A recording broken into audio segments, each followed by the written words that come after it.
Prawn and mayonnaise? You know seafood makes me go out and pustules. Yeah, thought it might increase our viewing figures. Every day. You offer me prawns every day. 10 seconds, everybody. It's how I show love. You're trying to kill me. And yet you...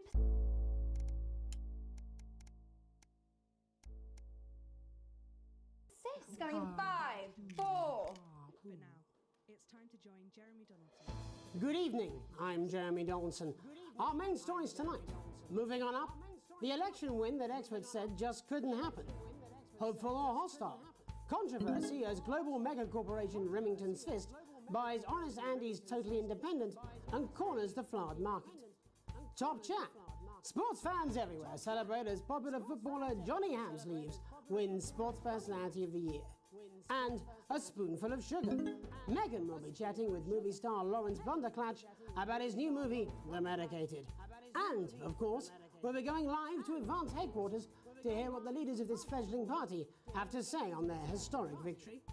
That's all coming up on tonight's National Nightly News.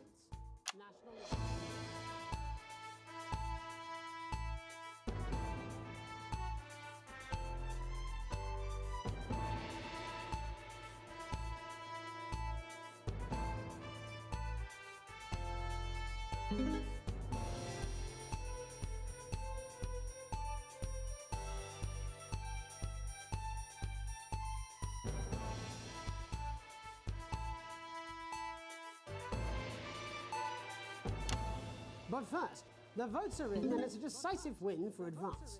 The landslide victory, with an astonishing 81% of the popular vote, is the biggest election win in living memory. Advance appealed to voters up and down the country with their bold promises of permanent change. But critics have accused him of a severe lack of actual policies and of being deliberately vague. The opposition parties have all conceded defeat to Advance's overwhelming mandate, but have yet to appear publicly.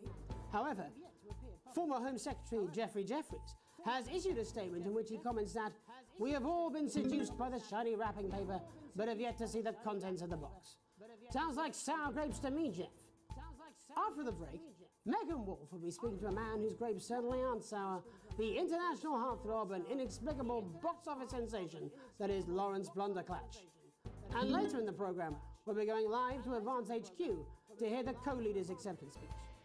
That's all coming up after the break. 1 minute back, everybody. Jeremy, I need you to fill after the ads. What? Why? Wanker Snatch is running late. Oh, I thought I'd ask him about the election. Personally, I wouldn't try to confuse him with any big words. That's the same policy we use with you. I thought that was our little secret. That's all right, he doesn't remember anything I tell him. I'm deeply uncomfortable with your burgeoning friendship. Happy to. Yeah. Really gets the lunchroom talking. From tomatoes and oils to leafy greens and lovely grains, this really is the complete collection. Every issue also comes with a companion magazine that explores the history. These aren't my cards. Please tell me these aren't my cards. No, they're the right ones, apparently. But this gives me nothing, Jenny. They must see that. I know. I think they think you won't have anything to say. Julius Oh, Caesar. for God's sake, come on. It's a huge day. He's not an... Absolute bonehead. We'll send you your first 3 I don't care, Rob. I'm not doing it. I agreed to do one BC interview a day. I made that completely clear when we started. Check my contract. Hi, I'm Megan. Oh, piss.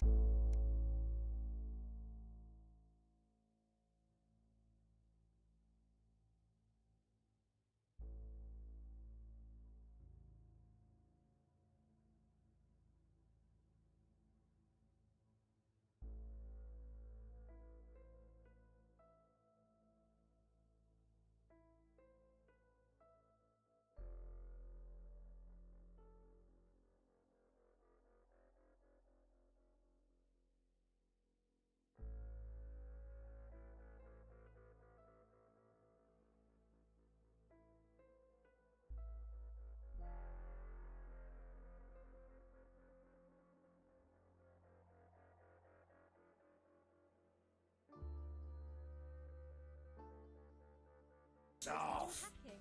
You're on thin bloody ice, Rob. Whole wheat, man. Whole wheat. We're coming back from the break. Quiet in the studio. Thank you so much. 10 seconds, everybody. This exclusive offer is available for a limited time. Going in 5,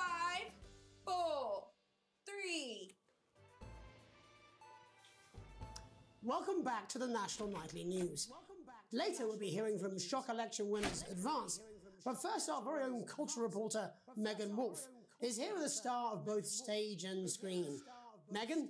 Thank you, Jeremy. Megan Wolfe, culture correspondent. And today I have a guest who starred in everything from Shakespeare to the Shotbot films. I'm very excited to be joined today by none other than Lawrence Blunderclatch. Thank you so much for coming on. Oh, my dear, I do hope you believe me when I tell you that being with you here today is among the greatest joys of my life. May I say, having you here with us is among ours. Bless you. So you've just finished filming your latest movie, which is called The Medicated. The Medicated, yes. Wow, what was that like? Well, as I said to Peter at the Rat, that's Peter Jensen, the director. Do you know him? He's a wonderful chap, he really is. I've worked with him on several movies, all terribly successful. I said to Peter, what a wild ride this has been. And do you know what, Megan? I really meant that. Wow, that is fantastic. And am I right in saying that the character you play in this movie is quite an academic one? Absolutely right. A scientist. Was that a challenge at all? What exactly are you implying? But seriously, yes, you're right. It was a complete departure from my last starring role when I played Sergeant Brock Rockman in Bullet Man. You'll remember that that was the true story of one soldier's fight for a love that surpasses all others. A love, of course, for freedom. I think it's grossed over $1 billion, but honestly, who's counting? It's a role that saw you scoop 2 Best Actor awards, if I remember correctly. It's so sweet of you to mention it, but I really am not in it for the awards, although those 3 little statues do take pride of place on my mantelpiece. With all the others, I'm sure. So, if you're not doing it for the awards, what is it then that drives you? Oh, that is a beautiful question, Megan, and not easy to answer. Like you, I'm afraid. Cut me, and I will bleed. And often, that's how it feels, doesn't it? Doesn't it? Bleeding. Doesn't it? Giving. Suffering for one's audience. I suppose in the end, I do it for the difference it makes. I do it for the people that I inspire. The little people. But most of all, I think I do it for the positive change that I can bring about in the world. And today, of course...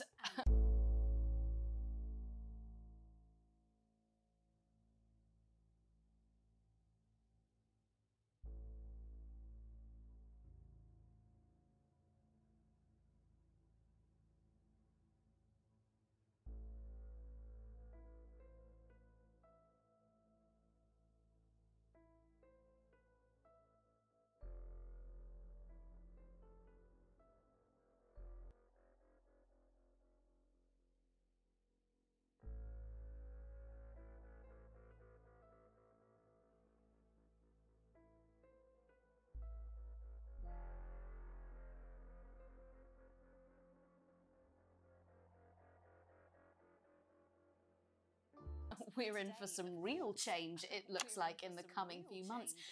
What do you make of this historic election result? Oh, well.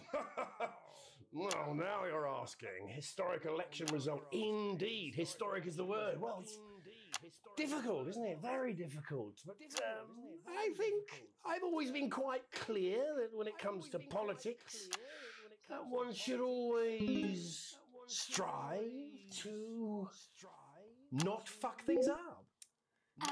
Yes, well... Sorry, I said fuck. No. I'm apologize. Well, Sorry. Lawrence, I believe you brought in a clip from The Medicated, which opens next week around the country. Lawrence, do tell us what's going on here. I'd be delighted. This is a really pivotal scene where my character, Dr. Lance Hemlock, is faced with a decision that could affect humanity's very survival. Exciting stuff. Let's take a look. Exciting stuff.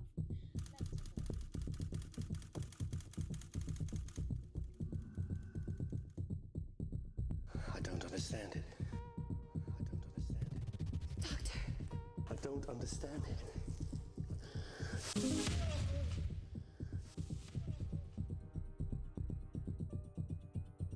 It's not your fault. You think I don't know that?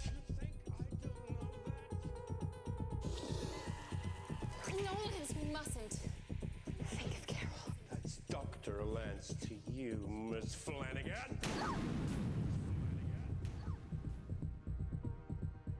I did it for you, baby. All for you. Dr. Hemlock. We're gonna change the world, you remember? You won't let listen to you. Dr. Hemlock. You told me, but I didn't listen. Doctor. I'm drowning, Lance, you said. You need to see this. No, it's all too late. Look at this!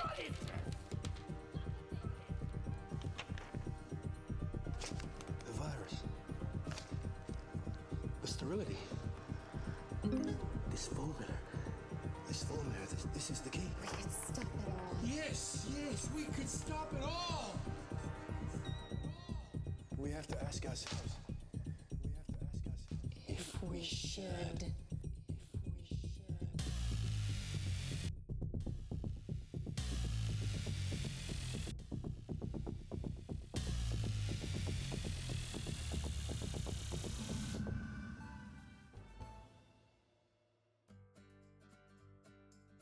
Celebrate the classic age of salad with this exquisite limited edition collection. My Salad Weekly. Sign up now and every week we'll send you an authentic, ethically sourced ingredient to add to your salad. Build your collection week by week and very soon you'll have a salad that really gets the lunchroom talking. From tomatoes and oils to leafy greens and lovely grains, this really is the complete collection. Every issue also comes with a companion magazine that explores the history of the art form, from the great balsamic wars of '48 or Edward the Confessor's discovery of the cucumber to the man that changed the very way we see the humble salad, Julius Caesar himself. Start your personal salad collection now and we'll send you your first 3 issues. Loose leaf, Remain, and Iceberg. Plus this exclusive lettuce fridge magnet, all for just $7.97, with free postage and packaging.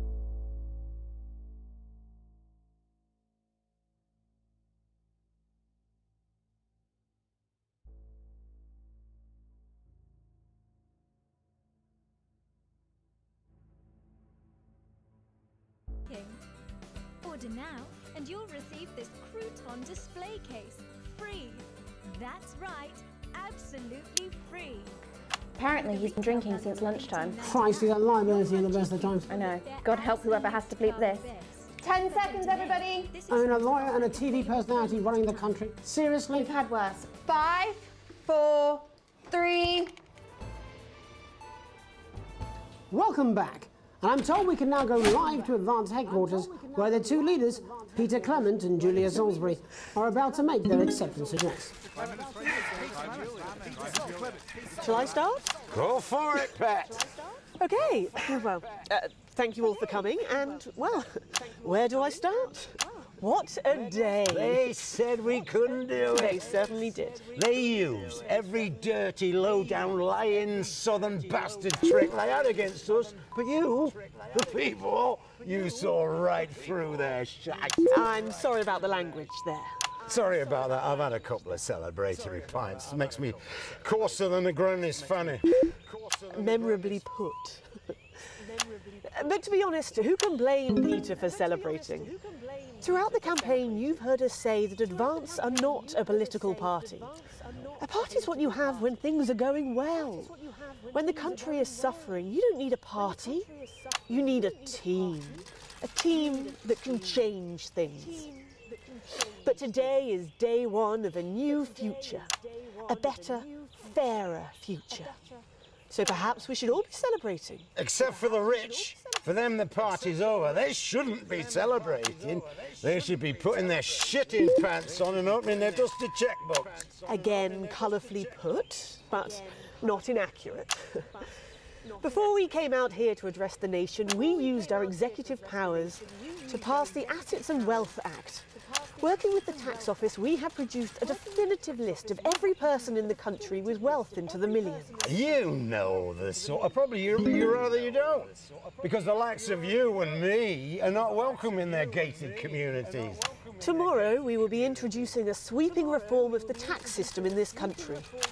No more hiding wealth offshore, no more trust funds or creative accounting. A simpler, fairer, unavoidable set of tax laws. So all you bastard public school snobs have got nowhere to hide. And earlier today, we revoked your passports. You want them back? You want to leave like you threatened before the election? That's fine. But first, you're going to pay up. You're going to pay back. Advance are going to turn this country from a nation of warring individuals into a team. To properly fund health and education. To raise the living standards of us all. The pundits said we'd have to raise billions. But you'll see when we've reclaimed what's ours, that's absolute ferret shite. So to you posh twats. The people who pay you a pittance to serve them drinks in their private clubs. The people whose children you raise. So they've got time to get even fucking richer. Advance have this to say to you. It ends today. We are coming for your sports cars and your mansions and your vineyards. It ends today. We will put the wealth of this country back where it should have always been, in the hands of the people who created it. It ends today. Yes, it ends today. And tomorrow, we'll start making it fair again, just like we promised we would. And until then, ladies and gents, I suggest we all get pissed. I can't argue with that. Thank you for your time. Thank you for your time.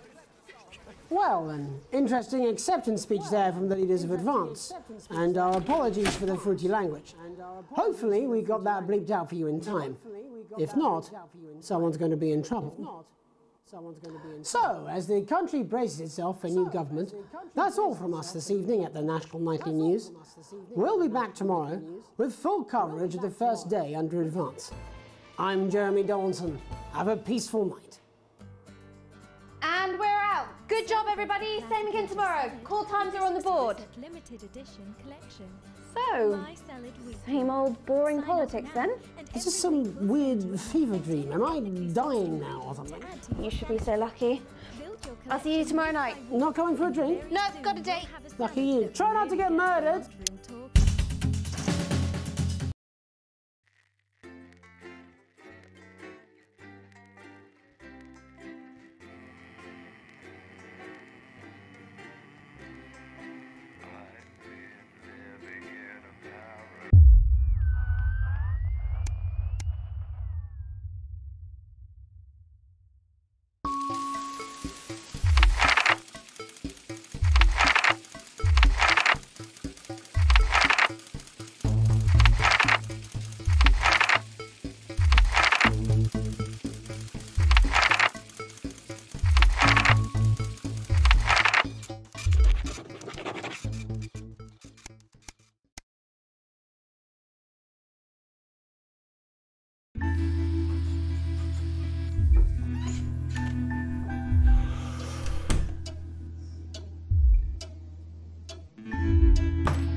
Kicking off our evening schedule is a retrospective of the best moments from Peter Clement's Just the Job, reminding us just how our new Prime Minister became so popular in the first place.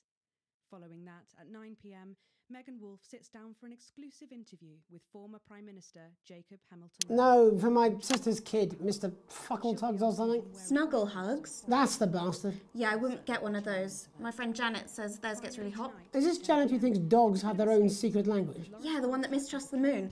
10 seconds, everybody! Not the best source of consumer advice, then. Don't blame me when it explodes. Going in 5, 4, 3. Time to go over to Jeremy Donaldson for tonight's. Good evening, I'm Jeremy Donaldson. Our main headlines tonight: destination unknown, At the end of Advance's first full week in office, we ask exactly who's leading this charge. Tonight, I'll be discussing what the new future might hold with a leading economist and radical free thinker. With the Assets and Wealth Act on the brink of raising living standards for the vast majority of the country, I'll be asking my guests if we're on the way to a new future. Out with the old, Remington's Fist have appointed Sophia Remington as their new CEO. The following photo, taken from our archive, gives us a sense of this influential young firebrand who, at the tender age of 23, becomes the youngest female CEO in history.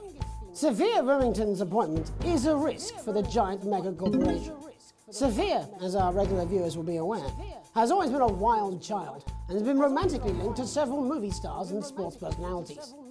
In her first press conference this afternoon, Sophia announced a children's toy named Mr. Snugglehugs. Sophia promises it'll be all the rage this Christmas, but concerns have been raised about the product's safety. Making a splash, intrepid scientist Dr. David Wong and marine biologist Ingrid Svalsborg-Horgensford have today set off to explore Dante's taint. The recently discovered cave system was previously thought unreachable, but thanks to a new breakthrough in underwater flower technology, the pair hope to successfully reach the imposing central cavern and the undiscovered plant species it contains.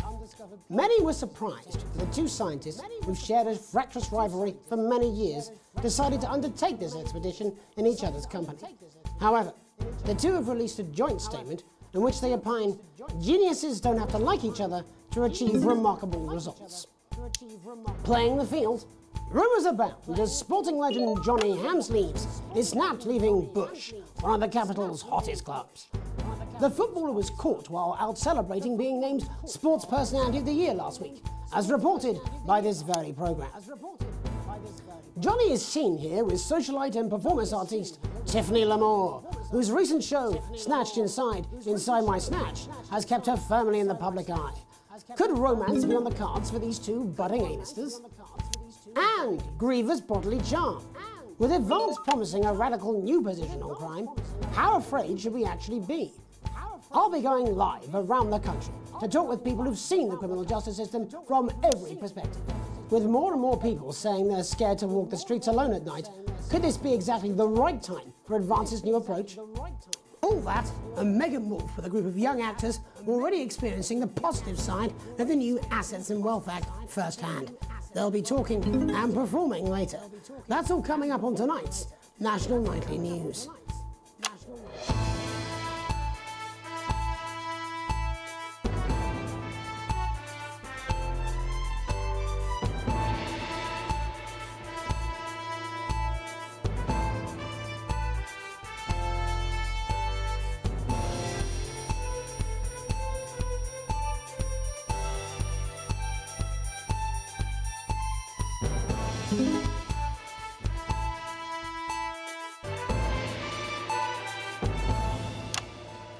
In the wake of the government's swift enactment of the Assets and Wealth Act, we're talking about Advance's first week in office and what the new future holds. Joining me are Katie Brightman, a leading economist, and Alan James, author of Alan James is Right, The Free Man's Guide to Waking Up. Alan, the government certainly haven't dragged their heels on delivering some of the legislation they promised, but what does the Wealth Act mean for us? Nothing, Jeremy. We're still vassal slaves, we're just in prettier cages. A confident dismissal there. Katie Brightman, do you agree? I'm afraid I don't, no. I think that Advance have realised that the current economic system of unlimited, unending growth is untenable, so they're changing things up. There I agree with you. They're moving to the next steps in the Grand Plan. Grand Plan, Alan? It's all in my book. Alan James is Right, Jeremy. We're to become the great herd, ignorant, sterile and short-lived. That's what they want. Or perhaps Advance have just realised that if we carry on the way we are, we will destroy ourselves and this planet in a mad orgy of consumption, if you'll excuse the colourful metaphor. Yes, orgy is the right word. Only it'll be the overlords having an orgy on our poor broken backs. It's all in my book. Alan James is... Shamelessly self-promoting? Katie, how do you think the rest of the world will respond to this new approach? I think they're watching carefully. Advance are the most disruptive threat that the world powers have faced since the last Great War. Yes, Katie's right. War is inevitable. Thank you, but that isn't... And this will not be a war like we've ever seen before. We're talking millions of deaths. We're talking high-tech weapons that can level entire cities. We're talking... Out of the wrong orifices? Mock me all you like, Jeremy, but when they murder your parents and they poison your food and they take you away to their camps for hypno-brainwashing, who will be laughing then? That might be a great way to sell books, Alan, but you know full well that isn't going to happen in a democracy. Democracy is dead.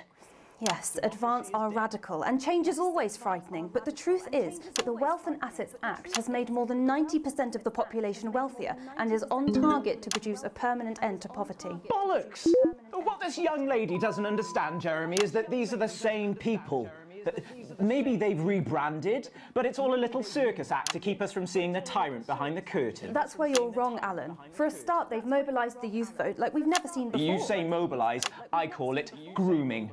The grooming of an entire generation to walk happily into eternal bondage. They're like psychic paedophiles. But based on the facts, Katie, what are your predictions?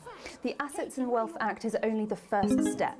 Advance now have a historic budgetary surplus, and as well as properly funding our public services, they're already funneling unprecedented amounts into scientific research and the arts. Or, as I call them in my book, Frankenscience and opiates.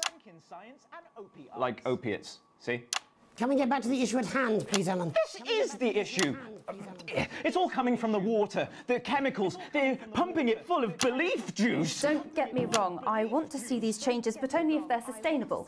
If Advance lose their power after spending half of our GDP on dismantling infrastructure, that could be catastrophic. The catastrophe is that they're succeeding. They've got us sat here talking about their puppet show. All right, we're running out of time. Quickly, Alan, what does the future look like to you? A bleak space where we've all been figuratively sodomized into submission. Oh, of course. Katie? We might be on the eve of a brave new world. God knows we need some change, but we need to be cautious. Let's walk forwards with our eyes open. Two very different visions of the future there. Alan James, Katie Brightman, thank you for joining me. When we come back, I'll be investigating law and order before Megan meets some beneficiaries of the Assets and Wealth Act. That's all coming up tonight on the National Nightly News. 1 minute back. You know, I think they might do some good. I hope so too, Jeremy. How much are you being paid by them, then? Shut the fuck up, Alan. I've never heard so much shit in my life. Well, we'll see who's full of shit, won't we? Alan, I can explain it to you, but unfortunately, I can't understand it for you. Brittle skin you've come to expect. Well, I don't know what she meant by that. Judicaution will revitalise the appearance of the strength of your face's skin. 41% of women we surveyed. I'm just saying I'll do what I can, that's all. Bullshit, you will. She's good. You know she is. I've said a bit of wording, that's all I can do. 10 seconds, everybody. Little Jakey's scared of the big bird caught you with water. If that sticks, I'll destroy you. 5, 4, 3. Welcome back.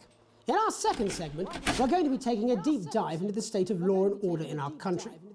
Advance have already tasked what they are calling a solutions team to move this serious social problem to the top of the list. Tonight, we go behind the headlines to meet the people who live with the criminal justice system every day of their lives. First up, we have Gregory Judge, a lawyer who sees the problems close up on the front line. Can you hear me, Gregory? Yes, I've got you, Jeremy. Thanks for having me. What's it like on the front line of the hard face of the cold hand of justice? Well, as you can imagine, Jeremy, we are massively understaffed in this country. We're working every hour we can just to try and cope with the caseloads on our desks. Which must affect the quality of support you can offer.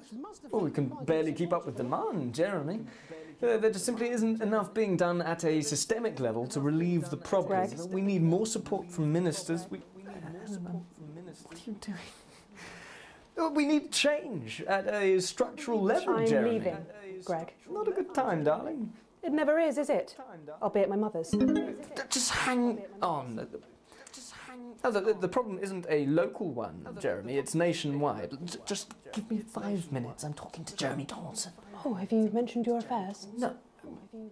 Well, the affairs of the Justice Department that we should be concerned about. Hello, Mr. Donaldson. Hello, Mrs. Judge. We need We need legislation to relieve the pressure on our public Sorry servants. to interrupt the news, Mr. Donaldson. Can I have a moment to tell my husband I'm leaving him? Yes, I totally understand. Quite the picture of a burdened legal sector there. Gregory Judge, thank you for joining us. Next, I'm joined by Police Chief Constable Bob Peel, a man with a very different perspective on our nation's crime. Do you think there's a problem with the system, Bob? I'm sure we all do, Jeremy. I'm sure we all long for a return to the days when you could safely walk the streets of your community at night, looking in through windows and generally enjoying your neighbours without the risk of being terrorised by some thug with a knife. Or kosh. So you feel the streets simply aren't safe anymore? Where have we gone wrong, Bob? Well, that's not a simple question, Jeremy, but I think it all comes down to moral decay. We've diluted our culture and lost touch with what it means to be a citizen of this once great country. Also, as the vicar noted in Sunday's sermon, we probably shouldn't have banned hanging. And to what do you attribute this moral decay? Foreigners, gays and gypsies mainly. It's all in the Bible. Look, Leviticus clearly states that... Oh, bugger, hang on a moment. Jeremy, your bloody gimps escaped. Delia? Delia, could you give me a little help, please, dear? As I was saying, Jesus didn't like immigrants much, did he? And just to be clear, you think it's the immigrants who are responsible for the moral decay? Absolutely, Jeremy. Back in your box, Clive. Back in your box. Delia, I really could use a little help with this. Oh, sorry, darling. I was spaying the badgers. Yes, I'm talking to Jeremy Donaldson. Clive, could you put him back in the box? Oh, Clive, you know it's Wednesday. You go back in your gimp space. And off you go. whose responsibility is it to make a change, Bob? Well, it is certainly not the responsibility of the decent, good, white people Darling, of this... where's the padlock? Oh, hold on just a moment. Oh, Clive, this simply won't do. Naughty, naughty, naughty boy. Mummy said... Clive, I am not having this again. Mummy said get back in your gimp space. No! Naughty! You beast, Clive! As I was saying, Jeremy, moral decay. Crime is the responsibility of the criminal, no one else. Look, everyone has a sob story, but we don't all end up as barbarians, do we? Look, when our daughter Alice comes home with an A-, does she go on a killing spree? No, she takes 3 of her pills and hides under the stairs like a normal child. Thank you, Bob. Bob Peel there, really locking down the police's position on morality for us. And finally tonight, hopefully uninterrupted, it's time to get to the heart of the matter. Tony Dawson has recently been released from prison after serving 3 years for aggravated assault, burglary and menacing a swan. He's agreed to talk to us today, which is also, I believe, his birthday. Many happy returns, Tony. Cheers, Jez. Call me Titwank Tony. Everybody else does. No, I'm not going to be doing that. Can you tell us what it's like in prison, Tony? Titwank Tony. Hey! Prison's a mixed bag. Structure's quite nice, but it's a constant battle against institutionalisation, as you can imagine. And obviously, titwanks are quite hard to come by. I'm picking up that you're not alone there, Tony. Titwank Tony. Hey! Yeah, sorry, my friends are throwing me a surprise party. Good bunch of lads. OK, well, we're trying to let you get back to that party as soon as possible. First, let me ask you this. Do you feel that your time spent in prison helped to rehabilitate you in any way, Tony? Titwank Tony! Way! I don't think it's as easy as that, Jez. Sopen! Yeah, I think asking that is an oversimplification. It sounds like it's getting quite busy there, Tony, but let's try and soldier on. Since leaving custody, have you been able to find a new job? Yeah, all the boys are here. There's Big Chris, Oi, oi. Little Chris, Oi, oi. and Vampire Chris. This one's, yeah? Yep. One sec, love. Titwank Tony's on the news. Rehabilitation's difficult with the current system, Jez. It's just not set up for it, you know? It's inherently unjust. Open! So, do you feel tempted to... I'm sorry, who's this? Open! You are joking. Chrissy Free Bollocks has only got Mr. Fancy, oh. Not now, fellas. I'm on the news. It seems like we've caught you at a bad time. For the little boy. Oh, I can't really hear you, mate. It's getting a bit busy here. Jesus. Yes, we seem to be losing the signal No here, Tony. fucking way. Let's believe that. Well, we're just trying to get that signal back. I think we... Yes, Tony? Tony, I mean, we're literally away for 2 seconds. How has this happened, Tony? Can you hear me? Well, we seem to have lost our train of thought there a little. Hopefully you, the viewer at home, a badge to glean a broader understanding of the serious and complex issues around law and order. After the break, Megan will be live with some plucky young thespians. Don't go away. We'll be back after these messages. 1 minute back, everybody. That went well. Piss off. Smooth, incisive journalism. I can have you fired. You'd miss my charm.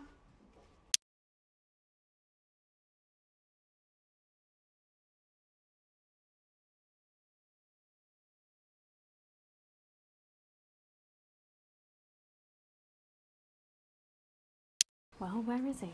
In his dressing room, probably banging his head against the wall. Look, it's all right, I've got this. I'm sure he's on his way. Come on, it's welcome back. How hard can it be? This is on you. 10 seconds, everybody. We're going to open on Megan. Camera 2. Going in 5, 4, 3. Welcome's Black. I'm Megan Wolfe, and on tonight's Culture Spot, I'll be chatting with one of the first beneficiaries of the Assets and Wealth Act, a team of inspiring young people from Scritchford Sixth Form College who today received a grant from Advance to take their play, Hey, Friendship, on a tour of local secondary schools. Welcome to you all. Well, let's start with you two, Harriet and Charlotte Winstanley-Hamilton. Girls, you must be thrilled. We are, Megan. We're overwhelmed, to be honest. And I believe you two are sisters, is that right? Yes, Charlotte's my oldest. I'm the older, more popular one. Only joking. Harriet and Trey were really the ones who came up with the whole idea. So, Harry and I were shooting the breeze in the cafeteria and I said, hey, let's actually do something.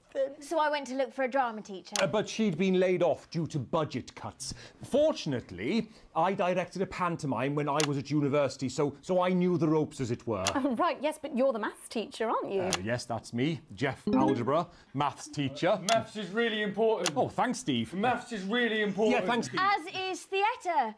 It's one of the oldest art forms in history. Aristotle believed. I just think that when we travel around all these problem schools and the poor kids see us, they say, hey, I really want to be like those attractive kids. And that's a very beautiful and powerful thing. We touch our audiences and they touch us right back. I suppose with a surname like Algebra, there was really only one choice of career for me. My wife, Angela, and I, we often laugh about it. Angela Algebra. Yes.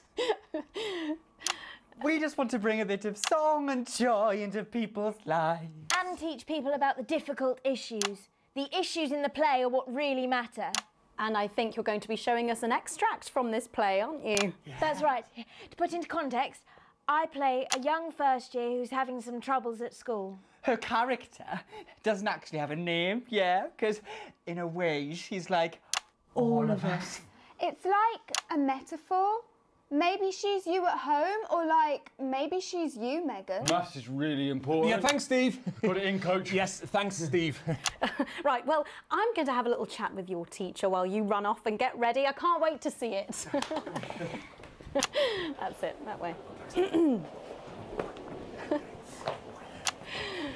So, Jeff, when did you first hear about the grant? 2 days ago. A letter from Advance arrived at the school. Now, the headmaster thought it was all a prank, but his secretary retrieved it from his bin and brought it to me. Wow, how did you react? I also threw it in the bin. But then Harriet and Trey rescued it, and they rang the number at the bottom of the page, and next thing you know, we're on tour. Wow. Well, I think we can all guess which way you'll be voting from now on. Do you know what? It's funny, because Angela and I don't usually vote. We're not very political. I'm a mathematician, of course, and she's a paraplegic, mainly, but we did used to watch that Peter Clements DIY show back in the day, and so we thought, why not? Let's have a go at this old democracy thing. Okay. And here we bally well are. Good stuff. Fucking brilliant! So, let's have a look at a short section of Hey, Friendship.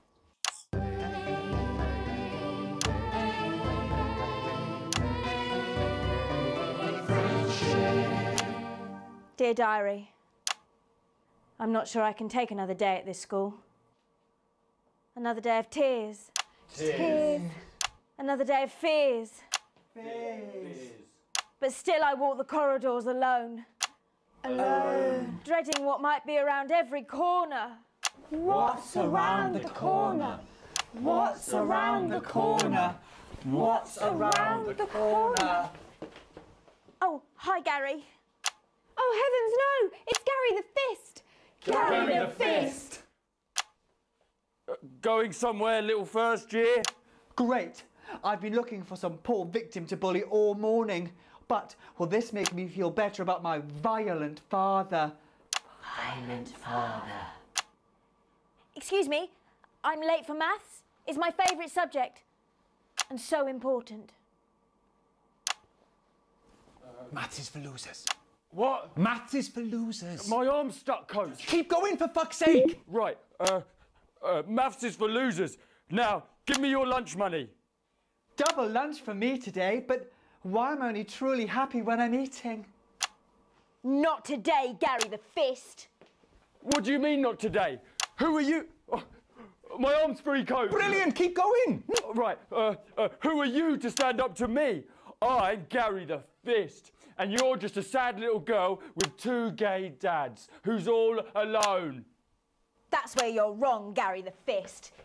These are my 2 new friends. Vanessa is captain of the netball team. Yeah. And Blake owns a motorbike. Yeah. But I can't fight all 3 of you, and I don't have any friends of my own.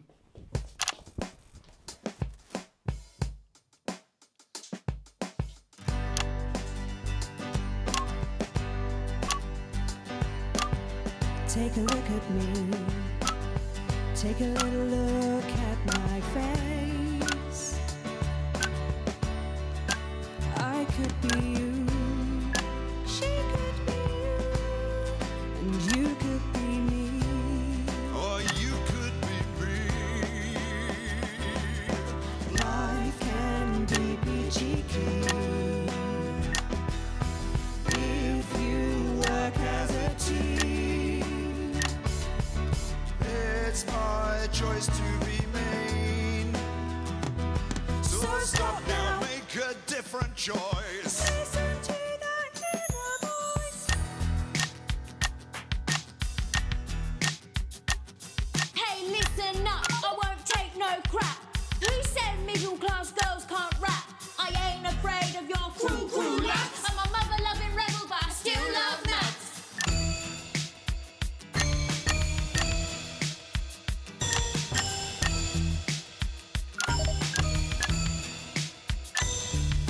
Hey, kids, I'm Gary the Fist. People think that folks like me probably shouldn't exist, but that's just prejudice, and I'd do better if you knew the way that I became Gary the Fist.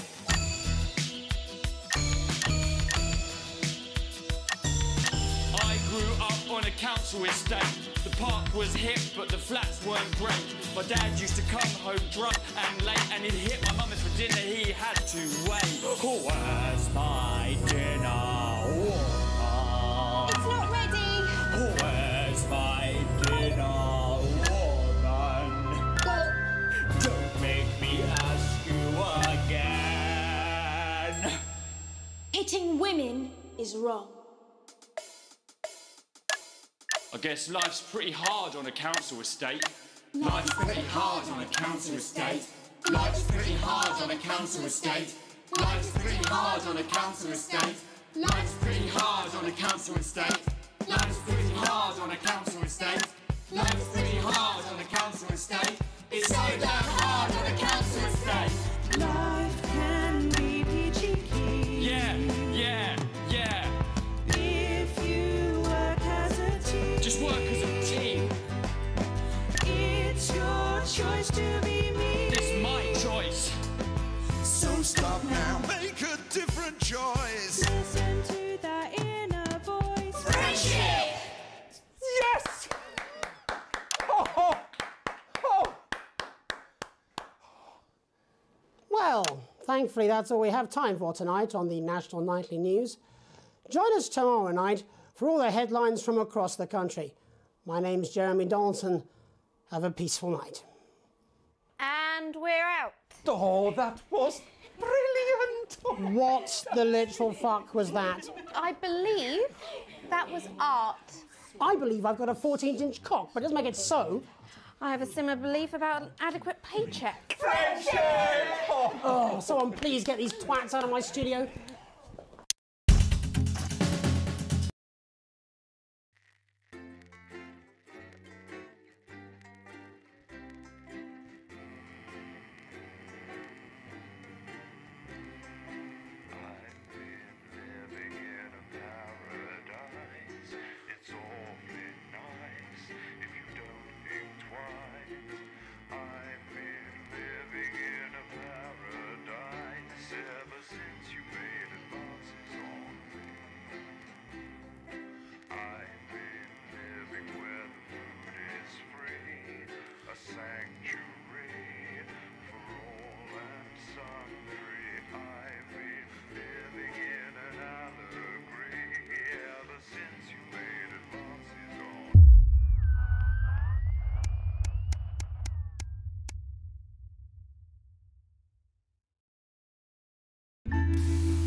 Oh, how's it going with Steve? Why are all men such pricks? That one, eh? Apparently he has a complicated relationship with his fate. No. Sorry, are you saying he chose his imaginary friend in the sky over you? I don't know why I talked to you. You're probably just a really awful date. 10 seconds, everybody. Like I said, all of you. Did your personality accidentally slip out? Pricks. Going in 5, 4, 3. Good evening. I'm Jeremy Dawson. And I'm Megan Wolf. Our main stories tonight. Uncooperative. A mysterious symbol has appeared overnight on thousands of buildings throughout the capital. Tonight, in an exclusive live interview with Prime Ministers Julia Salisbury and Peter Clement, I'll be asking what this mysterious symbol might mean. Critics have been quick to dismiss the graffiti as a publicity stunt or an act of frustration by a tiny disorganised group of those who will never, under any circumstances, be content. A house divided. Trapped in Dante's taint for more than a month now, embittered doctors Ingrid Sforsborg Horgensvoord and David Wong announced today that they're considering two possible options to end the growing tension. Since splitting into two opposing camps on day 4 of the expedition, relationships between the factions and their leaders have only worsened. Dr. Wong's team have successfully prototyped what they're calling shanks of deterrence, while Dr. Sforsborg Horgensvoord claims to have fashioned a deadly toxin for the tips of her group's spears. I certainly wouldn't want to knock over their test tubes, Jeremy. Bloodbath avoided. As the last Mr. Snugglehugs is found and destroyed, we ask, how could we have been so blind? Fortunately, this station wisely chose not to advertise Mr. Snugglehugs, and the subsequent disappointing sales turned out to be a miracle, as only 7 children were horribly injured by the lethal toy. How much worse could it have been? Thankfully, we'll never know. Julia Salisbury, who mobilised numerous government resources to recall the product immediately after the first blindings, said today that the new advance mark, which must be earned by all new products, would be a 100% ironclad guarantee of safety and quality. Table for two. Johnny Hamsleeves and Tiffany Lamour were spotted having a private moment out at lunch today. The popular couple have certainly been on a roller coaster since they started dating late last year. And this image is sure to place them firmly back in the tabloids. Could we be on the verge of the biggest celebrity wedding since professional wrestler Randy Grizzlenuts McFridge married his longtime tag team partner Tina Tiny Hands last year in a wrestling ring made entirely of cake? Is his once celebrated role model about to become the bad boy of sports? And radical ideas. In an attempt to put the Mr. Snugglehugs disaster behind them, Remington's Fist CEO Sophia Remington today announced a surprising new project that already has the markets raising an eyebrow. Known for taking risks and bold strategies, could the adventurous CEO be leading the business giant down a dark alley, or taking it to a new level of success? The manufacturing giant promises that the Junior Employment Opportunity Scheme will not only increase employment but also productivity. But critics are speaking out against what they're calling child labour. The scheme is being marketed under the slogan, "Lots of little hands to make lots of little things." With that exclusive Prime Ministerial interview coming up later. And our very own Patrick Bannon live at the first annual Sports Board final. You won't want to miss a second of tonight's National Nightly News.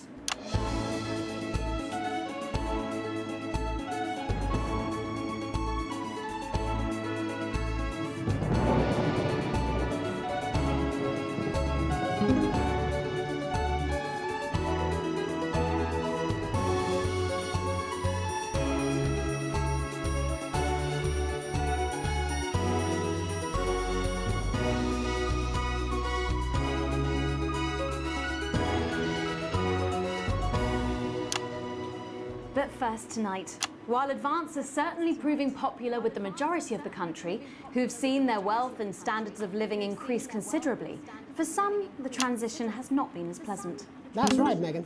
The formerly aristocratic members of our society have had to make major adjustments to come to terms with the new regime. Robin Short is in suburbia investigating rumours that these previously privileged people may be planning some kind of protest. Robin? Thanks, Megan. I'm here in Moderate Hatchings to talk to Wentworth and Penelope Somerset Bentley, who were relocated to the house you see behind me after Advance passed the Assets and Wealth Act on their first day in office. Tell me, how are you settling into your new lives? Well, quite frankly, Robin, we're not settling in at all. Our neighbours are whitewatters. It's simply untenable. I hope you'll forgive my language, but it's as steaming as a Wednesday hatch basket with too much spatting. Steady now, Penelope. Sorry, Robin, my sister's under a lot of pressure. She had to dress herself this morning and she still hasn't quite recovered, Robin. Fuddle-dee-doo. No. My goodness, that must have been quite a shock. She really struggles with ribbons, Robin. Well, at least you've been rehoused in a nice big house. Big house? Well, this grubby little gaddis spatch only has one staircase. And the breakfast room and the dining room in the same bloody place. Imagine that, having all one's grub in one room. One room, Robin.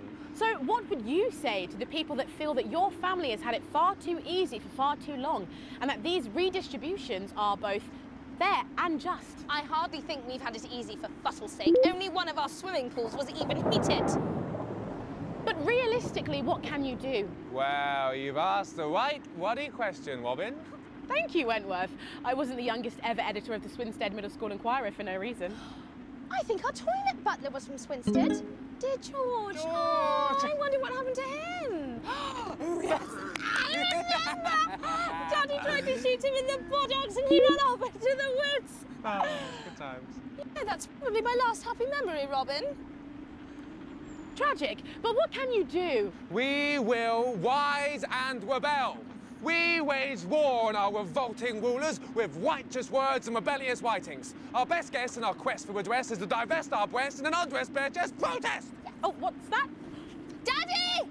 Daddy, it's Daddy! something! Please don't do that. We can't show this on the news. Right, you buggers! Tally-ho! Tilly! Get the dog! Tilly's our mummy. She's proper cracked off too. Well, at least you are showing some shame. Free at last! Oh! Somerset Bentley, glad to meet you. Yes. See, the protest has started already. Nice soft work, boy. Thanks, Daddy. He gets that from me, you know.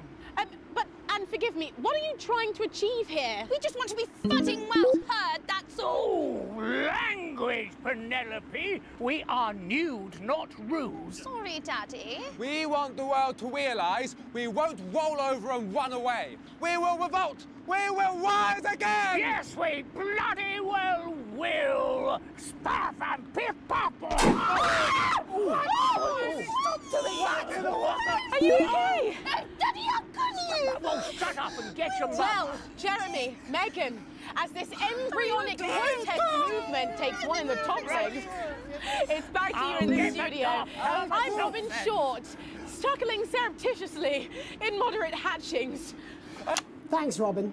Well, that's certainly a story we want to be keeping an eye on, eh, Megan? Speak for yourself there, Jeremy, but I've seen enough shaft work to last me a lifetime. I'm sure you have. But can a naked protest movement ever really catch on? It doesn't seem like the way we do things in this country. But as I'm sure you're aware, Jeremy, this country is becoming a very different place.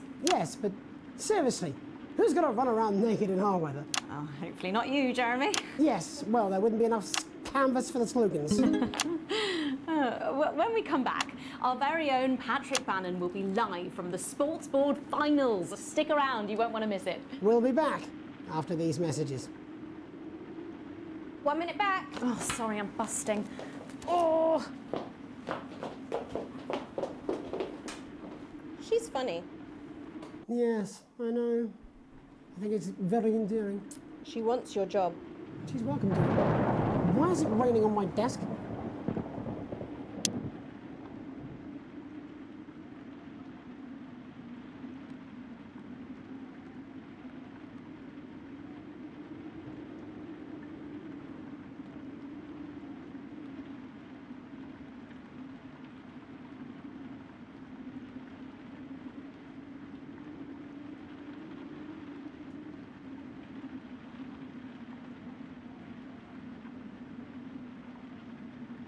That's what it says. Yes, I understand that, but I always say welcome back.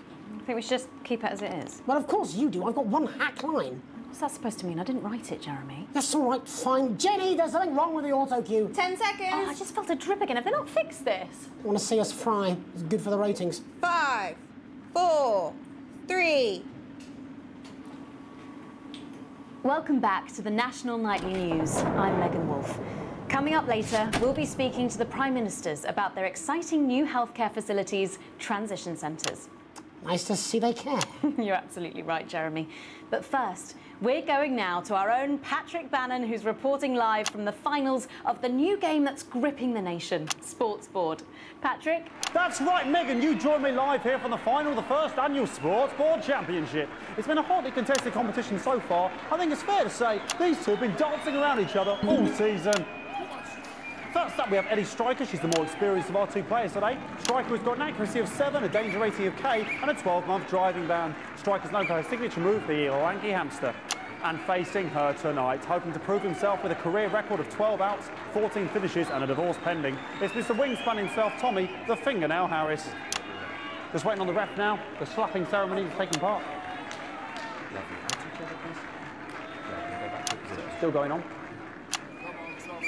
Striker, go first. Striker, of course, first to start, as she won the trivia round earlier on by some margin. D-Robe.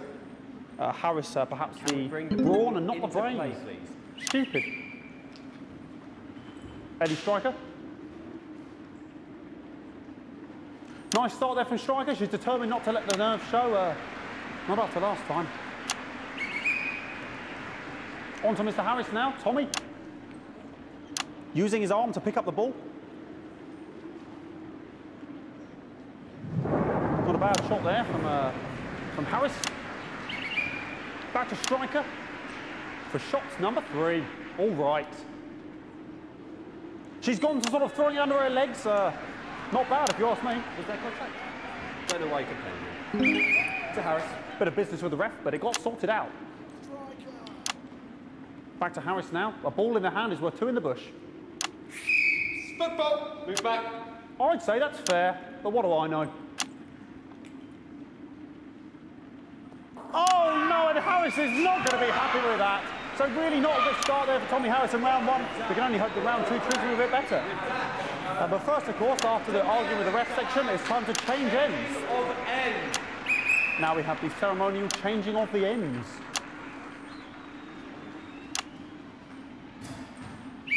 And of course, now they go back to the starting positions, as that makes sense. Striker giving it large. Second round, Double, Harris. We're into round 2 now with Harris. Okay, we seem to have some sort of streaker on the pitch. I apologise if we broadcast any of that stuff. She appears to have slogans across her breasts and arse. Try and ignore all of that. Security, I'm sure we're going to take them out as soon as possible. Apologise if we broadcast any of that. As I said, we're going to get the situation resolved as soon as possible. Illegal flag.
They're trying to carry on play, but it's proving a bit difficult, and I'm struggling to follow because it's quite an eyesore, and women's body. Yeah. All right, great. Okay, so back into round 2 now, and Harris absolutely determined to close that massive gap.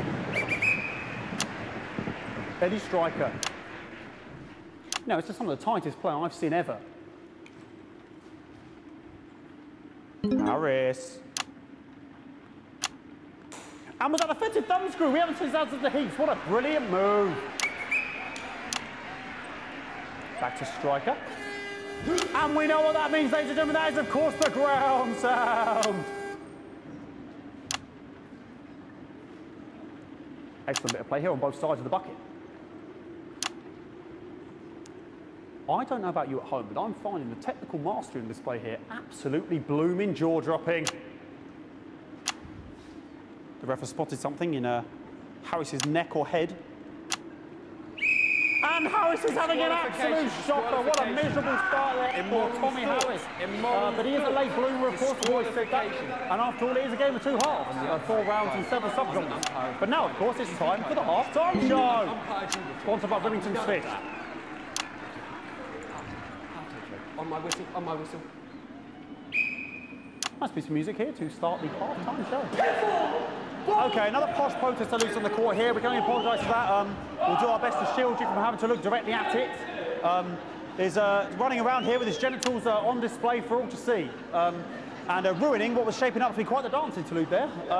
Now he's thrusting himself in Harris's face. Security's on it. And the bucket has been knocked over! I cannot stand it when the bucket gets knocked over. Hopefully he'll get taken out now. Genitals flying around for all to see. Really, if you ask me, not Sunday morning television. And out of there, hopefully taken away, never to be seen again. Final poses, final poses. Ball boy cannot be in the final pose.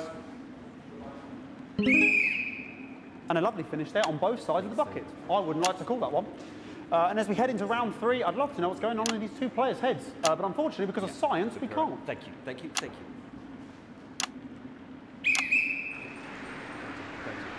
Not bad. You go first, you go first. So that ball boy's giving me the eye all day. I don't know what's going on there. Striker there, not a great start. She looks a bit flustered, I think, after all that swinging around. Back to Harris here. God, what I wouldn't give to be that ball. I'm all right, ladies. Tommy Harris. And it dribbled down his arm, which is actually a really good move, because, of course, if it dribbles down his arm and goes on the floor, it's not going in the bucket. Back to Striker.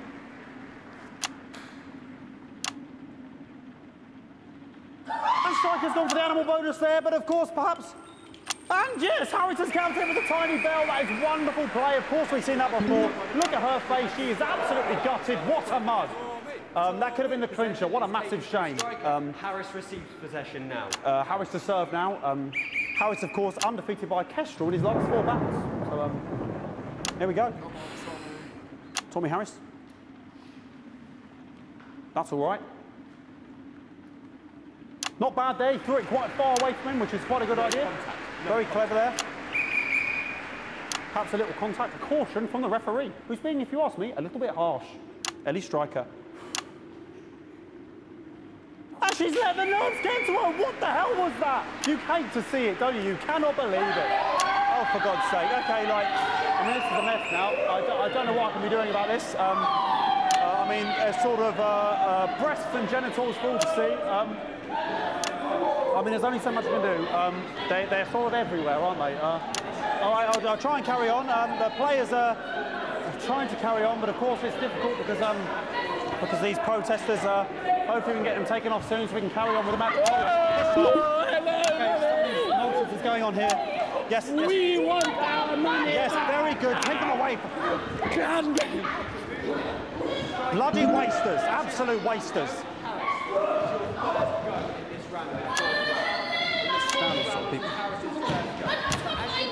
Oh, jog on! This is the mime round. It's an absolute bloody...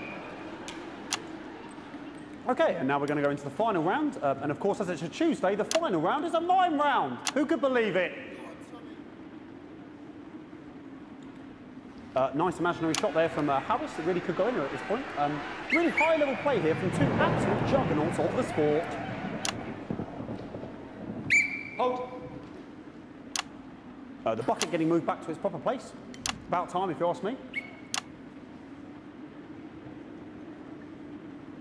She's juggling it around from her hands. Interesting. And she's put it in her mouth like as if it was an egg. And now she's and she spat it out. She did the egg spit. So a wonderful move there, quite late on. Illegal spit. From Striker. But she's in it to win it. Harris's ball. On it, like a car bonnet. Tommy Harris here, having a bit of beef.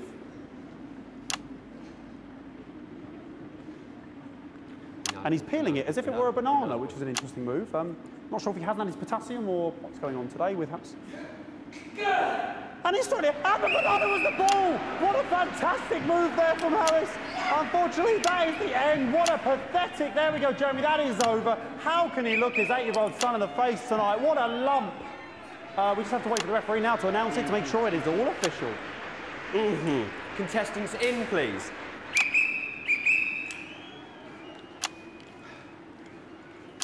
And the winner of the first annual Sports Board Championship is... everyone! Okay, the ref has decreed once again a win for everyone, including me as my 15th win in the Sports Board Championship. I'm going to be celebrating tonight with my wife and children. Another wonderful victory for me. Here come the on-site security to collect their medals, their 6th and 7th respectively. And thanks again for watching the Sports Board Championships. What more is there to say? I'm Patrick Bannon, looking forward to celebrating tonight. And all that's left to say, Jeremy, is back to you in the studio. Patrick Bannon there had an extraordinary final. Historic Sports Board, Jeremy. I didn't know you were a fan. Oh, yeah, I can wrench a doubler with the best of them, I'll have you know. I certainly wouldn't bet against you.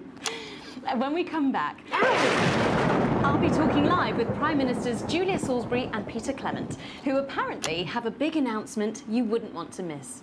That's coming up after these messages. 1 minute back. Fucking microphone shocked me. What? Fucking microphone just shocked me. Where's that sound guy? Everything okay? Oh, the mics are just trying to kill us now, apparently. You'll be fine. You're unshockable. I'm immune to your cheap flattery. I'm wearing you down.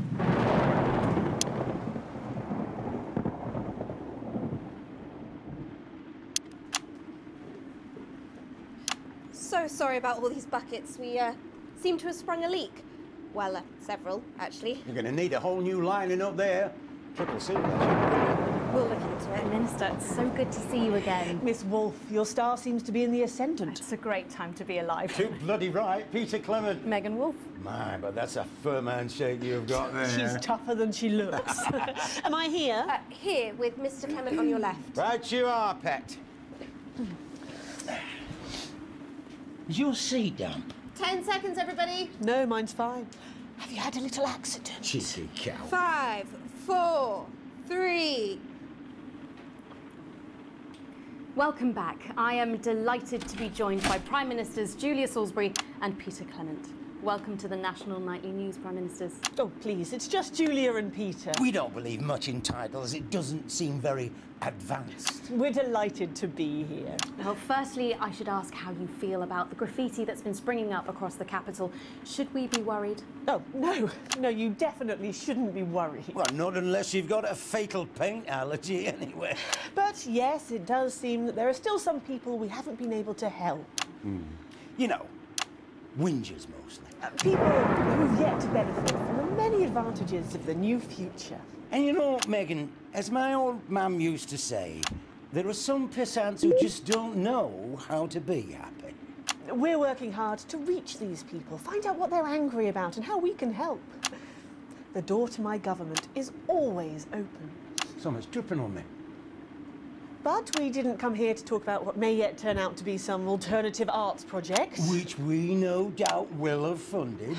When we want to talk to the nation about something far more exciting. Yes, your office briefed us that you have an announcement to make, but they were being surprisingly secretive about it. Let me ask you a question, Megan. Oh, OK, it's not usually how it works, but... What scares you? I mean, really scares you? It's death, Pet. She's talking about death. We're all afraid of our deaths. It's part of being human. Sorry, are you saying that Advance have cured death? That'll be a vote winner. Yep, that was definitely a drop there. But while we may not have cured death, we hope we found a way to make it much less scary. And much less painful and much less expensive. Look, which is me close-up camera, Oh, Pet? sorry, yes, it's camera 4 right there. When I was 13, me mum came and got me from school. He was to go to the hospital. Me granddad, he'd collapsed that morning, so we'd all to say our goodbyes. And I went in to see him. He were all frail and pale. And I was scared because I'd only seen him the week before, and he'd been fit as fiddle. And he said to me, Peter, he said, it's the right time. I don't ever want to be a burden to the people I love. Was that the last time you saw him? Nope. 3 days later, he were back home. He lived with us for 9 miserable years after that. He had to be fed with a rubber spoon. He had a commode, so he'd just take a shit right there in the lounge while we were watching football. He wouldn't even wait till half-time. That sounds... It was awful. It were awful for us, and this is the point. It were awful for him. He could see it was destroying me, man, watching him slowly fade away. And he would beg her to turn off his breathing equipment at night, but she couldn't. Or she wouldn't. It were a crime, you see. And she didn't want to lose the children, as well as her old man. No family should have to suffer like Peter's did. And now no family will have to. The Health Service is today opening the first of 300 new transition centres. The transition centres will handle everything for your last days. The legal, financial, medical and emotional costs are all catered for and paid for by the government. So even the poorest citizen gets to pass on with dignity when they choose. And that choice is important. Yes. This is a service only for people who choose it. For people who feel they've run their course and don't want to burden themselves or their families with a slow, long, humiliating decline. This microphone pack has just given me an electric shock. Are you okay? I don't know. I think it fried my asshole. Are we still on the air, Peter? Yes. Sorry. My apologies all. Are you not worried that this new system might be open to abuse? In what way? Sorry. Sorry, I've got zapped again. Can I get a little bit of help here, please? That the older generation might feel somewhat... Jesus, a raw shell face, fucker! That one was massive. Right, no, this bastard's coming off. That the older generation might feel somewhat coerced. Coerced into spending their final days eating gourmet food and drinking fine wine and luxury spas and gardens. Look, I am perfectly capable of... that grandmother with a rusty twat! Prime Minister, please watch your language. For fuck's sake! Go get yourself sorted out. Right. We're launching a government information film tonight. It should tell your viewers everything they need to know. You really do move at a breathless pace. It's hard to believe you've yet to be in office a year. Oh, Megan, we're only getting started. And on that note, thank you both so much for being here. Jeremy. Right, yes, that's all we have time for tonight. Thank yous go out to our guests. Congratulations to all the winners at the Sports Board final, and we'll see you tomorrow night at the same time. My name's Jeremy Donaldson. If you can, have a peaceful night. And we're out. Good job, everybody. Are you scared of a long, painful decline? So they just... It seems so. I don't suppose there's any way this could be a good thing. It's my nephew, so we transitioned the moment I saw the leak.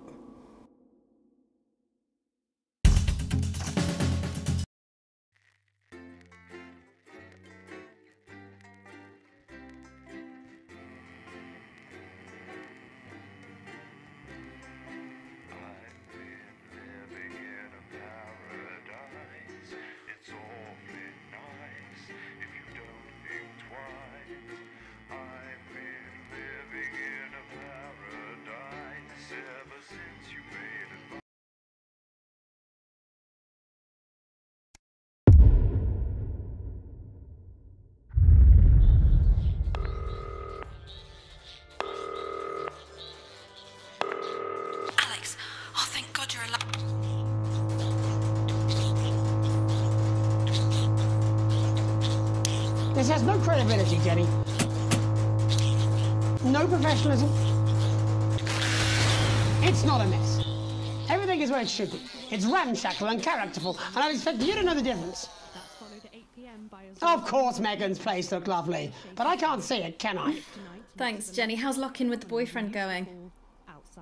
Decided to take his chances on the wild streets, eh? Rather than endure another romantic comedy. Jeremy, Jenny says your hair looks stupid. Yes, I can hear her. And she says she's not talking to you. Yes, I know, I can hear her. Shall I count us in? Make it so. Okay, 10 seconds. Break a leg, everyone. Preferably a furry one. 5, 4, 3. It's time to join Jeremy Donaldson. Good evening, I'm Jeremy Donaldson. And I'm Megan Wolf. Our main stories tonight. Snugglefox has been...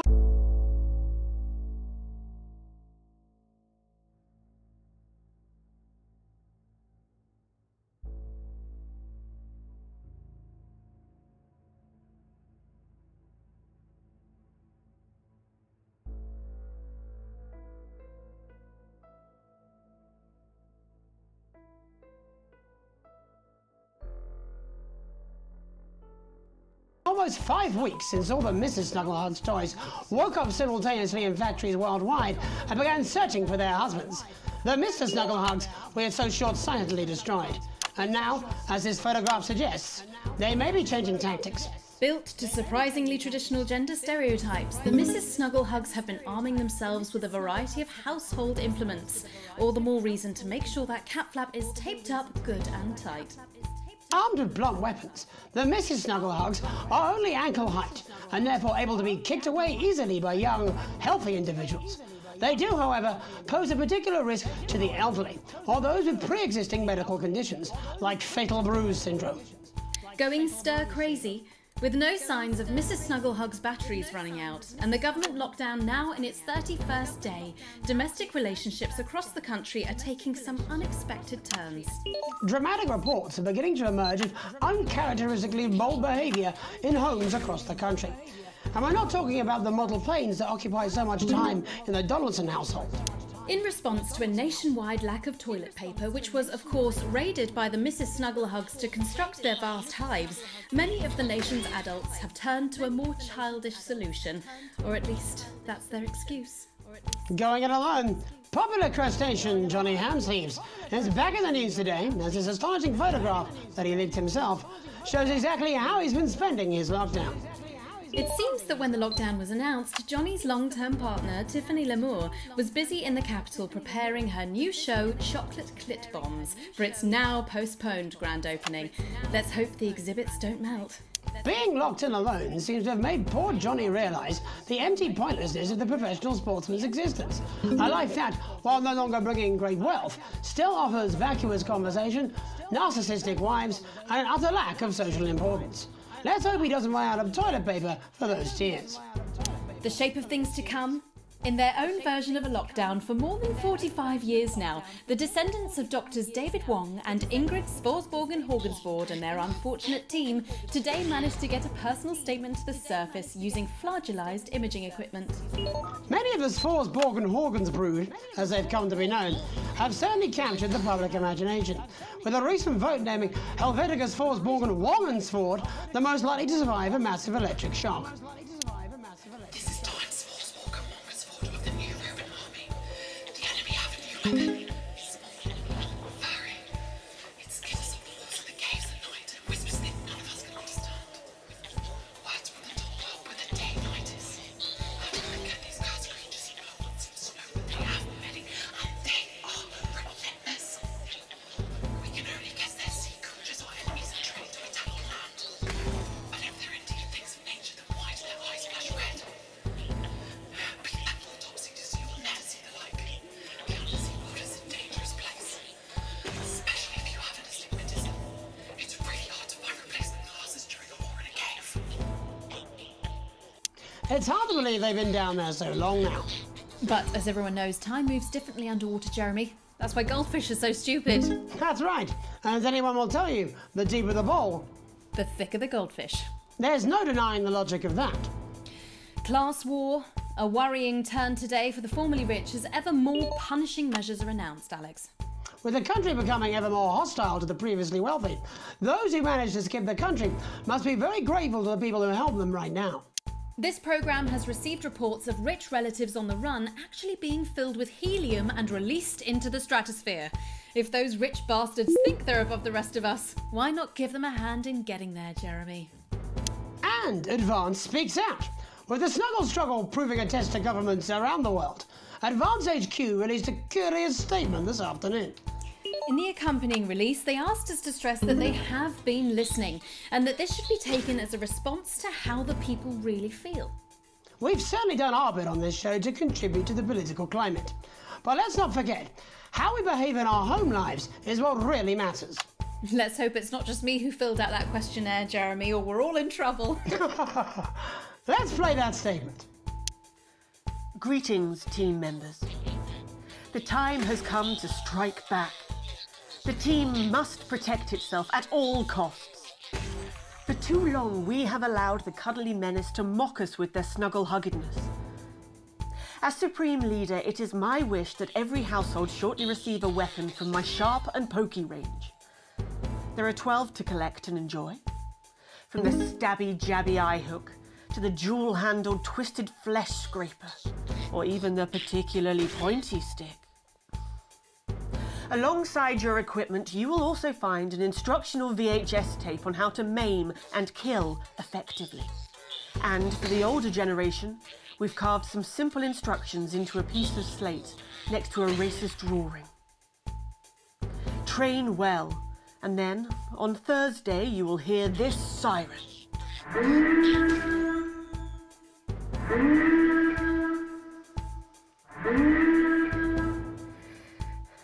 This will be the signal to take to the streets, to begin the hunt, to destroy the tiny swarm that has infested our lands and our hearts. Show them no mercy, for they deserve none. Of course, there may be a bit of collateral damage. The odd puppy or toddler may take a pasting. but we'll have our country back. So what's a few miniature casualties? Together, we will crush our enemies. Together, we will prevail. Thank you. Ridiculous stuff.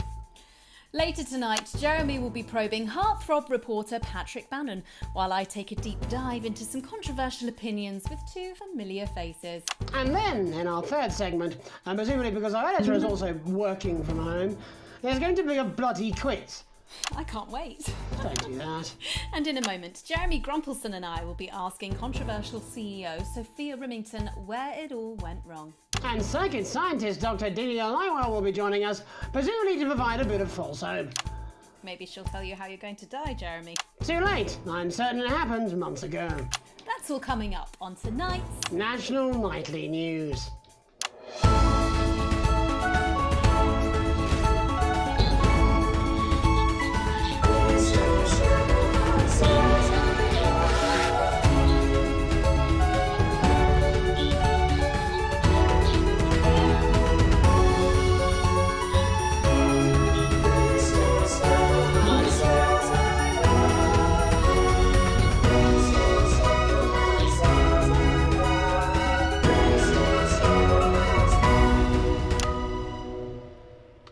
Tonight, how do we get here?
Where are we going? And most importantly, who's to blame?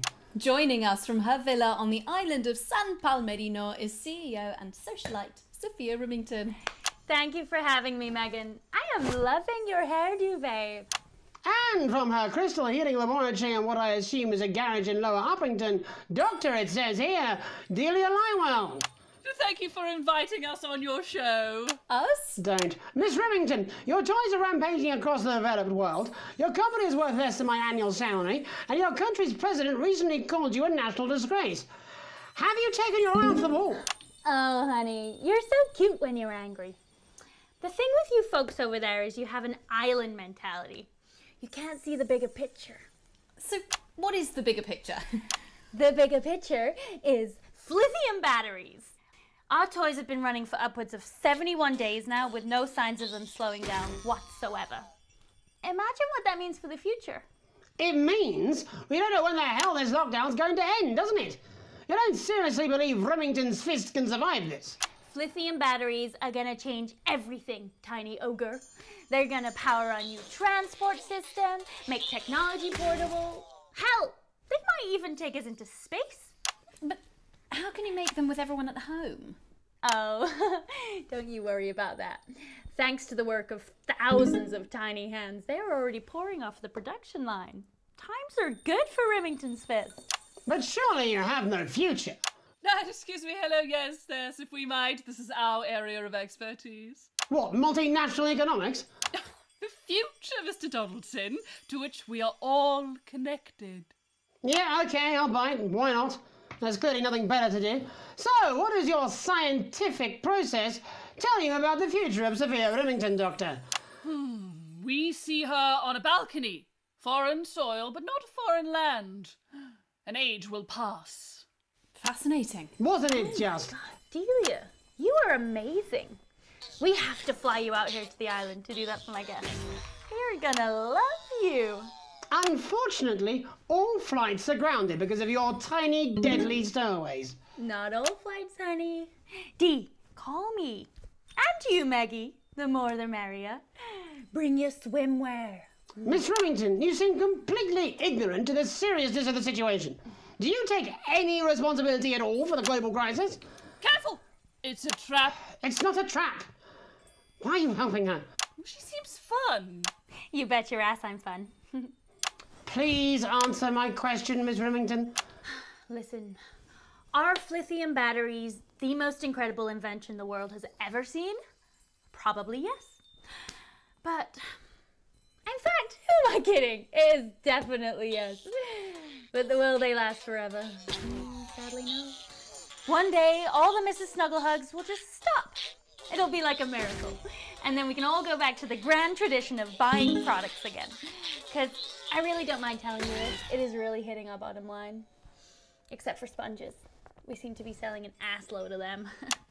Dr. Lywell, do you have an indication of when or how this might end? Well, it's not an exact science. Not even a real one.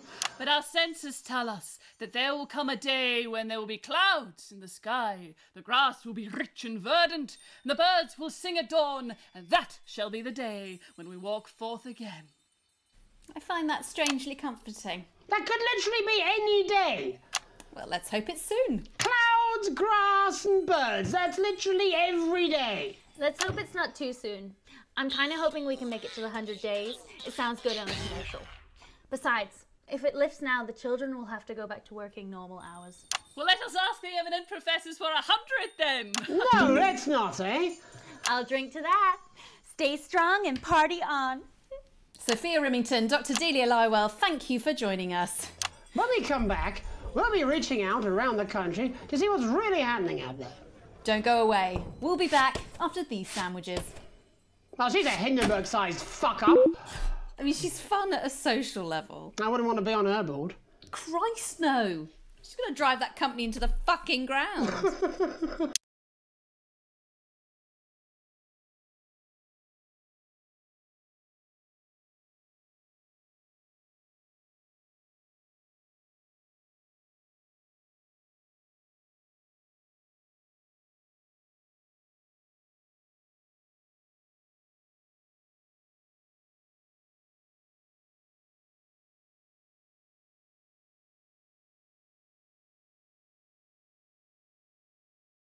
Yeah, well, it's been a long time coming.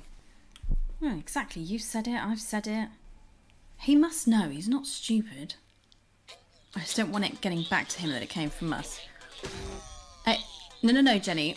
You're not backing out on me now. We're in this together. I'll get him. I've made the cake. You're on the balloons. I've got no idea how old he is. 40? 17? Yeah, ready. Okay, coming back. In 5, 4, 3... Welcome back to the National Nightly News. I'm Megan Roof. Now it's time to take a trip around the country to hear how the lockdown might impact the nation from some friendly faces. Joining me are respected academic Katie Brightman and author of Alan James's Kites, Alan James. Thank you for joining me. It's a pleasure. Thanks for having me, Megan. Thanks, Megan. It really is a pleasure, Katie. I enjoyed our little heated encounter. I wish I could say the same. So first off, Katie, how are you coping? I'm holding up okay. The lockdown directive was so sudden that, like many people, I haven't been able to get home. Oh no, what happened? I was staying at a hotel after an international policy convention, and we had a particularly heavy night out. You know what economists are like. Notoriously hate splitting the bill. And I overslept, and as you can imagine, I've been here ever since. But there are certainly people much worse off than me. Exactly. My tour has been cancelled indefinitely, and I've had to refund every single ticket, even the cheap seats. Oh, Alan, I'm so sorry to hear that. Yeah. People are being quite rude about it. They don't seem to realise I've already spent it filling the beach house with beef. The crisis claims yet another victim. Just a reminder that my book, Alan James's Reich, is now available in paperback.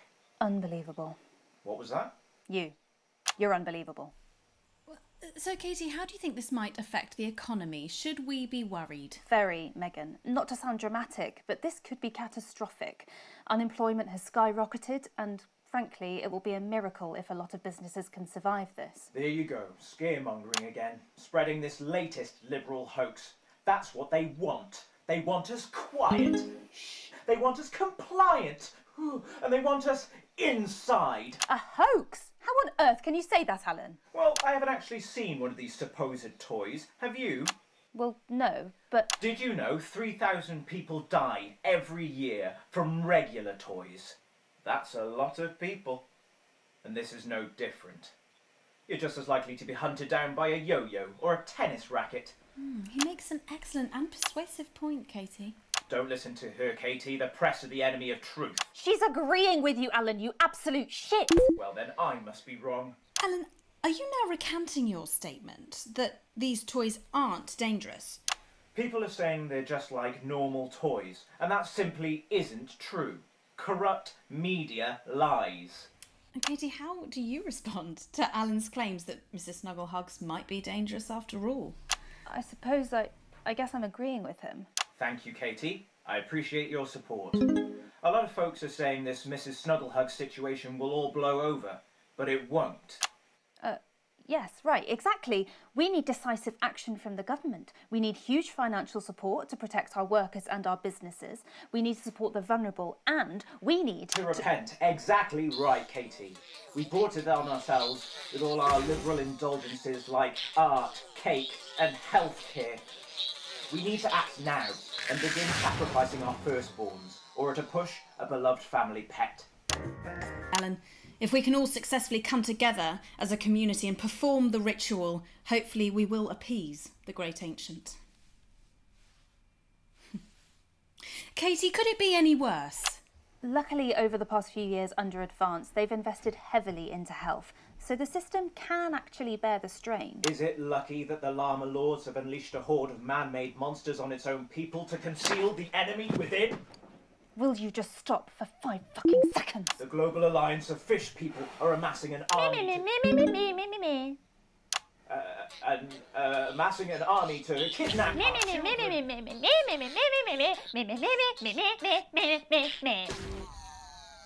That's you. That's what you sound like. But me.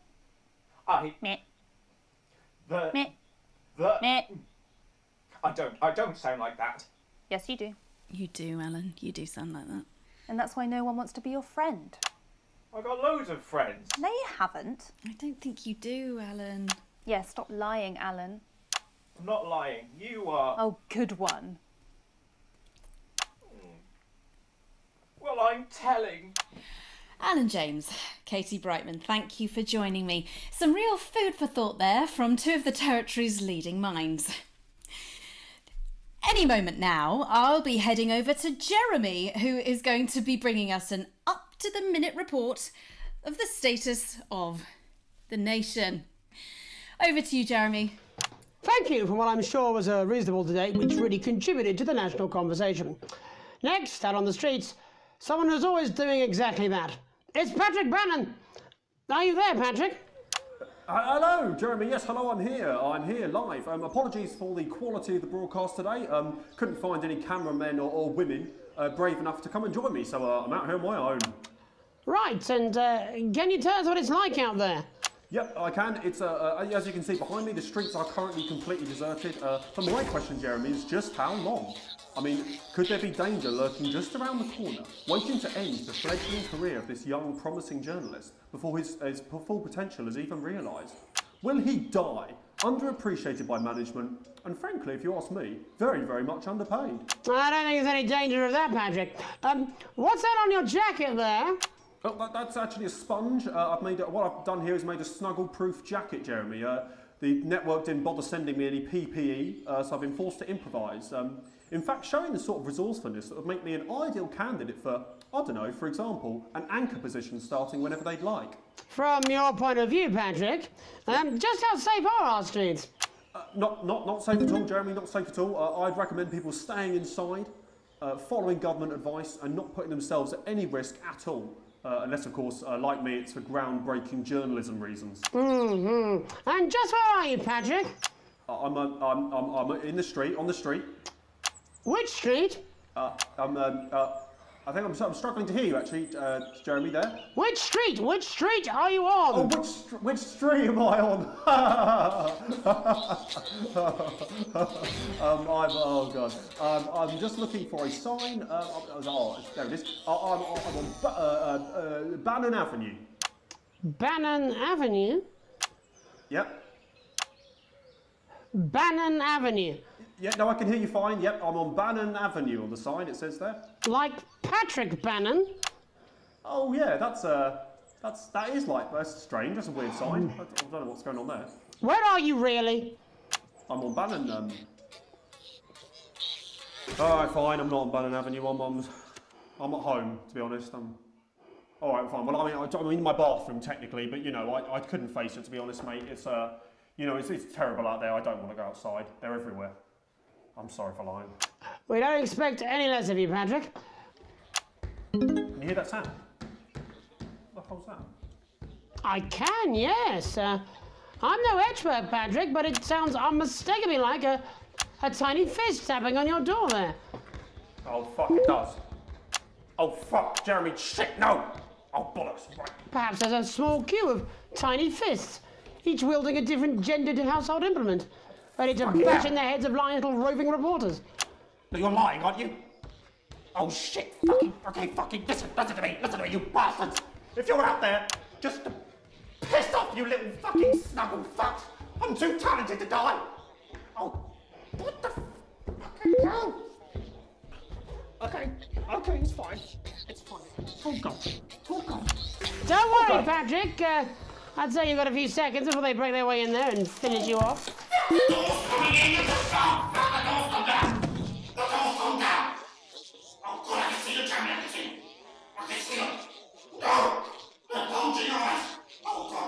What do you see, Patrick?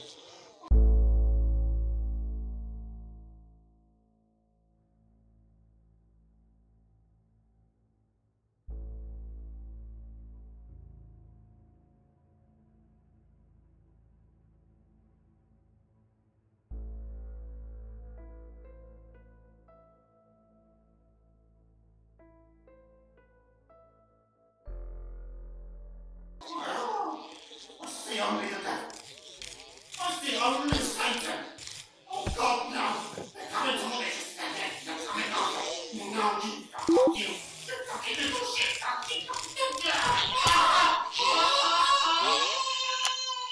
Thank you, Patrick, for that report, showing the nation, and more importantly, management, just where you belong.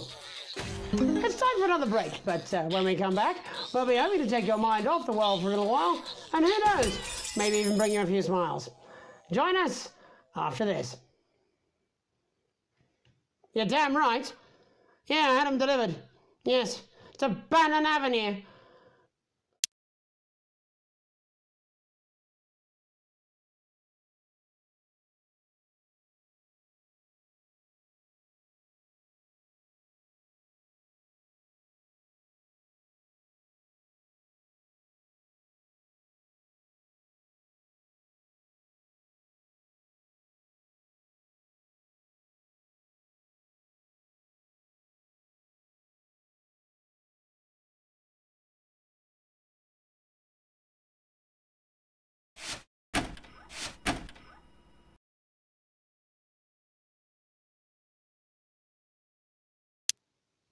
No, I'm not.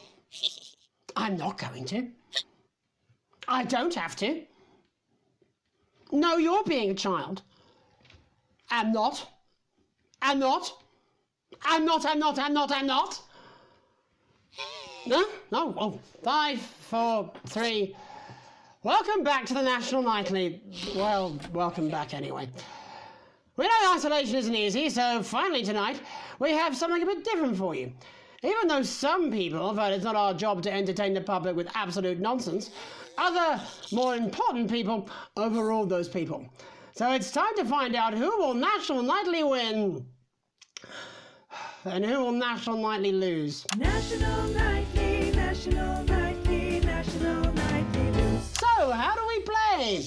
Well, joining me as a man who knows all about playing, it's Tommy Harris. Hello, Tommy. All right, Johnny. It's good to see ya.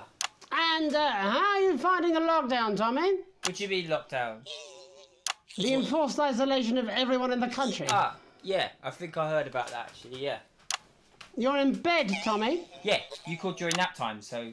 Of course, that's my fault. So, why don't you tell us how the game is played? Well, it's pretty simple, Jeremy, you sausage. I'm going to ask contestants from around the territory 3 questions about what else? Yours truly. And those people are going to get a chance to win a very special prize. And what are they playing for, Tommy? Drum roll, please. Jeremy. Oh. Thank you. This. Is that... What is that? It's my athletic support, Jeremy. Oh. But I've signed it, so... Oh, well then, what a fantastic prize. Have we got anybody waiting to win this once-in-a-lifetime prize, Jimmy? I believe we have Angie on the line. How do you feel about winning this man's old pants, Angie? I've never been so excited, Jeremy. And can I just say, I love you. Both of you. Well, you've said it now, haven't you? Oh, Angie, I love you. In a way. Tell us about yourself, Angie. Well, what can I say? My name is Angie. Always has been. I'm a human woman, and my dental hygiene has been described as acceptable. Brilliant! Right, well, shall we get this shambles underway? Absolutely, John. Can I get 30 seconds on the clock, please? We haven't got a clock. Yeah, I did ask for a clock. So... Well, why don't you start, and I'll stop you when it inevitably becomes unbearable to watch. I love it. All right, here we go. Time starts now. Question 1. When is my birthday? The 13th of August at 7:19 a.m. That is absolutely correct. Question 2. What? I said, what is my favourite colour? Crushed praline 4. Correct, the colour of my nipples. And finally, Angie dear, what is my star sign? That's a trick question. You were born outside of the human understanding of the cosmos.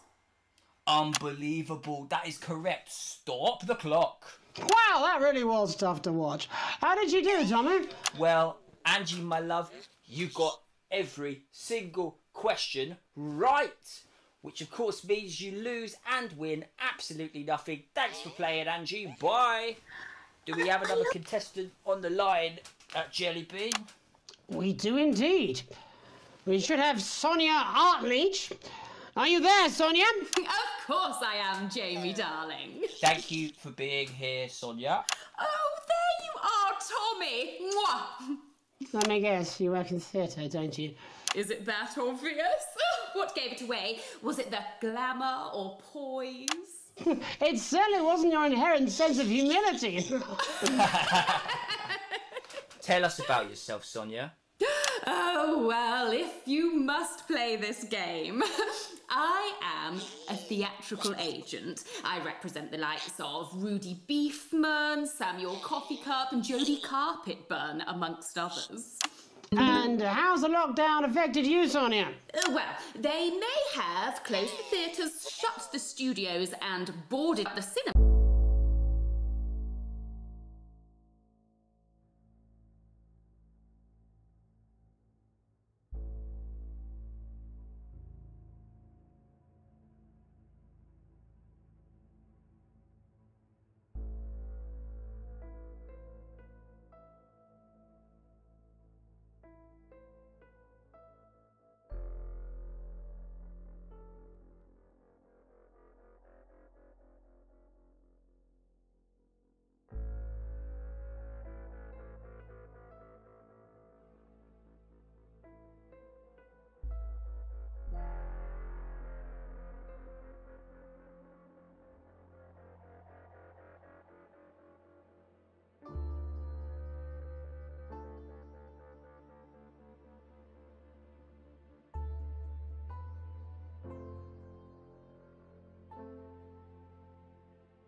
cars, but they won't get me that easily.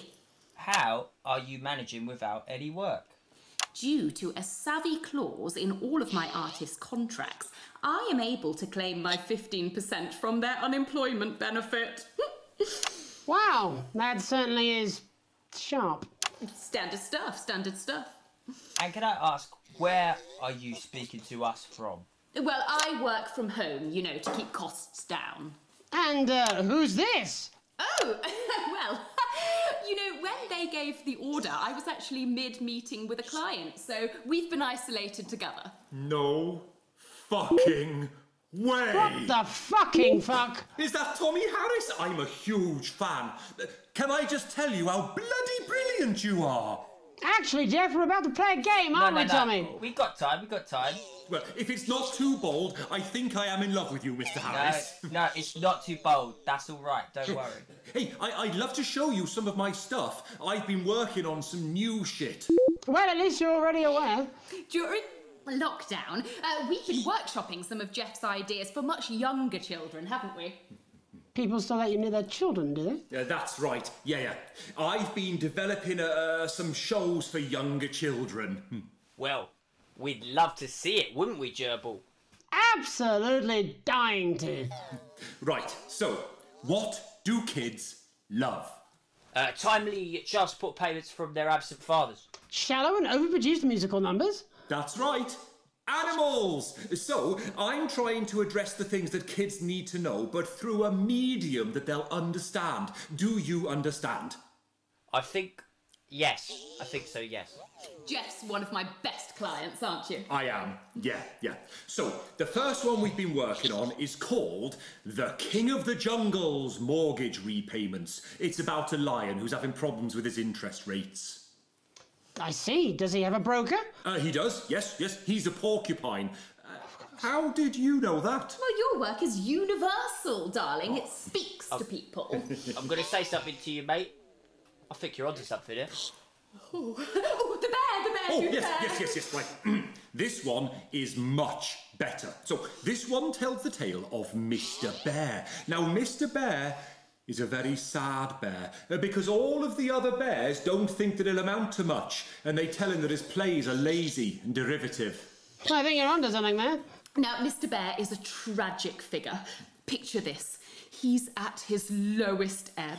The trees are closing in. He can't even face his salmon, can he? No. But then he meets someone that will change his life forever. This is fucking gripping. That's right.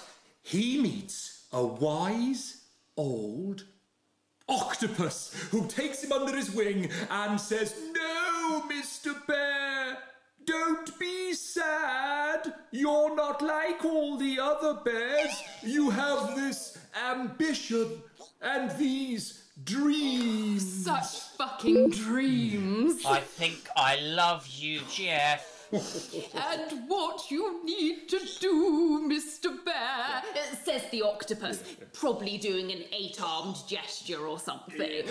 What you need to do to find happiness in this crazy old forest is you need to set yourself more realistic goals.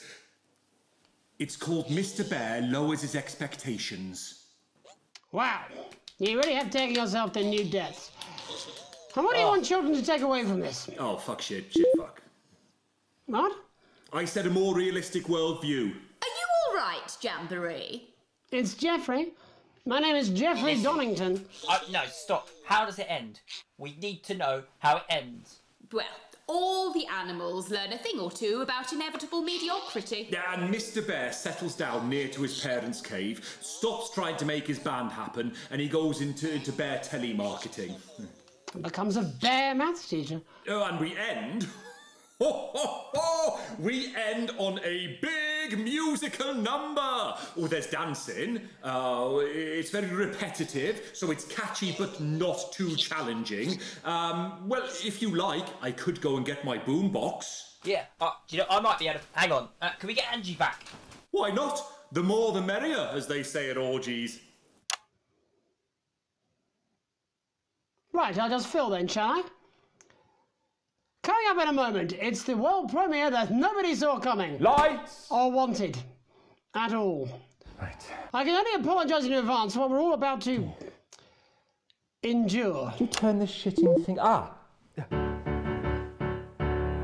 Well, there's all sorts of creatures down on Dangly Doodle Farm.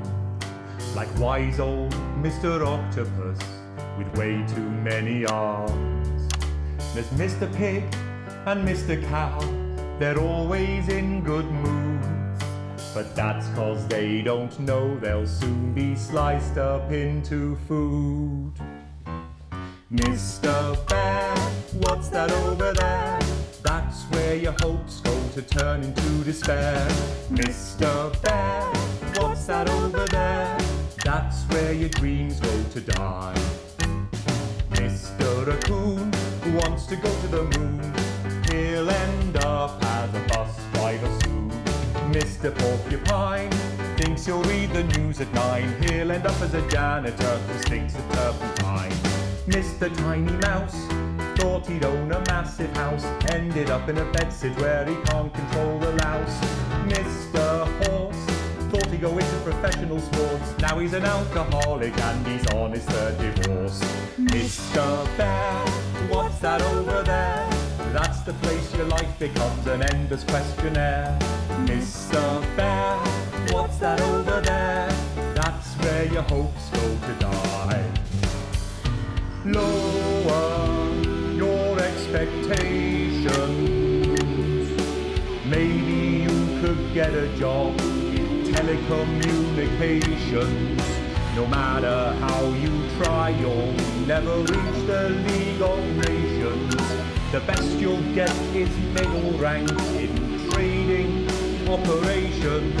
So lower your expectations.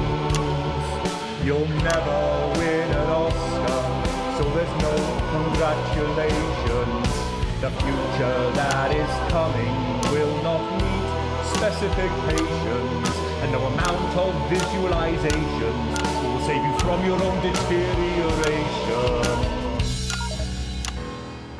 Mr. Bear, what's that over there?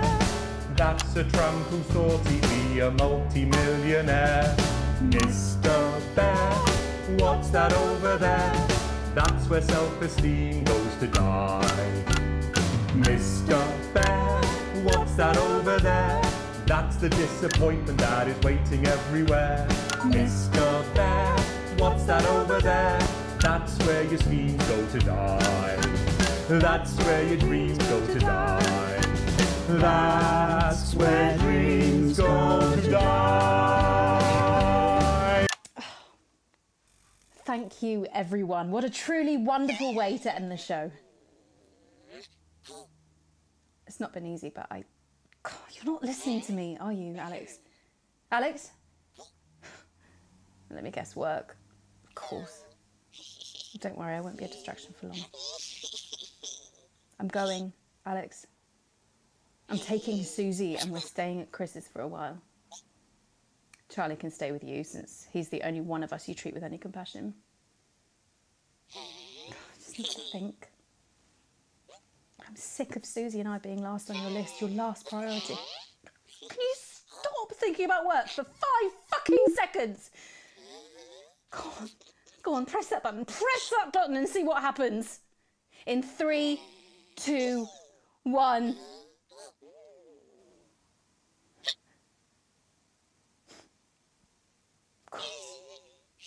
Of course, you always cared about the fucking job more than me. I'm done with you. In fact, I never loved you. You meant nothing to me, just like Susie and I clearly mean nothing to you. And oh yeah, I'm seeing someone else, and we laugh at you. The kids will forget all about you soon enough. The sooner the better. Goodbye, Alex. Alex? Alex? Alex!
God, I'm sorry. What the fuck is wrong with you? I'm sorry. I haven't had any food today. Oh, you're fired. What? You're fired. What for? Facial sabotage? Jenny? Problem? I want her fired today, now. Don't worry, Kath, it'll be all right. No, it won't be all right, Kath. Pack up your weapons of optical destruction and get out. You realise you're beginning to sound like me? I mean it, Kath. Stay where you are, Kath. Jenny? This is not Jenny's decision, Jeremy, or yours. It'll be all right. I'll talk to both of you. Oh, good. You can tell him I'll return his wife's casserole dish at our dinner next week. Dr. Adrian Atkinson-Blimey returns with a new season Jenny? in Sizes, and his very first guest is popular parrot. I'm sorry, Kath, you're going to have to leave. At 11:30, it's a double bill for popular transatlantic comedy That Nun. Letting it go to your head. She nearly blinded me. 10 seconds, That's all everybody. part of a team these days. Things are better, Jeremy, you know that. Just stop being so Going in high and mighty 5, and do your job. 4, You'll have me fired too. 3. Don't tempt me. Meghan and all the team at the National. Good evening. I'm Megan Wolfe. And I'm Jeremy Donaldson. Our main headlines tonight. The establishment strikes back. The World Council has agreed today to impose punitive sanctions on the people of this country. The sanctions, which are broad-ranging, include restrictions on the supply of oil and gas, food, clothing, and even some medicines. But how should we react? We asked the public. So how do you feel about the sanctions? I actually think that with Advance in charge we'll be fine. Of course the rest of the world will want us to fail, or it'll be their billionaires next. But I trust Julia and Peter. Thanks, Patrick. Fascinating stuff. Popular Prime Minister Julia Salisbury has released a reassuringly brave statement in response to the World Council's controversial announcement. This international declaration is nothing short of outrageous. We are a democratically elected government with massive popular support. We do not recognise these sanctions, and we encourage other socially progressive nations of the world to both resist and ignore them. Advance have struck fear into the heart of the international community by showing that it is possible to have radical change for the betterment of the many. And whilst I wish we could improve other countries as much as we have our own, we do not rely on the help of others to thrive. This country is entirely self-sufficient. We are a team, now more than ever. And this team is on your side. Thank you. Defiant stuff. But what do you, the public, think of our government's stance? Robin Short found out.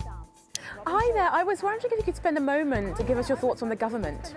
Honestly, I think they're doing a great job. I know the assets and wealth checks have made the difference for us for the cost of the little one. And people seem, happier in the main. I always said things would get better with a woman in charge. Putting the grown-ups to shame. An award today for Camp Busyfingers, which continues to break all production expectations. A slightly dazed-looking Sophia Remington presented young foreman Alfie Plank and his team with a certificate, statuette, and a moderately generous tuck shop voucher. So, how do the public feel about the Youth Employment Opportunity Scheme? Patrick Bannon again. What's your opinion of Camp Busyfingers? What do you think my opinion is? Should be banned. It's bloody child labour. Is that what you like, is it? Children being exploited? No, I don't. The delicate sound of thunder. A frightening start for commuters this morning, who were confronted by a somewhat sinister sight as they left their trains. Many travellers reported feeling intimidated by the silent figures who stood motionless outside every major station in the capital. Radical extremist group Disrupt, who organised the show of strength, refused to comment on the meaning of the strange protest. Or to apologise to this presenter for making him drop his morning bagel in surprise. But how do we feel about these somewhat radical extremists and their upsetting methods? Robin found out. Can I ask your opinions on Disrupt? Are those the guys in black with the orange fist thing? That's right. Can I be honest? Of course. This is journalism. They scare me a bit. Injury time? Fierce rival doctors David Wong and Ingrid Sforsborg and Horgensford today sent a joint statement to the service appealing for an urgent shipment of supplies. After breaking into two warring factions, things seem to have gone from bad to worse for the ill-fated expedition. They look like they could really use some supplies, Jeremy. Or possibly a peace negotiator. But with the pair arguably being their own worst enemies, how should we feel about sending them the resources they need to carry on? Patrick Bannon found out.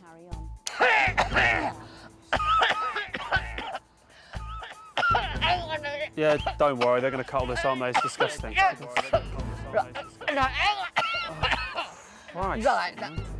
Oh, Jesus, wept.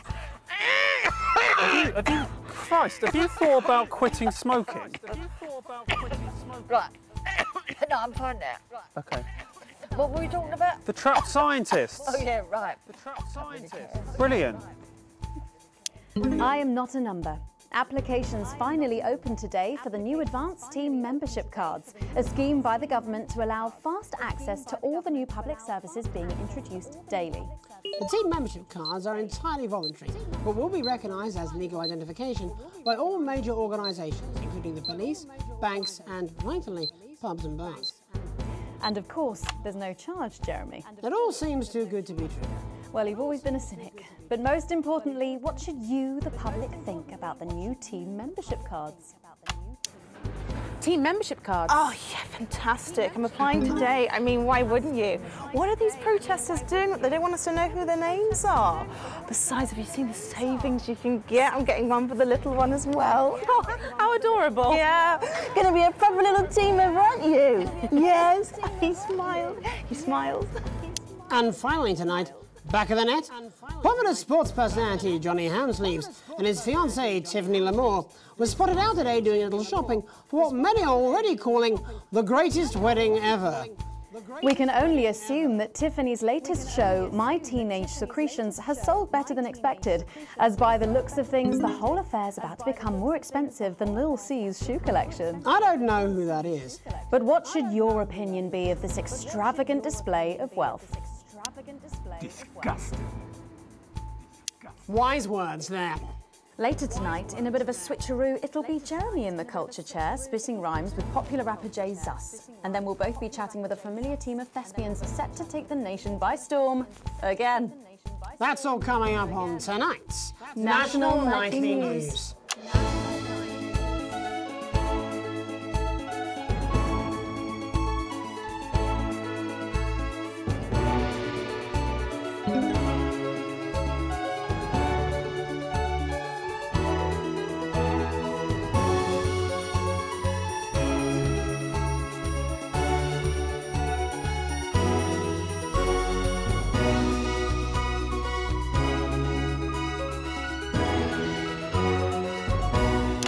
Tonight, thankfully, some news as we return to our main story.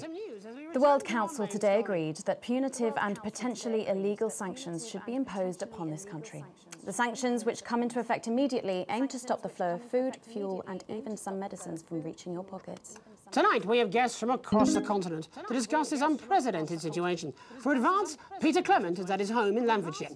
Are you there, Peter? Yes, I can hear you, Jeremy. Thank you for having me. A momentous day, Prime Minister. Are you shaken? Oh, I don't scare that easy, I'm afraid, old son. And neither do the people of this country. Well, joining us is Ivan Vodovich, Foreign Minister of Urkistan. Ivan, thank you for being here. Great pleasure. You, Megan Wolf, are like strongest guard at Labour camp who wake up inside body of crazy, expensive prostitute. In my country, you will be worshipped as a god. Okay. Minister, as one of those arguing most strongly for these sanctions, how do you feel about Advance's defiant stance? Advance is like man who's thinking a big career in movies land, when actually he in dirty sanitarium, screaming at mirror and holding tiny penis in hand. He's clearly not from Svenland, and we have like some of the cleanest mental health facilities in the continent, yeah. And welcome to Svenland's Minister of Mojo, Björk. I'm sorry, we don't appear to have your surname. It's just Björk, yeah. We don't use things like socially divisive surnames here, yeah. Minister? It's just Björk, yeah. Right, Björk. Your country spoke in favour of Advance at the World Council today, but you were noticeably absent when it came to the actual vote. Well, what a surprise. The hippies didn't show up for the fight. Actually, that's quite racist, because if you must know, we were going to go to the whole, like, boat thing, yeah, but it's actually the Festival of Feuerland here at the moment, where we honor the old generations. So, like, we all had to work our grandparents' Galinia whilst the boat was happening, and that's like a really, really time-consuming process, actually. You're like a sissy man. You had this expression, sissy man. It's like man with tiny penis who like to wash more than once a week. Actually, that's quite homophobic, yeah, Oh, because... stop winding him up, Ivan. We're not back at the Grange now. Sorry, Jeremy. Ivan and I used to play golf back in my media days. Yeah, he always wins. Nothing gives him greater pleasure than grinding people's gears. The more publicly, the better. Peter, you're like man with tiny penis who think he have tiny penis, but actually he discovered that. Oh, could it be? No, it's tiny penis. Ivan's just worried that when the rest of the world sees how well we're doing, they'll notice all that dosh that he's got squirreled away. Because that's what these sanctions are, Megan. They're the last pathetic gasp of an establishment in collapse. Wolves at the gates, Ivan, old mate. Good. You can join others on my wall. Actually, in Svenland, we have like serious animal welfare legislation. And like my friend Helge, she got arrested for killing a butterfly that was hovering over her fuel thing. I mean, in English, jam sandwich. I used to know a girl called Jam Sandwich. She was a right cracker too. I wonder what became of her. We seem to be wandering a little from the news here. That's human interest, Jeremy. The real people behind the headlines and all that. So if you're watching Jan, give us a call. Yeah. Let's see if we can't organise a reunion. Crash, I'm not sure about that. I'll have to run it past Mrs. Clement first, eh? Peter, you're like man trying to empty ashes of mistresses into oncoming vent. Soon you have tiny penis and beard full of secrets. In Svenland, we don't really go in for all that restrictive monogamy stuff here. We're kind of fluid, actually. Okay, well, it seems that we are running out of time. Yes, so before we go to the break, briefly, if you would, gentlemen, with the people of this country facing shortages and possible shortages and power outages.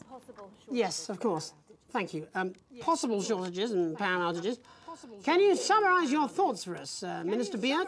Well, from here, yeah, you all look a bit stupid really arguing about outdated divisive concepts like money. In Finland, we replaced currency with a system of bodily fluids back in the 1970s, and that's like really hard to sanction, actually. Thank you, Minister Votovich. Your country is like man who think he invented perfect trap for giant Newton hairy bear. When really, he's just standing in field holding his tiny penis, yes. Thank you, Minister. And finally, Prime Minister Clement. Let me talk to your viewers here, Jeremy. Don't worry, everybody. Don't be afraid. Don't even lose a wink of sleep. We knew the rest of the world would react this way, and we're ready. As my old man used to say, you can't make a shite pie without blocking a few toilets. Thank you, Prime Minister. Reassuring words there. We'll be back after these messages. 1 minute back. Hey, Peter, I over your way this weekend. You fancy a quick 9? Yeah, sure, front or back. That's what I hope you're asking Megan Wolf for me. She's out of your league, mate. Thank you for the correction. Well, you have to be more careful. It's all part of his long-term plan to get fired live on the news at 6 in front of the nation. Can someone warn him it's going a little too well? Advance have asked us to censor unpalatable or subversive. Press the censor button, spacebar on your keyboard. Toggle on this new gizmo. Turn it.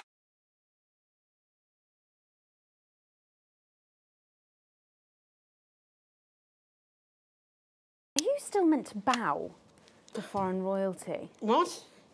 Should I just, like, curtsy? Hang on. Have they given you the Crown Prince report? What? Megan? This is Jeremy, and he'll be interviewing you. Yo, thanks for having me on your show, man. It's quite all right. Yo, just a quick one. You're not going to ask me about the chimp, are you? Live in 10 seconds. So he put that get up on himself. I'm just saying. Going in 5, 4, 3. Welcome back. I'm Megan Wolf. Later, we have an exclusive first look at a theatrical sensation everyone's going to be talking about. But first, it's time to go over to the culture spot with lovely old Jeremy Donaldson, who's joined by a very special guest. Jeremy. Thanks, Megan.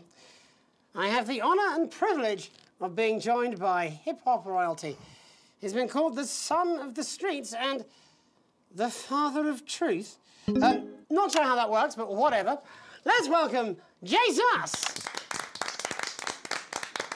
Thanks, Jeremy. Yeah, it's a real honour to be here on your show, The News. You know, as a kid on the streets, I used to watch you through a window of the shop, so to be here right now is crazy.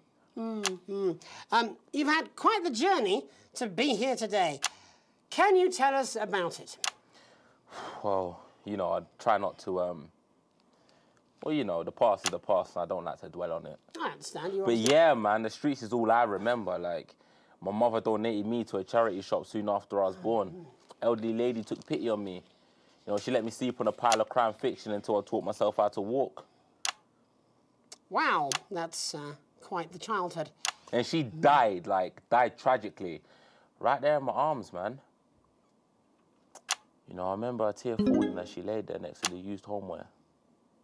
And in that moment, I became a child of the streets. I was just 18 months old.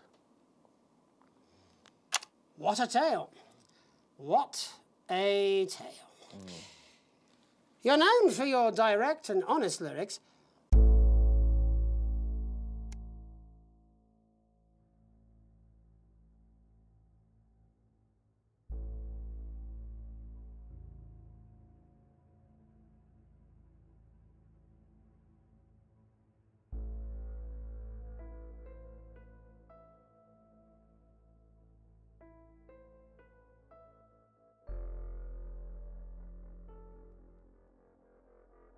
Was your style informed by your troubled past? Oh, like I said, I try not to talk about it. It's just too hard. Of course. But my first album is about the story of the first 4 times I stole, so I wouldn't starve. A small group of infants came to see me as their de facto leader. They call me Mr. Cheese Slice. Anyway, we were like a family. So it would seem. Recently, you've been quite outspoken about the government. Yeah, fuck the government. Fuck Advance. Fuck Peter Clement. What is it that you object to so vehemently? Well, you know, they stole from us. They're taking our money and spending it, man. Redistributing it. Actually, homelessness has been all but eliminated in the last couple of months. So? Surely that's a cause close to your heart? Yeah. Nah, of course, man. Very much so. I just mean, like, why do I have to pay for it, you know? You don't. People have been rehoused on property seized from the historically wealthy. And that couldn't have been you, could it? Look, yeah, I worked hard to be here. I built this from nothing, and I deserve to be rewarded for that. Would you say you worked harder than, say, a farmer or a care worker? I don't know. But if people are taking something from my music, choose to value it, buy it, who's to say I don't? And no one can take that away from me. Not even to help, say, vulnerable children? Mr. Cheese Slice. What is it you're trying to say? I just don't understand where you've placed yourself politically. I mean, is it ideological or is it tactical? Well, it's more of a... Or maybe it's hereditary. Stop trying to tie me in knots with your words, Jeremy. I let the music speak for itself. And the people agree with me. Well, that remains to be seen. But you have given me a very easy segue out of a conversation that I promise you was much more painful for me than it was for you. So here he is with his hit song, Mrs. Ludlow's Tears. Oh, no. I'm going to do something a little different. It's a new single I've been working on. Oh, so this is unapproved, is it? Yeah. You love it. Excellent. Don't worry, we've got a state-of-the-art censorship system. What's the worst that could happen? So here he is with a new song. Aren't we lucky? It's Jesus! First, you're gonna pay up. You're gonna pay back.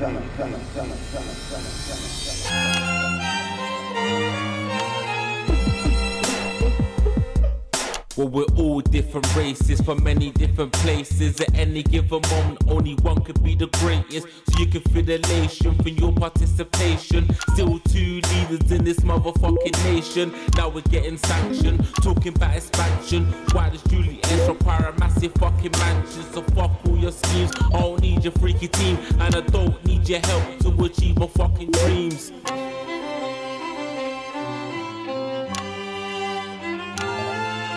So don't make a fuss when you find you're one of us. Yeah, every single one of you's a bit Jesus. And you can call me crazy, cause no one ever pays me. But I won't waste a lifetime being motherfucking lazy. I may be inventive, my taste may be expensive, but why would I get out of bed with no fucking incentive? Although it's contravention of your obvious intention, I like to eat a little of the fruits in my invention. You make us the same, but we're not all the same. All our dreams, all our schemes, all our means are not the same. The best of the praise, of the crest of the wave, cause we're only equal people when we're motherfucking slaves. Take this fact, gonna stain it red, gonna slam it into Peter Clemens' motherfucking head, cause he's thick as shit, he's got a job he's unfit for. It's time to storm the castle with a motherfucking pitchfork.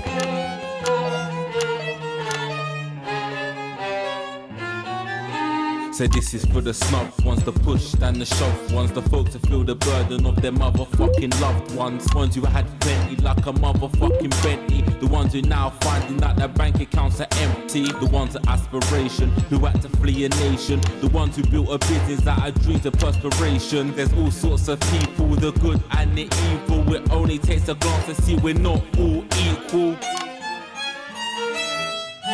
You make us the same, but we're not all the same. All our dreams, all our schemes, all our means are not the same. And the best of the praise, serve the crest of the ways, cause we're only equal people when we're motherfucking slaves. Gonna take this fact, gonna stain it red, gonna slam it into Peter Clemens' motherfucking head, cause he's thick as shit, he's got a job he's unfit for. It's time to storm the castle with a motherfucking pitchfork. Get out of your seats, get your asses in the streets, set a fire in the building, let them feel some fucking heat. Say you hate to go getters, you're squilling bed betters, and burn them on the powers of advances fucking letters.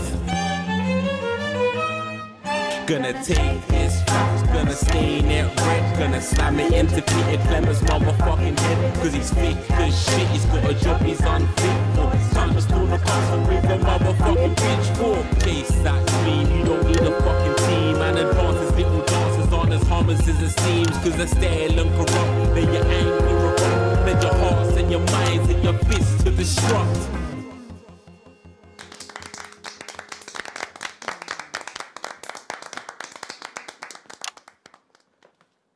Jesus there with his new song. Thank you so much for joining us in the studio. I'm sorry. I may not agree with you, but I'd just like to offer you an apology. I've just been told that there was some kind of issue upstairs, and an attempt was made to censor some of your lyrics. What? Are you joking? I'd just like to say to you and everyone at home that this was a mistake. This is absolutely ridiculous. I cannot believe this.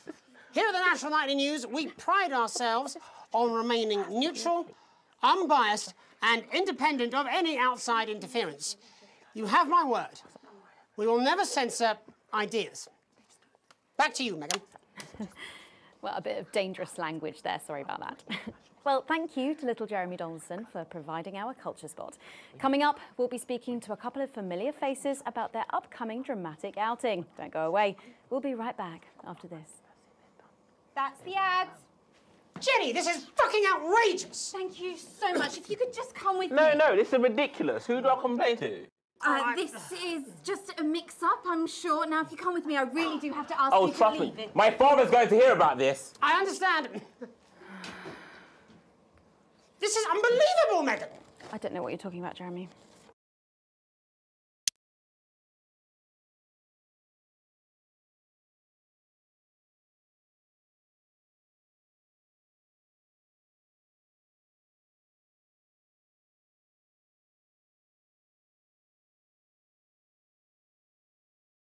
Oh, here we go. Oh, shut, stop it. Look at him. If we could just get you in position. Oh, say no more. Say no more. Megan, Jeremy, you remember Mr. Algebra? Vividly. And Mr. Harris, and this is Ms. Radin. What? Philippa, please. You're back together again, eh? Who'd have thought it? Perhaps a lower-order demon. Yes, it is awfully exciting, isn't it? Right, OK then. We're going live in 10 seconds, opening on camera 1. Oh. Sorry. Cheers. 5, 4, 3. Well, Welcome back, and no, you're not mistaken. Sitting across from us are some very familiar faces. You really are too kind, Megan. It was only a yoghurt commercial, but I'm still proud of it. Here to talk about his new show, we're joined by national treasure Tommy Harris, the National Theatre's Philippa Raven, and National Deficit Jeff Algebra. It's so lovely to have you all. Tommy, would you like to tell us about the show? You know what? I'd bloody love to. It's about me. It's about my life. And where did the idea come from? So, right, picture this. Their legs akimbo, mid-session, sweat is pouring out of me like an immense hog. And then Cindy comes in, she says, Pete's on the phone. That's Peter Clement, the Prime Minister. Yeah, Pete's actually a really good mate of mine. Oh, is he really? Yeah, no, he comes to training sometimes. He's actually a pretty good goal sweeper. Anyway, so, yeah, Pete, he says, Toby, can you... He thinks my name's Toby, see? He says, how would you like to spread your message of team spirit and cooperation across this fractured nation? How would you like to really make a difference in these desperate times? What did you say? Yeah, right, yeah.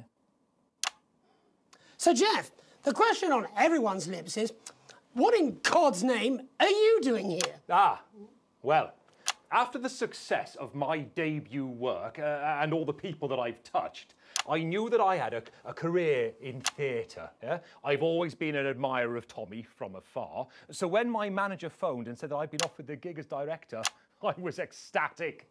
I whipped my trousers off and got straight to work. Why did you do that? I do all my best work with my trousers off. Yeah, I've been told that too. No, I wouldn't say so. Right, Tommy, sorry, would you just give us a sense of what the show is actually about? It's about how hard it's been for me and some of the struggles that I've faced. It's like really getting to the heart of how tough it is to be me.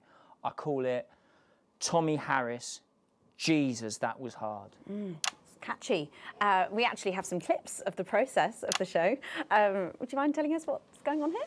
Yeah, so the show is built around two things that are very important to me. It mixes scenes from my life as well as epic fantasy retellings of scenes from my life.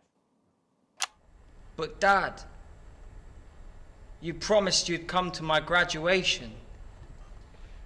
I'm sorry, son, but you're an embarrassment. But Dad, you promised you'd come to my graduation. Back, demon! Back to the hells! Wow. Philippa, what's it been like co-starring with Tommy Harris? I've always dreamed of treading the boards at medium-scale regional theatres, Megan. And for once, this show really gives me something to sink my teeth into. What's different about this show, then? Tommy, Mr. Harris's show really lets me show my tremendous range as an actor. I've always suffered from typecasting, forced to play the same tired characters in every god-awful yoghurt advert or godforsaken soap opera or, God forbid, a pantomime. But, you know, this show has really let me just go there. Jeff, the viewers at home will be dying to know exactly what is it that you bring to the show? Oh, good question. I think these guys would agree with me when I say that it's my steady hand on the tiller, my arm round the shoulder approach that's really brought the production from strength to strength. Absolutely right. Jeff's contributions are immeasurable. He was our rock. Yes. Can you give us a sneak peek of anything else that might be in the show? Yeah, all sorts, yeah. We've got lots of exclusive first-hand experiences of Tommy's time in the underground sports board scene. And some epic fantasy retellings of Tommy's time in the underground sports board scene.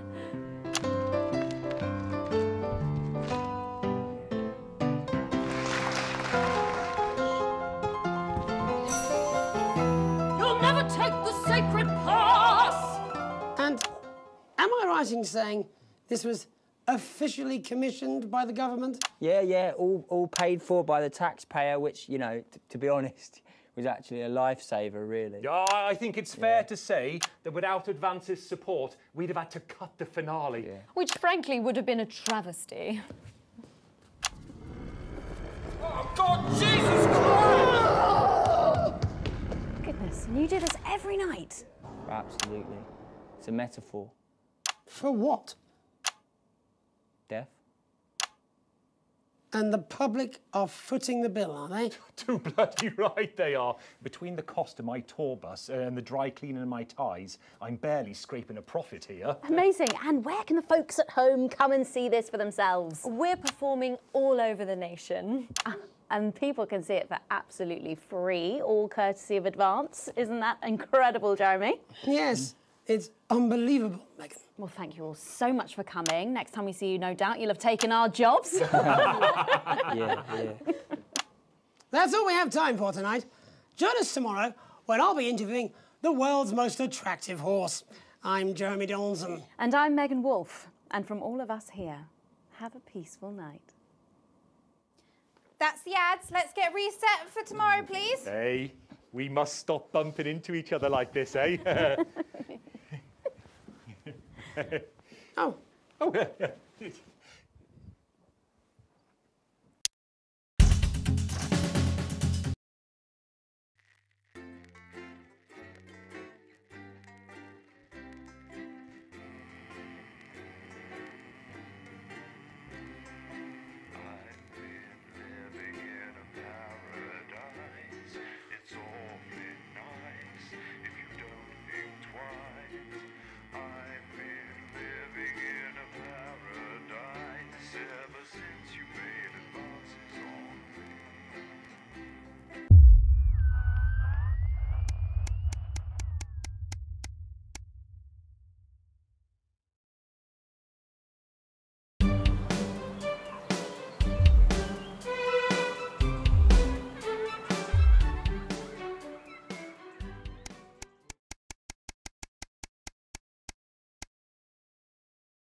This is a staff announcement.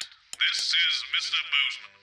Well, in less than a minute, we'll be going live to the newsroom.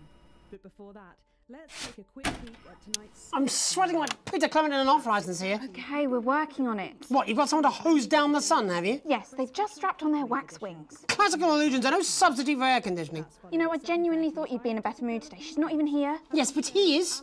Our gun-toting handler. Who, Andy? I don't know what the fuck his name is, do I? He's here to keep us safe from people like Disrupt. More like keep us in line. I hate guns. Give me the willies. 10 seconds, everybody. So, we've got any actual real news tonight? Well, the world's on fire. That good enough for you? Going in 5, 4, 3. Let's go over to Jeremy Donaldson for the national... Good evening, I'm Jeremy Donaldson. Our main headlines tonight. Siege mentality. The World Council today established a military blockade to enforce the unjust and punitive sanctions now entering their 10th week. In a statement from team headquarters a short time ago, Prime Minister Julia Salisbury issued a commanding response to this unprovoked escalation. The World Council should make no mistake.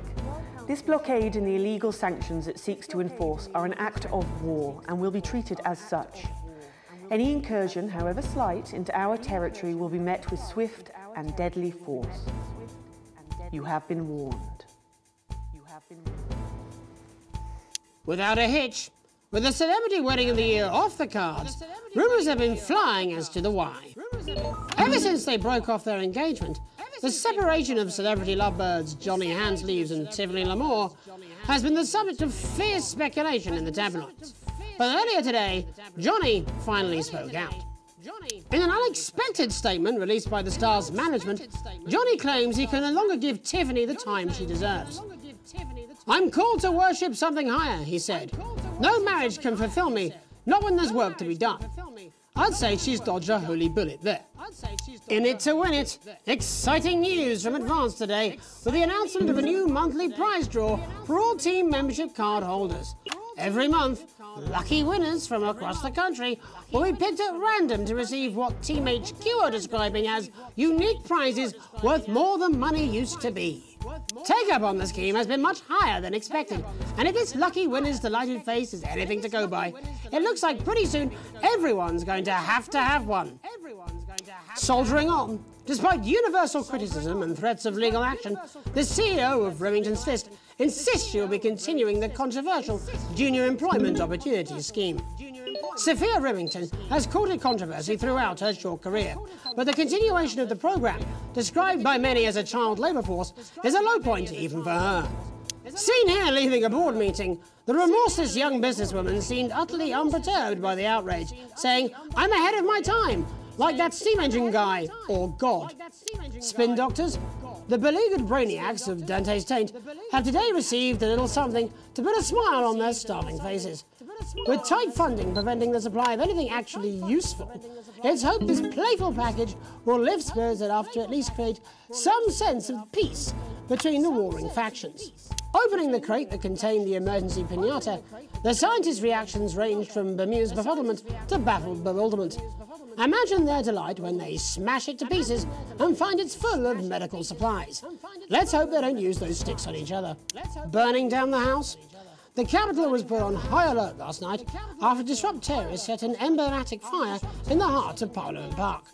Violent conflict broke out at the demonstration after a mob of so-called protesters from the radical group launched an unprovoked attack on community cohesion officers in attendance. With the methods of this increasingly violent rabble becoming ever more extreme, many are asking if the military should intervene.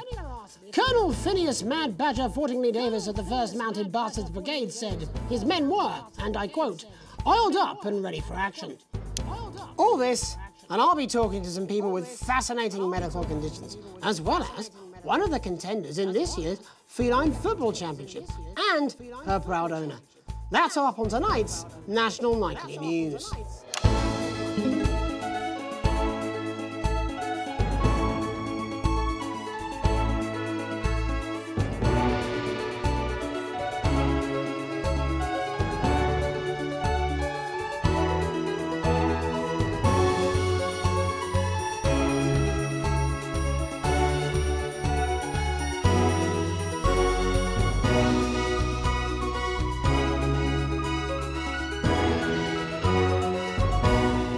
But first tonight, our team of correspondents has been dispatched to every corner of the country to see how the people of this great nation of ours are coping with this unprecedented hot weather. First, let's go to Megan Wolf in Shining-on-Sea to see what this scientific community has to say. Megan, how's the weather there?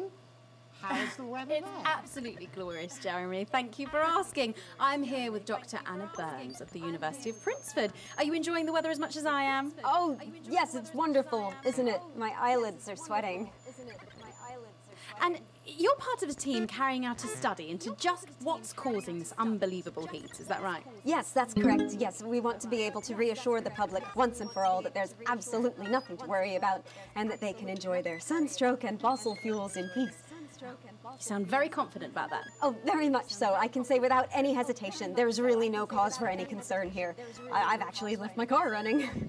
So tell us about this experiment.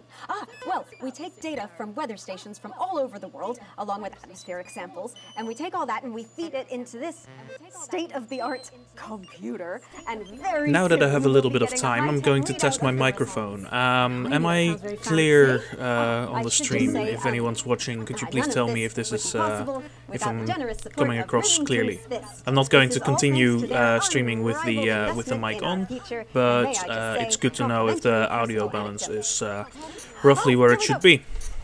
So yeah, let me know. And Okay, cool. And I'm not being drowned out by the game or anything, Mario?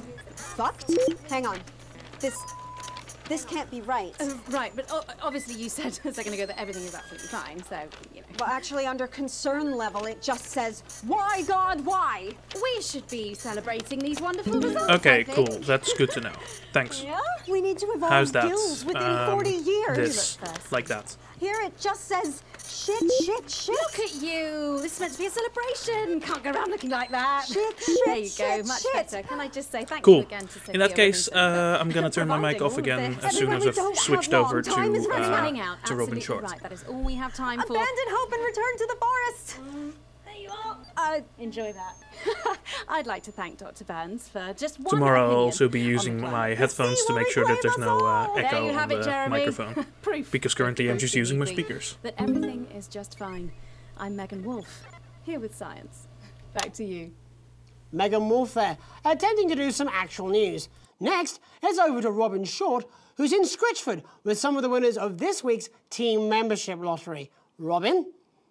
Thanks, Jeremy. I'm here in Scritchford with Gary Failsafe, a janitor at the local school, and Amelia Jackhammer, an aspiring poet. Both of you were drawn at random from those who hold team membership cards to receive this week's amazing prize. How do you feel? Filled with fervent euphoria. Yeah, good, yeah. And all that we had to do was fill in a quick form or two. Wow, that sounds so convenient. But we're all dying to know, what have you won? That's right, Robin. I've won dinner with Julius Salisbury at one of the capital's top restaurants. Ooh, swanky.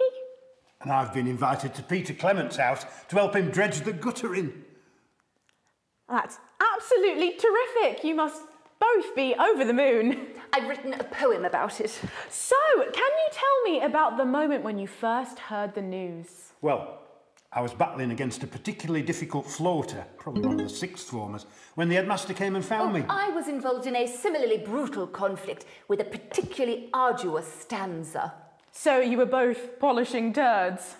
No, I don't like to polish them. I like to keep them intact for my collection. Oh. How unexpected. I don't polish turds. I write poetry. Potato, potato. So, Gary... Do you think Peter Clement's going to let me keep the contents of his downpipe? There's no harm in asking, I suppose. Would you like to hear one? No, thank you. Gary, when you signed up for team membership, was it in hopes of winning the lottery, or were there other reasons? I like a flutter, of course, but no, the boss said I had to sign up to keep coming into school. Very sensible. It's important to know who we're trusting around our children. Oh, I have an unpublished book of sonnets about children. Perhaps you'd like to hear one. No! Or an anthology of haikus on the death of innocence. I'd rather hear about Gary's turd collection. Really? I thought you might say that. Oh. Oh. Are you all right? Yes, it's coming. It's inspiration and it's delicious. Right you are. Today on the show there's no news, just a man who keeps multiple poos. Yeah, No. this big one's my favourite. See how it's fibrous, really lovely texture. Would you encourage other people to enter for their chance to win? Well, if it's colour you're looking for, take a gander at old Blue Eyes here. The national news lost its way when it covered some crap on a tray. Some of these are quite rare. Maybe that was unfair. And that's all we have time for today. Back to you, Jeremy. Thanks, Robin. What a lucky pair they are. And finally in this segment, it's over to Patrick Bannon, who's gone to the smelliest town in the country to see how the unprecedented weather is affecting the locals. Patrick? Hello there, Jeremy. Hello, yes. I'm here live in Grizzleford, which has recently voted the smelliest town in the country. And I have to say that, you know, in this heat, the smell really is. I mean, it's something else. Barry Lardons, mate, you've lived here your whole life. How'd you put up with the stink? Well, we're just all very proud of our achievement, to be honest with you. Can tell that. Look at him, proud as punch. Do you know what it's like, son, being the second smelliest town? No, I don't. Living in the shadow of Arseminster. Those smug fucks. But who's laughing now, eh? Tell you what, not me, that's for sure. So what happened, mate? Right, the good people from Remington's Fist came in and saved the day with their factory. You're talking, of course, about the newly built Flard factory. Yeah, they gave us this big presentation on jobs and growth. But as soon as we heard about the stench, we paid them whatever they wanted to put it here. Does the stink not affect your life in every way, Barry? I mean, perhaps if you're filling in a tax return or completing the physical act of love. It's strong at first, but you get used to it after several weeks of your first bout of sickness. The judges were very impressed. So, what's sickness? Oh, that's nothing to worry about. It takes a few minutes before you develop any symptoms. Now, folk are saying something about the production line and how they dump carcasses directly into the water main, but I think it's probably the fume valves on the high street. On the high street? Should I see a doctor? What are the symptoms? Well, the first one is asking stupid questions. Then folk experience a loss of inhibition. Fuck off, do they? When was the last time you brushed your teeth, you stinking old tramp? Next according is a period of randomly bursting into song, followed immediately by delusions of grandeur. Oh, that's not really a problem. I've never sung in my life. Hello, it's sexy Patrick Bannon, and he's wearing sexy shorts now. Oh my God, look at me. I'm like a stallion. I'm gorgeous. Why didn't you tell me? I should take my shirt off. No, you shouldn't. Let you touch me if you want. That will be the bout of undeserved self-confidence. Love the Bannon. Feel the Bannon. Oh, mate, what's the point? And the ennui. All that's left now are the hallucinations and unconsciousness. Nana Dottie? Is that you? Why are you made out of elbows? You know I don't eat opinions. OK, he's passed out. He's actually unconscious. Are we going to come back now? Fine, we'll just find a place to stick him where it won't matter how many times he evacuates his bowels. Right, that's all here from Grizzleford, a town that's really making a stink. I'm Barry Lardons. Back to you, Jeremy. Thanks, Barry. With a naval blockade being set up around our coastline as we speak, when we come back, I'll be talking to 3 members of the general public who appear to be here purely for medical reasons. Don't go away. Unless, of course, you've got something better to do. We'll be back after these messages. 1 minute back. Well, that was stupid, even for you. I don't care. It's done. I am done. It's 200 fucking degrees in here, and I can't do this anymore. You say this every Friday. I've done something. What do you mean? Jeremy? My mic is still live.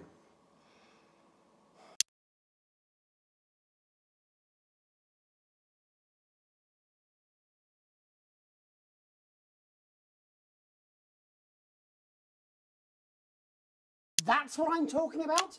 Cat football? We should be doing an interview with the War Minister or a report from Grentham Downs. Even the weather would be more fucking relevant than this. Jeremy, please, just breathe. It's just something light to keep people's minds off things. Exactly, which is wrong. People's minds should be very much on things. Christ, it's so fucking hot. Please take your seats as quickly as you can. I can't do this anymore, Jenny. I've had enough. That's it. This is just... 10 seconds. Get over yourself, Jeremy. Why don't you stop feeling sorry for yourself for 5, 4, 3.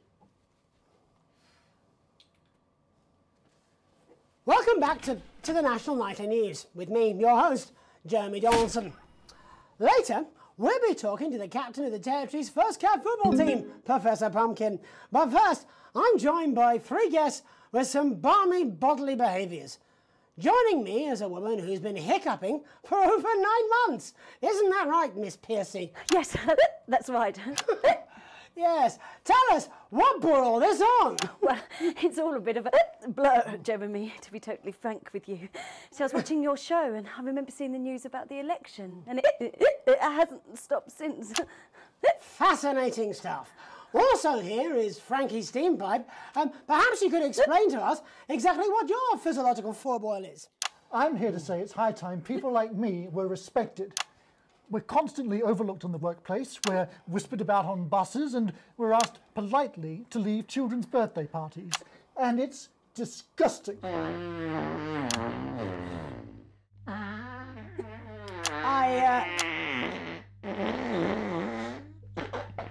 I'm sorry, my bowels have comic timing. And finally, I'm joined by a man who answers every question honestly, even when it isn't aimed at him.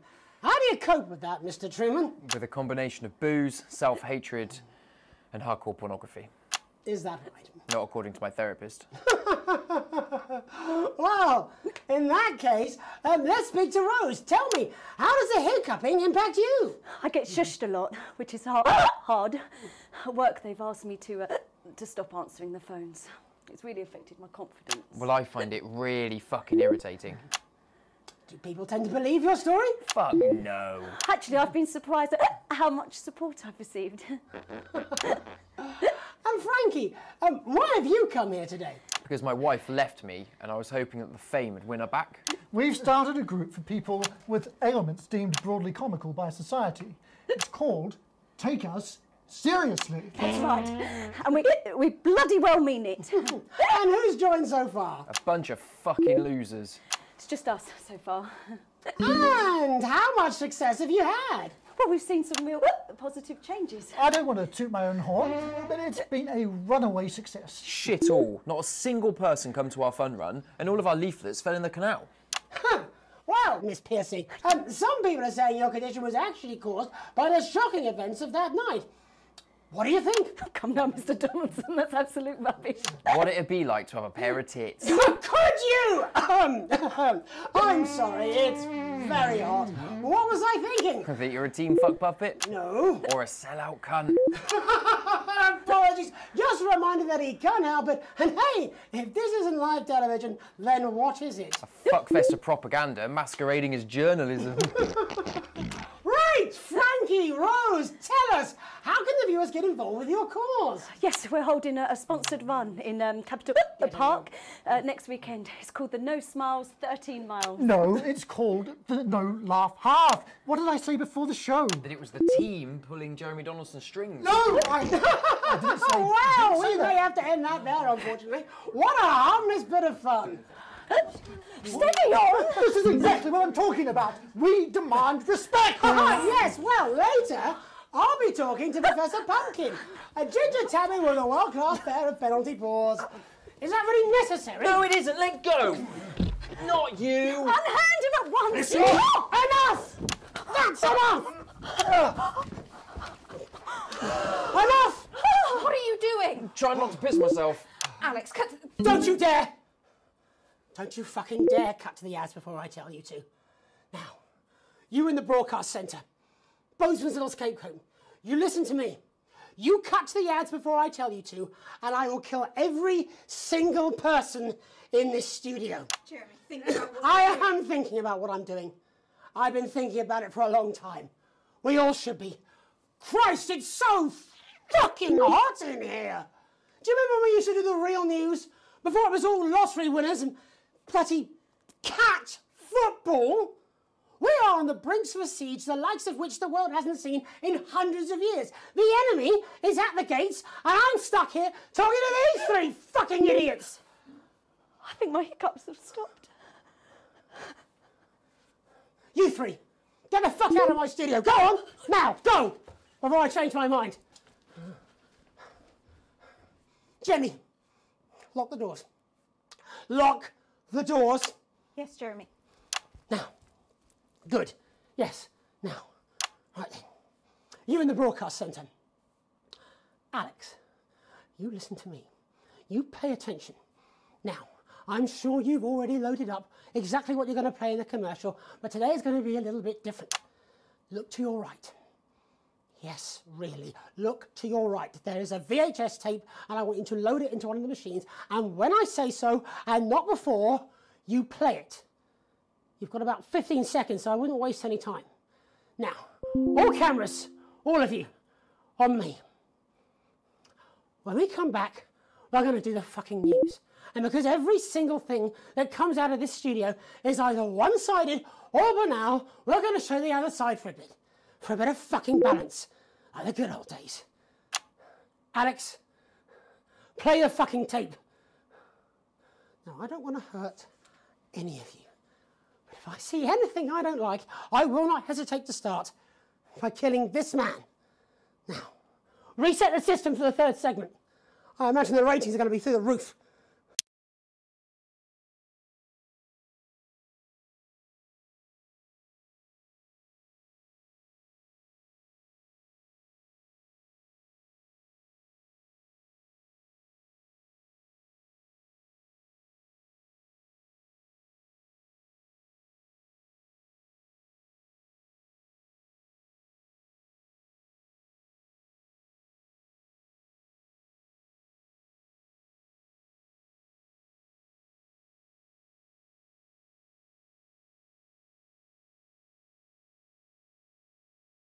What do you mean they didn't play it? Why the fuck didn't they play it? Alex, what the heck is wrong with you? You had a chance to make a real fucking difference. Jeremy, calm down. You fucking calm down. How long? 8 seconds. You. What's your name? Andy. Of course it fucking is. Jeremy, put the gun down, please. How long? We're going live now. Welcome back to what's left of the National Nightly News. Our main story tonight. There is a fucking massive military blockade being set up around this country. We are surrounded and outgunned, as incidentally am I. Now, I have asked for all the security doors to be locked, the studio doors to be locked, but security is on its way. So, I doubt we'll have much time. But while there is, let's try and do the fucking news. Our first guest tonight is Jenny. She works here in production, and earlier today she told me she put forward several news stories. Older viewers will remember those, but they've all been rejected. So tell us, Jenny, what's somehow less important than Barnum and Bailey's Amazing Shit Circus and Commander Pumplenuts, the fucking cat footballer? It's Professor Pumpkin. Really, Jenny? There isn't much time. Come on, just one real news story. I don't know, I can't think. I'm trying. Christ! You haven't even taken into public ownership yet. I mean, might as well be run from Julia fucking Salisbury's no doubt immaculate kill room. You want to leave her alone? And this gallant knight, in slightly shattered armour, is Andy. He's a CCO. What's that stand for, Andy? Community Cohesion Officer. And what does that mean, Andy?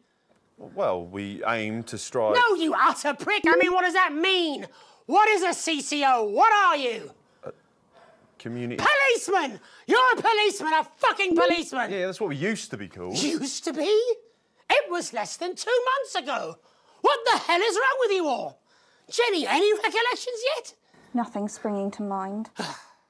All right then. Looks like you're in the hot seat, Andy. Exciting, eh? I mean, that's what you joined up for, wasn't it? Excitement? Is this your first hostage situation?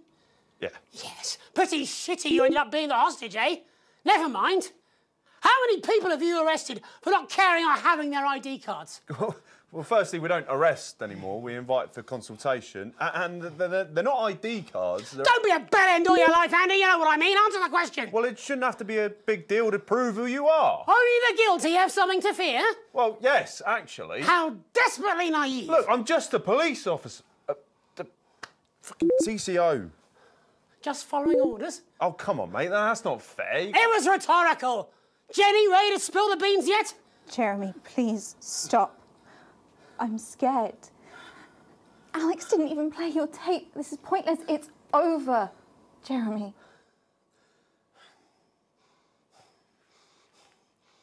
I was going to quit tonight. I had notes, see? There's a recording, a VHS tape. A message from Disrupt. I haven't heard it, but I know what it's trying to say, and I wanted you at home to hear it. To listen to the other side and make up your own minds. But Alex Winston, who works in production, decided it was not for your eyes and ears. It was not for broadcast. Maybe Alex will play it after the next break. Doesn't matter. Tomorrow morning it will arrive in every major news broadcaster worldwide. But I wanted you to hear it first. To listen to what Disrupt had to say about this unreported country. Because Disrupt and I, well, we swapped places while I wasn't looking. They're now the ones investigating, looking for evidence, trying to make the world a better place. And me? I'm in this newsroom interviewing Jeff fucking Algebra. What Disrupt have to say is important. You might not agree with all of it, but you should still hear it and make up your own minds. Are you serious? Disrupt, a credible source. You get more objectivity out of Alan fucking James. Oh my God, are you being deliberately obtuse? Why can't any of you understand there's no such thing as a credible news source anymore? Aaron! Shit! Aaron! Oh shit, I'm sorry, I didn't mean to. He's bleeding. It's in his shoulder. First aid! Whoa, we need first aid. He doesn't need first aid, he needs a fucking ambulance. Paramedics. There'll be paramedics for the security. Unlock those doors. No! Don't do that! Jeremy, he's bleeding. He could die. Yes, but if you open the door, that's How did you think this was going to end? Why are you even here today? It's supposed to be your day off! My date cancelled. I thought it'd be more fun to be here than moping around at home. Truth be told, I wanted to see you. Being annoyed with you is like wearing a comfy jumper. I think that's the nicest thing you've said to me. Let's not make it the last. Right. All remaining cameras on me. In a minute, I'm going to ask Jenny to unlock the doors. Now, that will mean Aaron, our cameraman, can get the medical attention he needs. I should imagine I'll get arrested for this. It wasn't the graceful. I had a speech. I was meant to be resigning with a flourish of honour. A last hurrah! I was going to wish you all one last peaceful night. Can't see that happening now. Still, I want to have one last stab at the news before I go. You see, there's so much more we're not telling you. There's large groups of scientists, and they're testing something. Something loud and something... What was that? I didn't think it over there. Why did Please don't shoot him. Stay back, please. Mr. Donaldson, you have 10 seconds to lower your weapon. If you do not comply, we will open fire. God, 10. cut to the ads. 9.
It's Bozeman here. For tonight's National Nightly News, there's just time to take a peek at what's coming up later tonight on Channel 1. At 6:30, it's Ration Kitchen with Jordan Rankley. And tonight he'll be screaming at some pensioners while they try and fashion a nutritious meal out of a can of condensed milk, a cow's tongue, and some rhubarb. Not one to miss. So, Julia's team have asked me to ask you to keep it light. What does that mean? It means to do that thing you do where you turn politicians into humans. Just don't get drawn into talking about the war or politics in general. They do know this is the news, don't they? You didn't hear this from me, It's over but to Patrick Bannon for all the day's sports board highlights, including all the tabletop action. apparently there's a crew at Team HQ right now. I think she's giving a speech or something tonight. They'll get it on the late news. Oh, great. So they get the brains and we get the performing monkey. Followed at 9:25 by our unsettling Sometimes you sound just like him, you know. Which tells the cautionary tale How of are one you? brave young lady's battles to survive the cruel administrations of our neighbours. It At is what it 11:25, it's incisors. It And is what it tonight, Dr. Adrian Atkinson Blimey I'm will be listening getting to his you now. teeth into Fiona from Hamble Bamblebury, who has 10 invented a seconds, tasty everybody. twist on the humble biscuit. Rumpeldogs, And so. that takes us, after the weather and public information Going in film, 5, into our close down. 4, But first 3. tonight, it's time to join Megan and the team for the National Night. Good evening. This is the National Nightly News. I'm Megan Wolfe. It's the 140th day of war. Our main headlines tonight. Company of Heroes. Skirmishes on land and sea again today as our armed forces tested the mettle of the World Council's illegal blockade. Advance's strategy of multiple small-scale incursions into the disputed zone is certainly keeping the enemy on high alert, unable to work out where or when the next strike will come. Proud parents throughout the territory find themselves ever more impressed by the bravery and commitment of their incredible children and the job they're doing keeping supply lines open against all possible odds. Don't starve.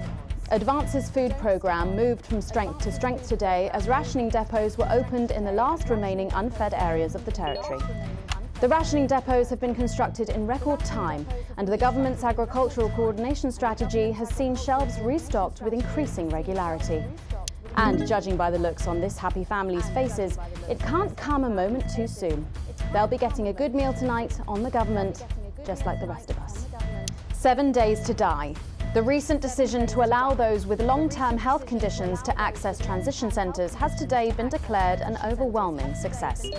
Previously available only to those in their final years, the expansion of the service has been met with relief by the many organisations calling for it to be opened up to the wider community.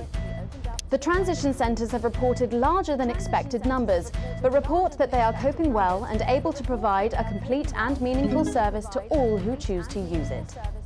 Populace. More than 11% of the population have thus far failed to register for a team membership card, a worrying statistic given that the cards are a legal requirement from midnight tonight. While applications are still open for those who like to run fashionably late, they can expect a few tricky questions from Advance. Sympathy for the Devils? A poorly attended protest was held today by struggling self-styled resistance movement Disrupt. Support for the organisation has been falling after this and other news outlets showed the public their true colours. And while it's easy to feel some sympathy for them now, as their numbers dwindle and their attempts to garner support grow more desperate, let's not forget how threatening they could be in greater numbers. And finally tonight, our mutual friend. Bail was denied in the High Court today for shamed former National Nightly News anchor Jeremy Donaldson. The presenter will be transferred to new lodgings at Pension Ridge Prison while the lengthy preparations for his trial, which is still 18 months away, begin. Since being taken into custody 10 weeks ago in this very studio, little has been heard from our former colleague. Despite how things ended, we wish him the best and will be sure to bring you all the details of that court case every night. But first tonight, with the war about to enter its 21st week, I'll be chatting with Peter Clement live in an exclusive team talk from his home in Lanfordshire. Don't go away, you won't want to miss a second of tonight's National Nightly News.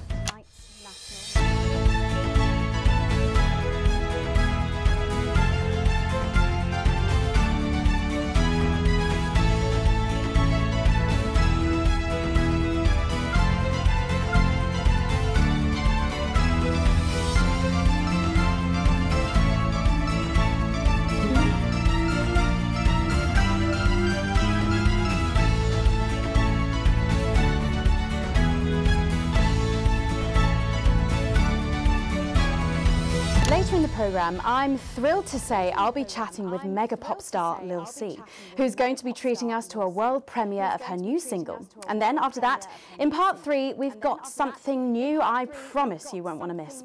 But first tonight, let's check in with Prime Minister Peter Clement, who's coming to us through the magic of television all the way from his home in Lanfordshire. Are you receiving me, Prime Minister?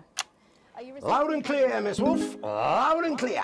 Well, let's start with the obvious. What's that in your hand, Prime Minister? Cheeky cow. But yeah, it's true. 75 days without an alcoholic drink, and I've got to say, I'm beginning to feel the benefits. It certainly looks that way. Well, I made a promise to Mrs. C, and as my old man used to say... a promise is worth keeping? Something like that, only with assholes. So, I've heard from my sources that you and the illustrious Mrs. C plan to take your winter break somewhere a little different this year. That's right. We're planning a walking holiday right here in the territories, which is different for us because, like you, Megan, I've always been a big fan of those warm foreign beaches. Did you make this decision because of the blockade, Prime Minister? Well, no, that's a good question. Well, as you know, while the blockade has effectively restricted the flow of goods into the country, we and our neighbours have continued to allow unimpeded travel for business leaders, ministers and such. So, although me and the missus could theoretically go to that gorgeous beach I just mentioned, it just doesn't smell much like team spirit to me. After all, as my old man used to say, when life gives you shite, make shite pie. It works just as well with lemons and lemonade. I suppose it does. Prime Minister, maintaining a healthy body like yours at a time of national crisis must require some demanding planning. What's your regime and how do you go about it all? Well, the truth be told, it's all down to Claude, my infinitely patient personal trainer. He's a man with a plan. I'm just the prat with the fat. Well, on that very subject, how are you and Mrs. C handling living on rations? Well, let me tell you, Megan, back in the 50s, when I worked for you backstage for your Patrick Brannan's dad, did you know I did that? I think everyone knows that, Prime Minister. Well, what you probably didn't know was that Graham Bannon was a right tightwad, paid the bare bloody minimum and still found every possible excuse he could to dock your pay even further. I remember he once docked me a whole £5 for having an unacceptably smelly lunchbox type bastard. Anyway, what I'm saying is back then I ate a lot less than I am now, even under rationing. We all did. And let's face it, there are still plenty of people in this country who could afford to lose a little bit of weight. What are you implying? No, but seriously, Prime Minister, we know you're very busy, but one final question, if I may. Oh, well, go on then. When you get home from a long day, your head full of the territory's hopes and fears, what music do you listen to when you work out to take your mind off things? Well, I know I've got a bit of a reputation for being an old fuddy-duddy, but I'd be lying if I didn't say there's something about Lil C that just demands one's attention. Well, let's hope you stay watching, Prime Minister, because she is going to be talking and performing live after the break. Oh, I'll be watching. After all, as my old man used to say, everything's a treat on a boring Friday with nothing but the wind up your shunt. It's Wednesday, Prime Minister. I think the expression still stands. Peter Clement, thank you for joining me. I don't know about you at home, but I think there's something kind of inspirational there. I know I feel safer. When we come back, Lil C is going to be giving us the debut performance of her new single, and I'll be getting to meet her. As her biggest fan, I don't mind telling you, I'm pretty excited. Don't go away. We'll be back after these messages. 1 minute back. Gripping stuff. Was that even news? I think you forgot to ask him what his favourite number is. Oh, I must have forgotten that in all the excitement. Okay, so assuming it's not vodka, what do you think's actually in that milk? I reckon it's the tears of his enemies. You are one disturbed individual. That's how I cope.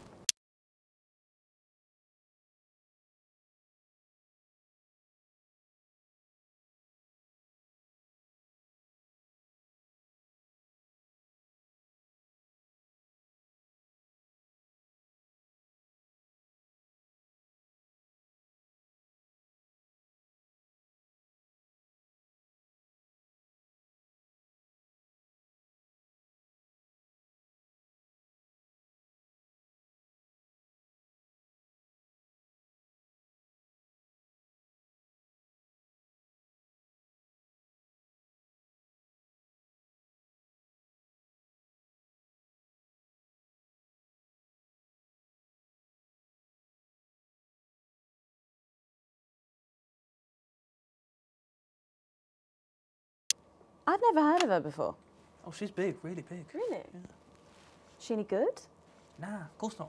She's dog shit. Oh. But kids go mad for her, absolutely mad. Live in 10 seconds. Hang on, Colin, you've got kids? Yeah, I've got about 6 or 7, I think. What? 5, 4, 3.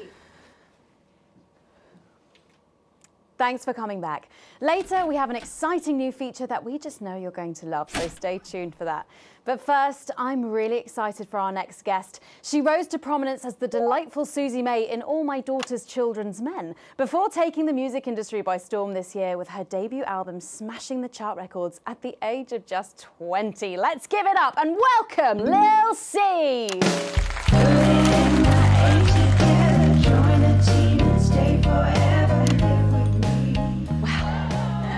I just say, you look incredible. Oh, thanks, babe. I'm doing this new regime and it really does work. Ooh, what's the regime? My manager suggested it to me. It basically involves bathing in, like, cabbage water and then having the leaves sucked out of you while you sleep. Wow, is that healthy? Oh, well, look at me, Meg. The leaves are my only nourishment. Yep, they certainly are.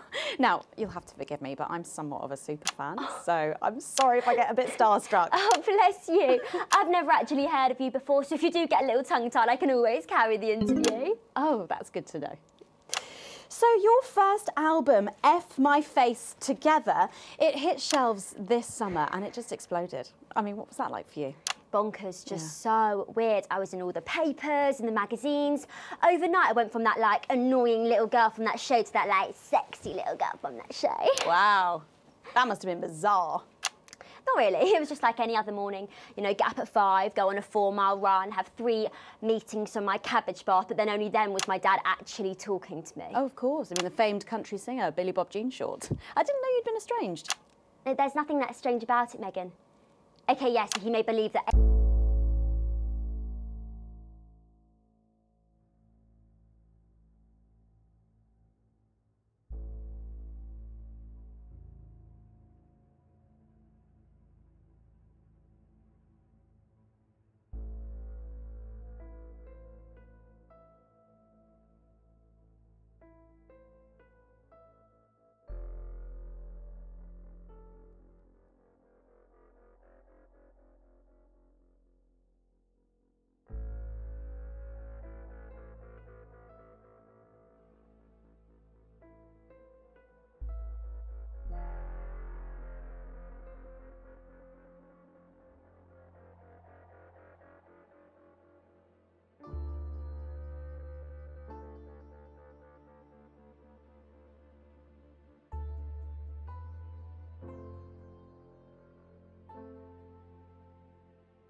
aliens told him to hate women, but there really isn't anything to prove that he's wrong. Uh-huh. So, this newfound explosion into your popularity, I mean, did that change your life? Well, I had to start wearing, like, nicer underwear, you know, for the paparazzi, but as my manager says, best to make the most of it before I'm 30. Is that right? So, what's the album about? So I thought it was about like how pretty and great I am, but actually it's about monetizing youth, I think, or about like promoting an unrealistic standard of beauty or something. Your manager again. Yeah, he says insecurity is an opportunity. Oh, do you think he'd be happy with you telling us all this? Telling you all what? It really doesn't matter what I say here. I'll do my dance soon and then this part will all be forgotten about. Oh. Well, yeah, I mean, we're going to see some of those famous dance moves very shortly because you're going to be performing your new single, aren't you?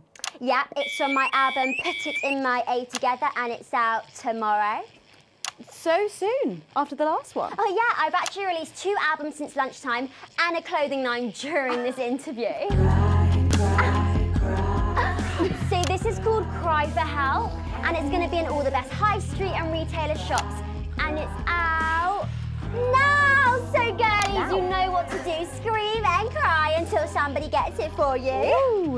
There she goes. Blimey. All these projects, they're keeping you very busy, aren't they? It must be tough. Yeah, it can get tough and I hate it sometimes and I hate myself. I just want to like cry into a bath of root veg. But then I think thousands of girls would do anything to be me, so I must be quite lucky. Well, you know you don't have to do this though, don't you? Yeah, I do think that sometimes. Most nights between like my 4th vodka and the 8th time a stranger slaps me around the arse. I think things could have been different, you know, like better. But I don't know. I love doing autographs and having somebody dress me and tell me what to wear. Did you always want to do music? Well, ever since I was a little girl, I did. I'd sit in front of the radio, and as soon as my favourite girl group would come on, I'd press record on my cassette. But then my dad would come in and tell me to turn it off and to go back upstairs and start practising again. Oh, sorry, is your dad your manager? Yeah, which can be tough. And sometimes when it gets really hard, he'll say, "Make Quagler proud and you might just survive childbirth." Well, you know what, despite anything, you'll make me proud. Oh, if only your opinion was as valuable as his. And on that problematic note, you're going to be singing your song for us soon, aren't you? Tell me about it, So it's called These Babies Gonna Bring You Home, and I actually got sent the lyrics in the car on the way up here. But you know what, it's actually all right. And don't worry, all my work is team approved. All right then, well, you can go and get ready for that. We'll see you in a little bit. It was a very specific type of pleasure to chat to her, and I just can't wait to hear this. Oh, so here is Lil C with an exclusive first performance of her new track, These Babies Gonna Bring You Home. Take it away. Ladies and gentlemen, it's the Force's favorite, the Queen of Teams, here to break in your blockades, Lil C.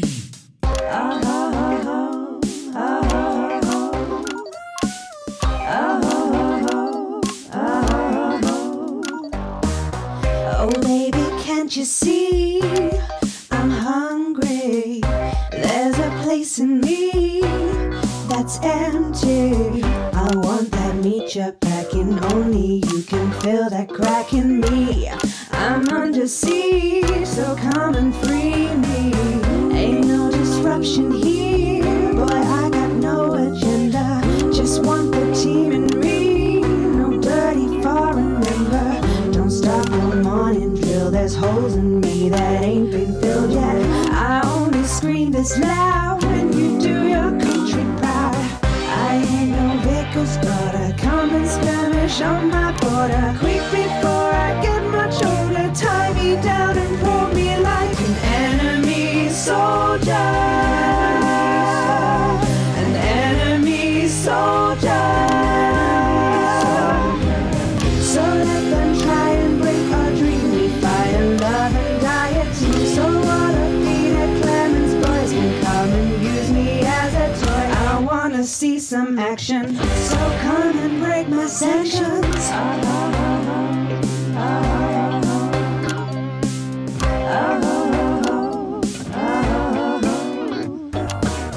I've been this wild and free since Mama burdened me. She was only 53, but Gagey saved her family.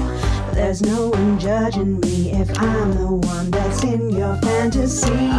Don't die alone, these babies gonna bring you home. I ain't no vicar's daughter, come and skirmish on my border. Quick before I get much older, tie me down and pour me like an enemy soldier. soldier, an enemy soldier. So what if Peter Clemens boys can come and use me as a toy and flip me over, grab my hair, rip off my clothes and dump them there? I wanna see some action, so come and break my sanctions.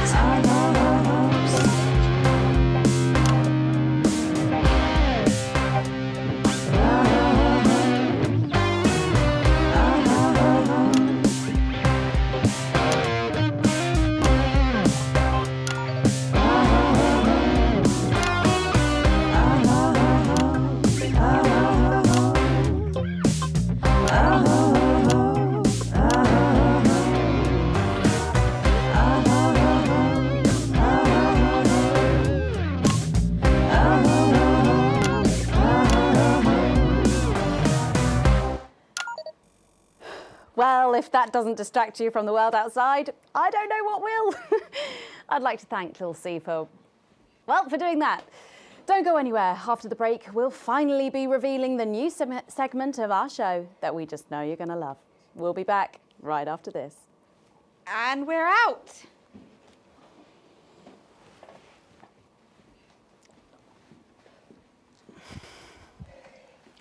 Can I just say, thank you so much for letting me do this. It really means a lot to me, you know. Yeah. To be able to promote myself on such a mainstream platform like the news. Well, don't worry about it. And you know what? Good luck for the future. Take care of yourself. This industry can be crazy sometimes. Watch out for that father of yours, won't you? Oh, no. I manage myself. It's just, you know, for the public to have that certain perspective of me. You know what it's like. Oh, right. And Michael? Michael? What about Billy Bob Jeanshaw? Is he? Oh, my dad. He's such a sweetheart. We both had the same agents, you know, like it just made sense. Both of us for our image together. Wow. And Michael, I want to see the revenue share for the clothing line and get me a G&T before my meeting with the lube guys. If they say for your pleasure, I'm going to start needing it.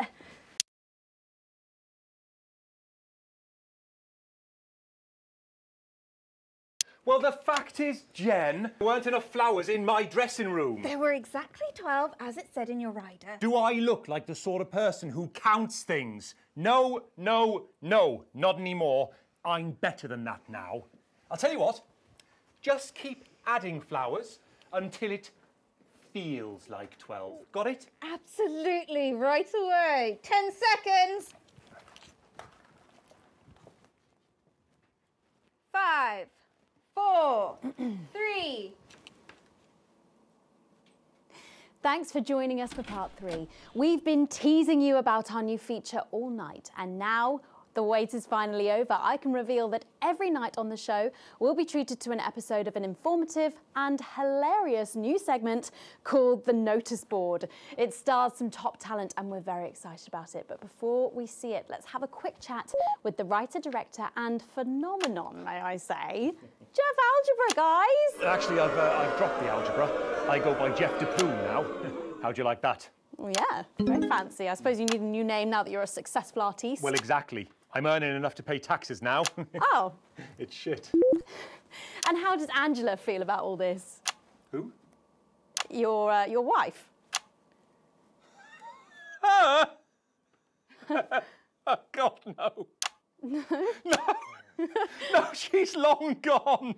No, she was holding me back. I'm with Norm now. We were married last month. Norm DePlume. Yeah. And why did you write this? What was your inspiration? Oh, well, I received a telephone call offering me 25 grand to write a pro-team sitcom. And I heard my father's voice. It said, Jeff, you listen here, boy. You make hay while the sun shines. You wring every penny you can get out of this. So I wheeled him down to the transition centre, got out my typewriter and started clacking. Wow. Utter shite. And without further ado, let's give it up for the notice board.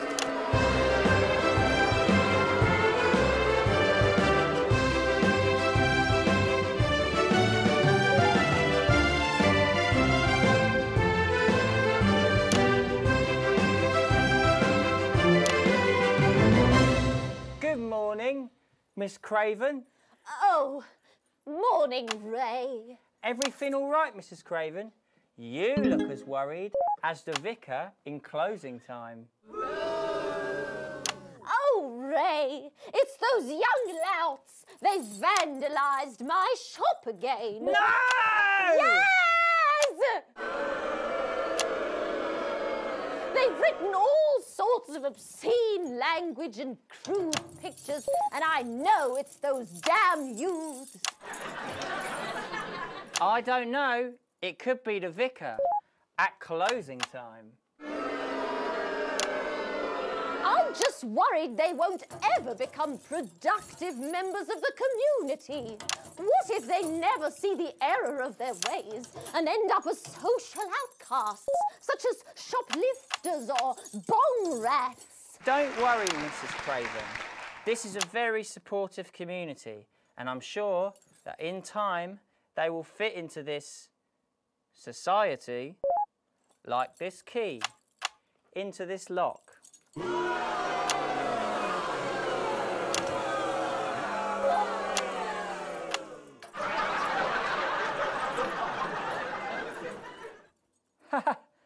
See? Works like a charm. What a lovely way to put it, Ray. And just like that, we can unlock their future. Yes, yes. Wow! Look at all the letters in my collection today. Oh! I think that one's addressed to me. What? This one? Oh, so you're right.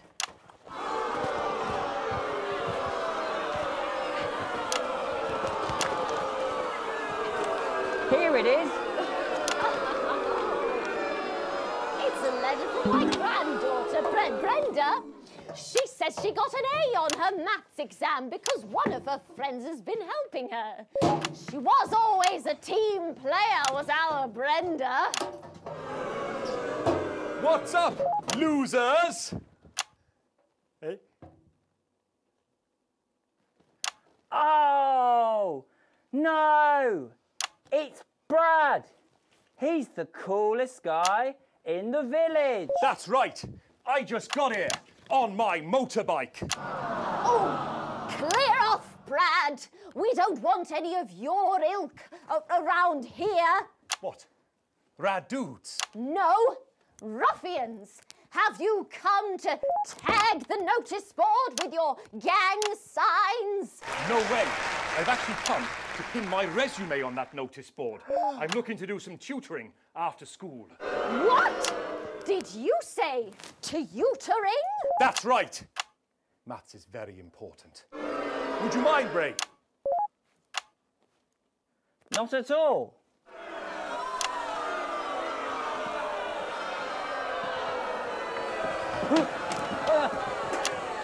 So you, a young person, have been spending your time helping others and not just urinating on churches or huffing glue? Hey, I haven't huffed glue for months. Well, blow me down! You know what? We misjudged you based on how young and cool you are and not on your actions. No doy. So it wasn't you who vandalised my shop last night or called me a rancid old crone from the back of a chopper? No way. It can't have been me. I was too busy helping my friend Brenda with her maths homework. Could you speak up there? I thought for a minute there that you said Brenda. I did, you daft old sow. Did you hear that, Ray? Oh, yes, what a wonderful surprise. I now respect you as a man. Put her there, Ray. Oh, what the heck?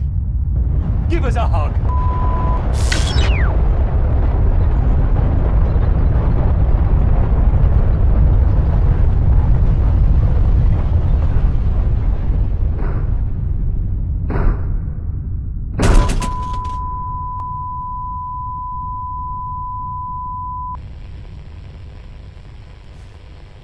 sorry to interrupt the first groundbreaking episode of the notice board, but we're receiving some breaking news.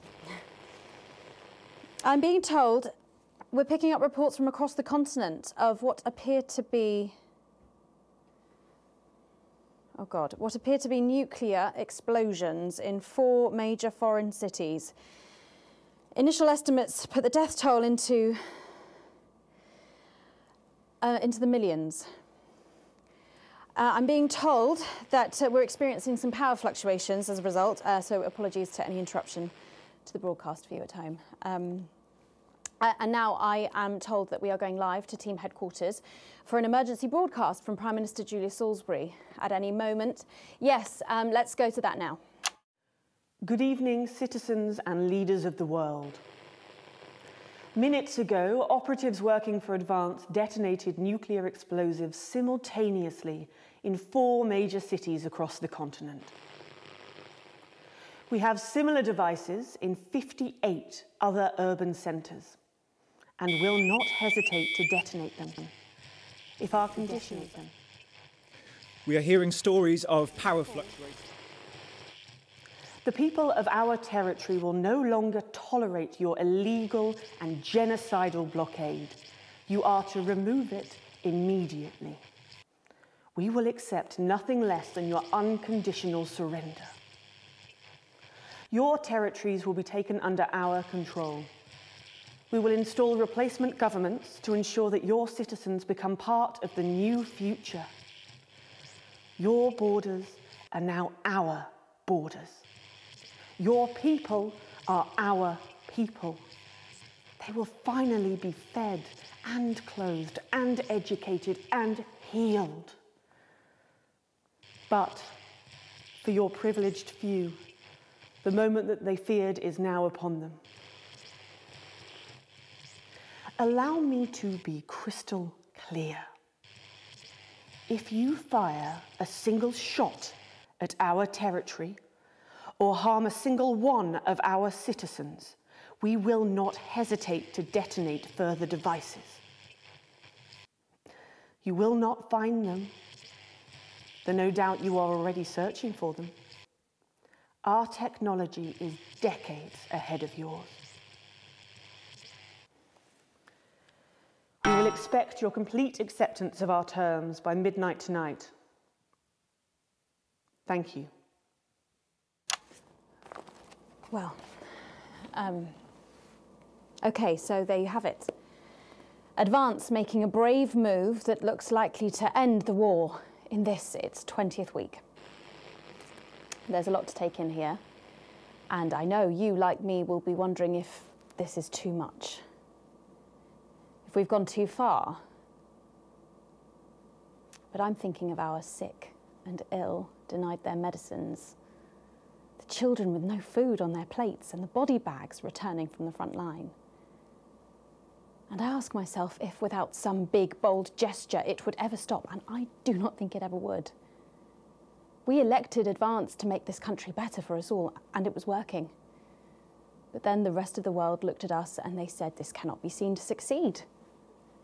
And they brought their warships and their tanks and their planes just to make sure that we were instead seen to suffer, to make sure no one anywhere would ever attempt this again. So, to my mind, our government have taken the only path available to them.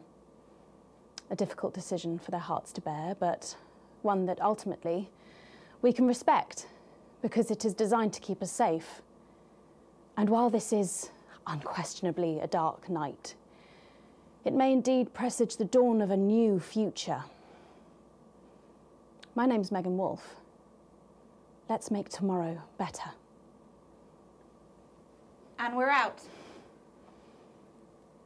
Do you ever get the feeling that you're making history?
This is Alan James. The revolution starts tonight, Alex, and to be frank, we need your help. I know you've never been that sympathetic to our cause, but since the bombs, well, you've seen what happened. They have to be stopped, Alex.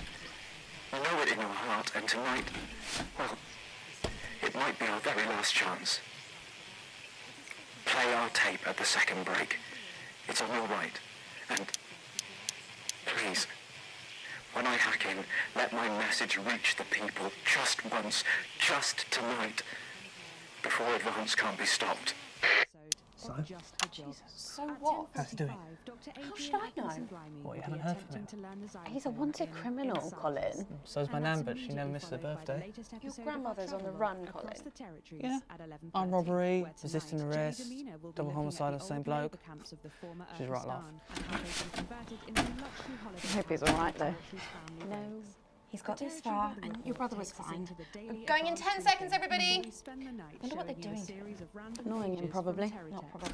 Definitely. Going in 5, 4, 3. Good evening. This is the National Nightly News, broadcasting across the territories. My name is Megan Wolf. Our top stories tonight. Future legend. It's been 40 days since Disrupt conducted multiple attacks across the territories.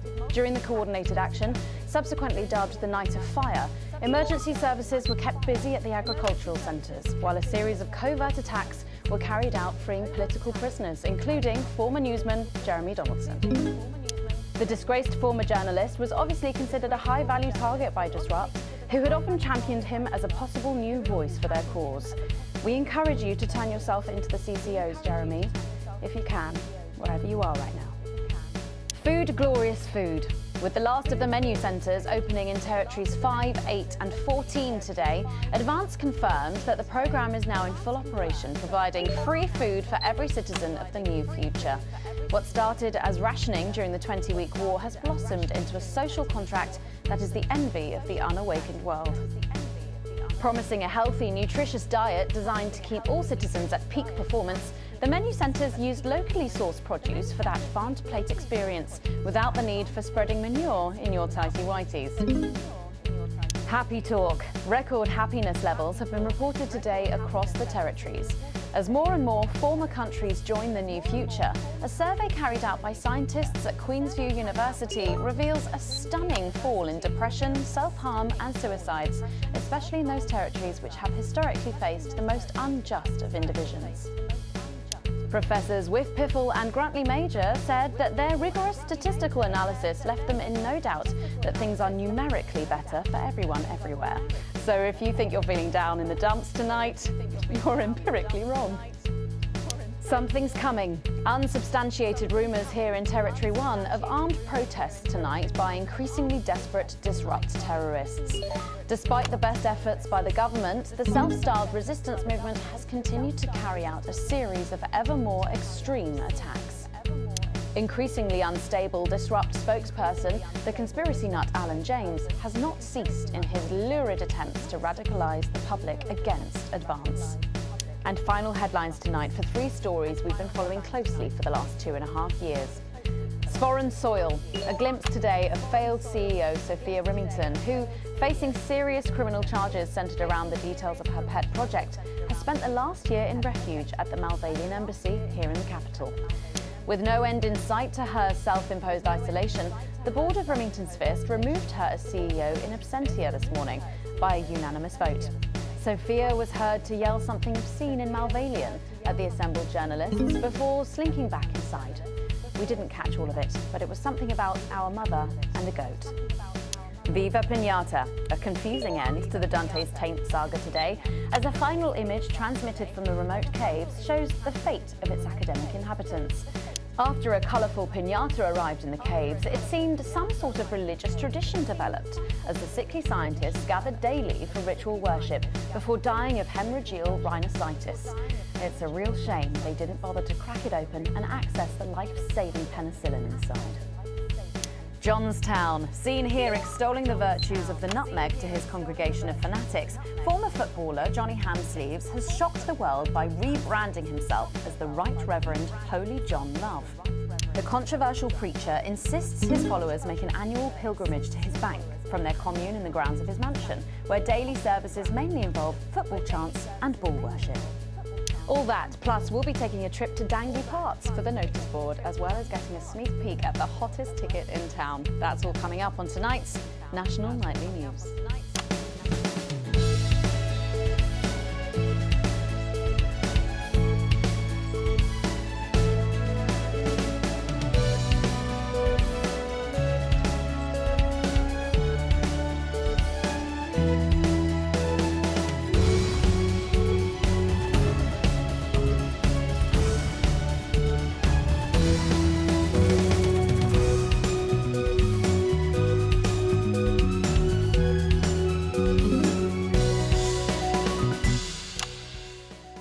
First, 500 days after the loss of a fine leader and a great man, the start of tonight's programme is dedicated to remembering and celebrating the life of Peter Clement. Patrick Bannon is live from Parliament Park, where Julia Salisbury will be breaking ground on what will soon be a memorial garden in Peter's honour. Patrick. Listening to that old bitch lying through her teeth about missing that poor bastard. Patrick. I don't know what I'm going to do. We're live.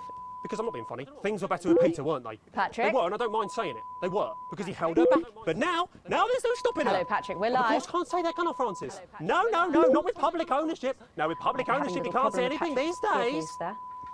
She's lost it, mate. She's completely off the rocker. I heard from an aide that... Hello, Megan, you join me here live from the what? Hello, Megan, you join me here live from the what?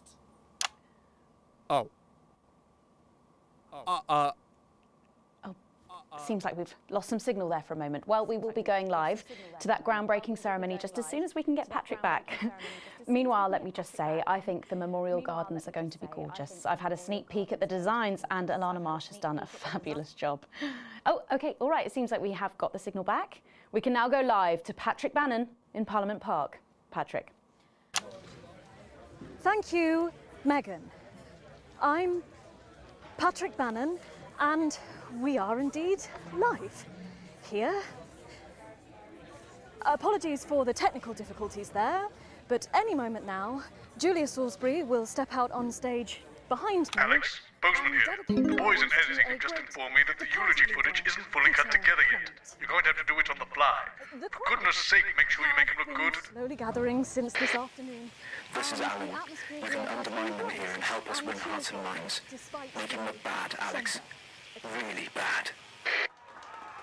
And it seems like the ceremony is getting underway. Here is Prime Minister Julia Salisbury, the picture of elegance, to begin her address.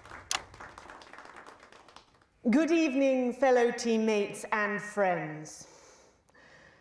500 days ago, all of our lives changed irrevocably. Still reeling from the triumphs and tribulations of Liberation Night, another great loss befell the people of these newly united territories. The loss of a leader, a statesman, a dear friend, and a hero. Peter Gordon Clement. Peter's death at the age of just 62, of course, announced by the team on the 24th of December, just 6 weeks after Liberation Night. Born to a working-class family on a housing estate in Rotherham, Peter first trained as a carpenter before getting his start on television, first moving and building scenery, and then developing into the personality that we all knew and loved so much. Just the Job first hit our screens over 25 years ago, running for 11 series, winning multiple awards, and charming audiences up and down the country. Peter taught us, all of us, not to be content with the way things are, not to accept inequities, no matter how small. But he also taught us what it took to fight them. Courage, integrity, empathy, and hard, bloody graft. Across a career spanning 3 decades, Peter Clement was known for shows including Wake Up, It's Saturday, and much later, late-night chat show PT, which at its peak drew millions of viewers. Peter was by no means a saint. Trust me, he once told me he had more regrets than he'd had stolen dinners. He always did have a knack for a turn of phrase. But It speaks to the strength of his character, that he chose to share with us his mistakes alongside his achievements, his faults as well as his talents. Peter had the heart to give it all he had for the people of these united territories. Famous for his potty mouth, it's estimated conservatively that Peter Clement uttered over 1.5 million swear words during his career, though some sources put this figure well in excess of 2 million F-bombs alone. Gripped by illness as he was in the weeks and months leading up to Liberation Night, he wasn't the man we loved. But his eyes still twinkled with that familiar joy for life, that spark of wit and wisdom of a life lived for others. Prime Minister Clement, of course, died from apparent liver failure after suffering from the long-term effects of alcohol abuse.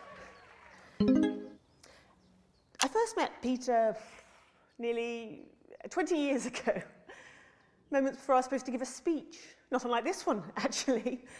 Only I'd spilt coffee all down myself, and I was young, nervous, desperate to be liked, and from behind me I heard, "Christ, pet, you've either pissed your kecks or sprung a leak, but either way you got a problem." And before I could even say a word, he stripped off his dry trousers and insisted I took them. That was the sort of man that Peter Clement was. Kind, compassionate, sensitive, a brilliant thinker, a natural leader, but mostly a good man.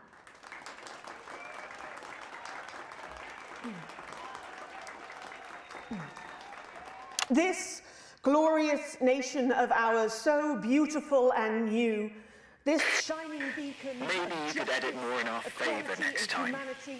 Things are about to get started. We have another chance to control the impression the public gets. You'll know when, Alex. The future he forged, the boundaries he pushed. To me, he'll always be the man in his pants cheering on a stranger at the back of the conference. It is my great honour to give to you the Peter Clement Memorial Garden. Shall we see if we can get a countdown going? Everyone with me? 10, 9, 8, 7.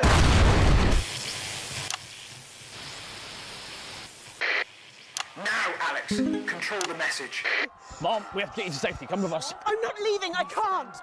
You two, come with me. Don't panic. Help us here. Look. We're going to help you. We need a medic here. You need to be okay. You're going to be okay. Okay. You two, stay with him. Mom, we have to stay by your side. I am the Prime Minister, and if I give you an order, you will damn well follow it. Do you understand? Do you understand? Yes, Mom. Keep your eyes open. Look at me. Look at me. Stay with me. Help me. Stay with me. We've got you. I've got you. Just stay with me. No. Stay with me. Well, then you can consider this payback. Just stay with me. Please. Stay with me. We're going to request authorization. Goldsbury! You were guilty of the murder of more than 10 million people!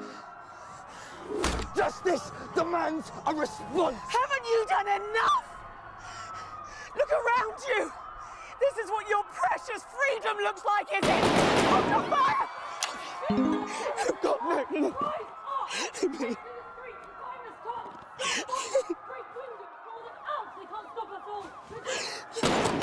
Lower your weapons! Location secure. Integrate authorization was granted. None. It was unnecessary. Can't you see? Will you turn that off, please, sir? I said, please. Shocking scenes from the capital there, exclusively on the National Nightly News, and our apologies to any of our viewers who might have found this evening's events upsetting. But at the National Nightly News, we believe in bringing you the raw, unedited truth as it happens. and we make no apology for that. We'll update you on the latest from this Disrupt attack later in the programme, but when we come back, it's time for happier pursuits, and you know what that means by now. Don't go away. Alex, we'll be back. I don't know what else to say. We need your help. I'm begging you. If everyone's safe, are the crew okay? All fine. The bomb was a good distance from the unit base. Oh my God. This is becoming a weekly event. No, it's different tonight. This is the big one. Great. So there's a revolution happening outside and we're after dangly fucking parts. That's journalism, apparently. Can we get set for the next sequence? Alex, during this next section, a cameraman working in the newsroom who's one of us is going to get a coded location out. We don't know yet which camera he's on, but if we find out, I'll let you know. Just keep your eyes out for the fist and try and keep it on the air for at least 5 seconds. Our operatives will do the rest.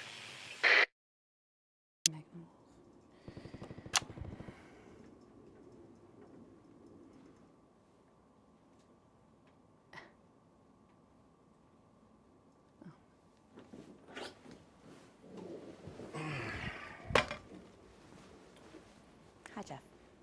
Megan.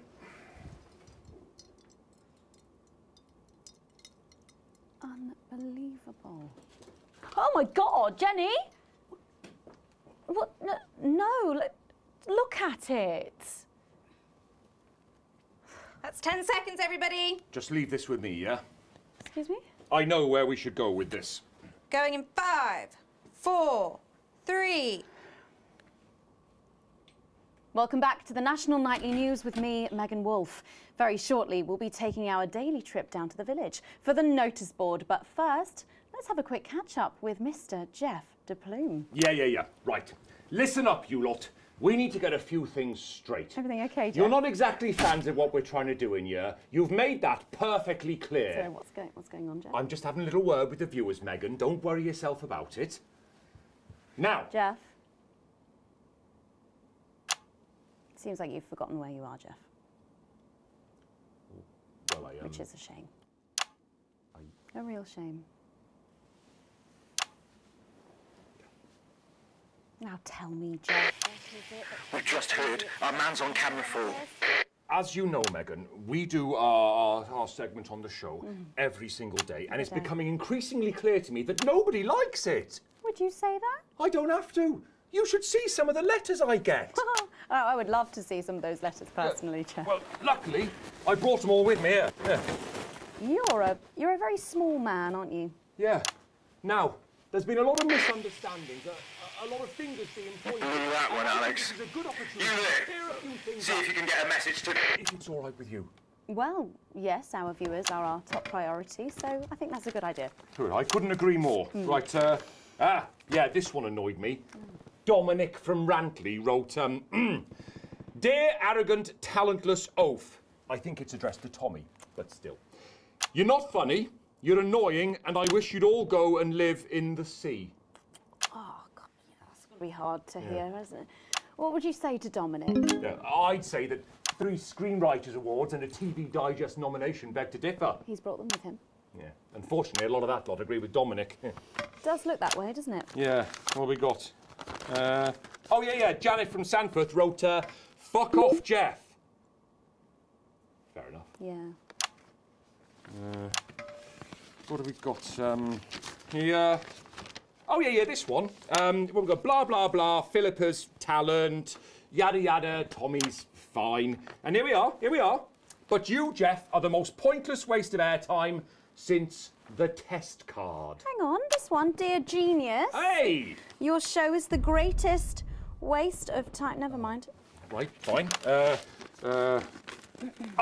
Right, yeah, this one. Someone's drawn a picture in what I assume is ketchup next to my home address with a message that just reads, you're a shitty man. It's actually quite good. This one simply reads, I want watch this rubbish, which I assume is a spelling mistake, but either way, it's just very confusing. Yeah. Fuck off. Oh, I read that one. Yeah, so the strength of feeling here is strong, Yeah. I would say. Jeff, what do you want to say to the people at home? I would say there's an easy explanation, Megan, yeah? As you know, we are unbelievably funny in here, yeah? So it seems to me quite obvious that certain people upstairs are so unbelievably bad at their jobs. Careful now. Yeah, or, and I think this more likely, are deliberately trying to ruin the show. Alex Winston, you just be glad that security won't let me up there anymore, all right? So you're blaming the notice board's poor ratings on our long-suffering broadcast team? I am, yeah. They're making us look like a bunch of pricks out there, Megan. Listen, while our skilled broadcast team might have made a few errors that have led to some sloppy segments, I really don't think that's fair. Yeah? Well, I think that's bullshit. Off you go then and get ready. Whew, that was Jeff de Plume there, creator and writer of the notice board. Just a reminder, if you do have any comments or criticism about Jeff, you can send those in. He clearly reads them all, so please do keep them coming. But now it's time, maybe for the last time, to head over to the notice board.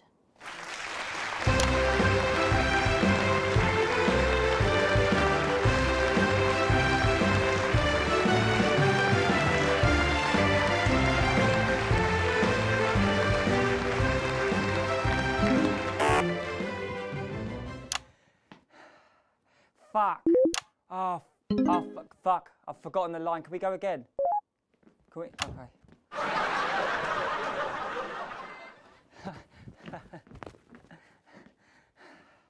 Oh, it's gone again.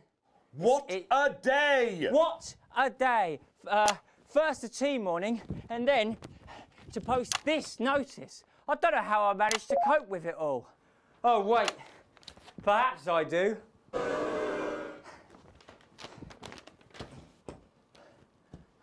Oh!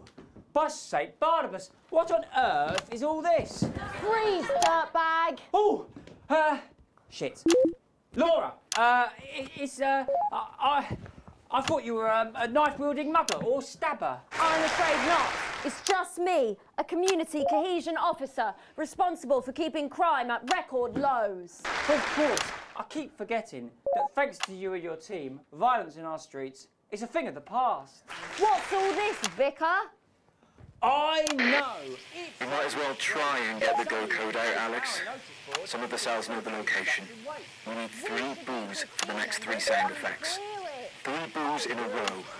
Please. Lives depend on it. Vicar, it looks heavy. Ha! They don't call me the Right Reverend Ripped for no reason. You missed it. It's no good. Looks like all those Crucifit classes were a waste of time. Maybe you, a young CCO, will be able to lift it. Oh, you're fucking us, Alex.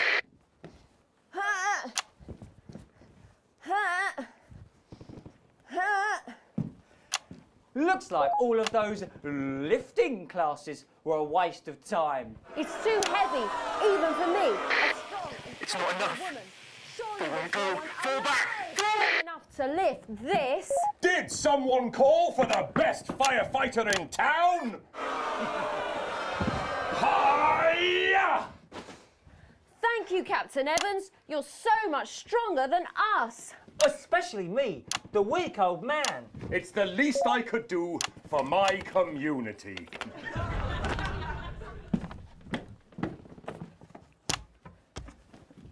No luck catching the little devil, then? Unfortunately not. The ferret struck again last night. When Ray opened the post office this morning, he found that every single stamp had been pre-licked. My God! Some people have no decency. Sadly, if we don't catch him before tomorrow, we may have to cancel the village fete. Don't worry. We won't let that happen. Will we, Vicar? No, no. Laura, tell me, why do they call him the ferret? Some say it's because of his sneaky nature, but really it's because whenever he strikes, he always leaves behind the foul stench of urine.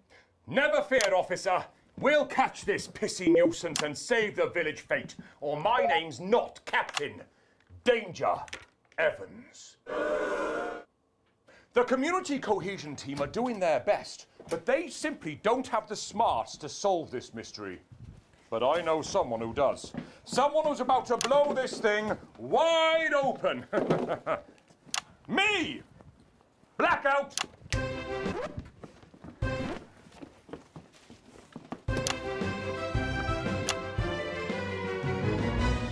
Ah! It's the morning of the fete now, thanks to the theatrical convention. I sure hope everything goes to plan. Oh, look, there's Mrs. Craven setting up her cake stall. And look, there's the motorcycle display team setting up for a show that would be too expensive to show on television. I'm setting up the coconut shy. What are you doing, Vicar? Well, first, I'm running the tombola, and then I'm selling forgiveness for money. Aren't you judging the jams? I couldn't possibly. Oh, that sounded like Mrs. Craven. Looks like someone sucked all the jam out of her donuts. The damn ferrets are struck again. Whatever are we to do? Although I'm very competent, I have no idea how to solve this case. I guess we'll have to cancel the fete. Hold it right there, ferret. Me? Have you been drinking from the fire extinguishers again? Not you, the vicar. I don't know what you're talking about. Reverend! Admit it. You wanted the village fete cancelled so you could have the day off, didn't you? Vicar, is this true? I don't know what you're talking about. Reverend! Admit it. You wanted the village fete cancelled so you could have the day off, didn't you? Vicar, is this true? Hang on. I don't know what you're talking about. Reverend! No, stop. We've got stuck. Let's just... hold it right there, ferret. Me? Have you been drinking from the fire extinguishers again? Not you, the vicar. I don't know what you're talking about. Admit it. You wanted the village fete cancelled so you could have the day off, didn't you? Vicar, is this true? I don't know what you're talking about. Reverend! No! Someone's fucked this.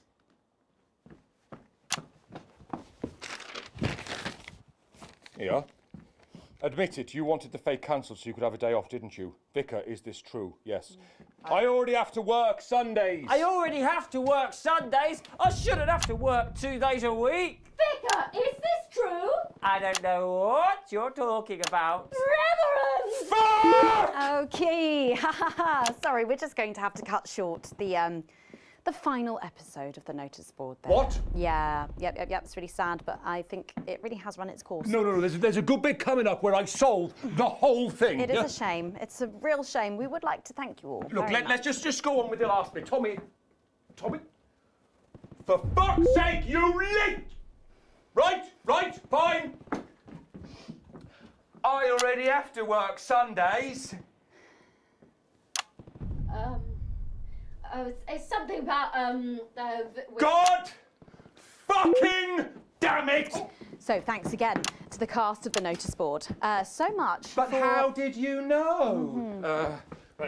My first clue was the smell. The hundreds of lessons and the laughs over the that's last right. year I do and a smell half. of urine. Right. Next, I noticed that the vicar's tongue was particularly dry, almost as if he'd been licking thousands and thousands of stamps. We'll be so sad to see it go, but at least we ended on a high.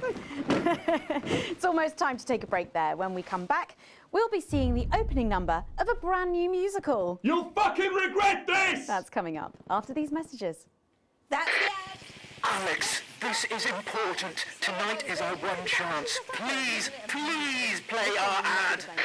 Yeah, we're going to save a fortune on foundation.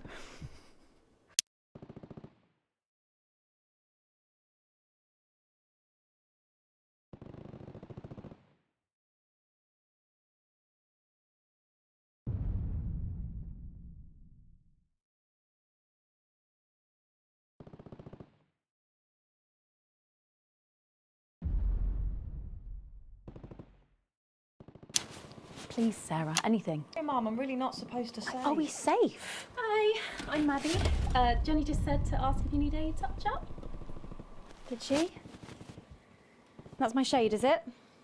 Yeah. This is my shade? You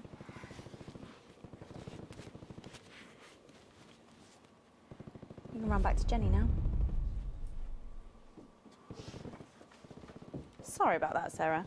Nothing you can tell me. At all, like at all. They said no one's died, that's all I can say. 10 seconds. What's wrong with you? She is in tears. Ugh. Going in 5, 4, 3. Welcome back to the National Nightly News. Later in this segment, we're hoping to be able to go back to Patrick Bannon at the scene of tonight's shocking Disrupt attack. But first, I'm delighted to be joined by the cast of the smash hit musical everyone is talking about. I'll be speaking with the cast in a moment, but first, let's take a look at them in action. Please give a warm National Nightly welcome to the Novaries.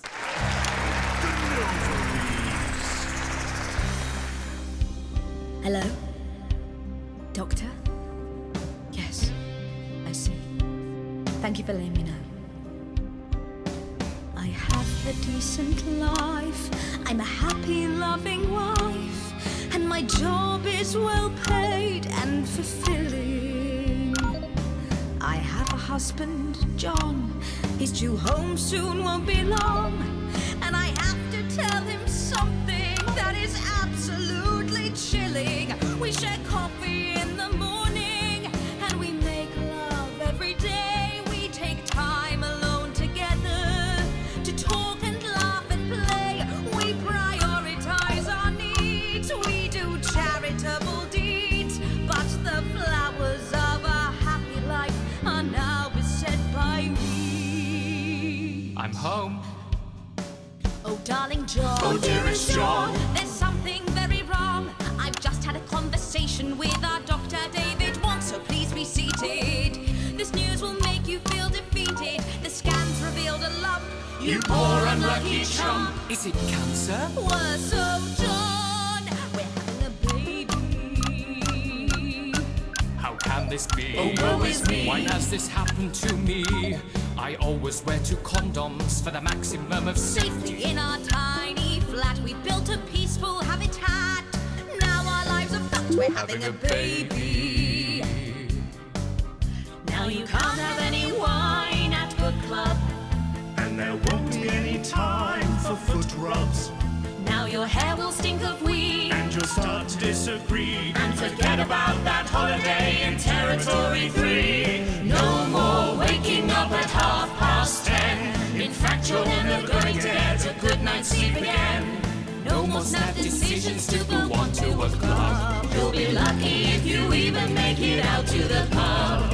Why can't we be more like our gay and lesbian chums? The only glue they have to deal with comes from personal bums. Now when I take a sick day at home, The parasite won't leave you alone. how he's grown!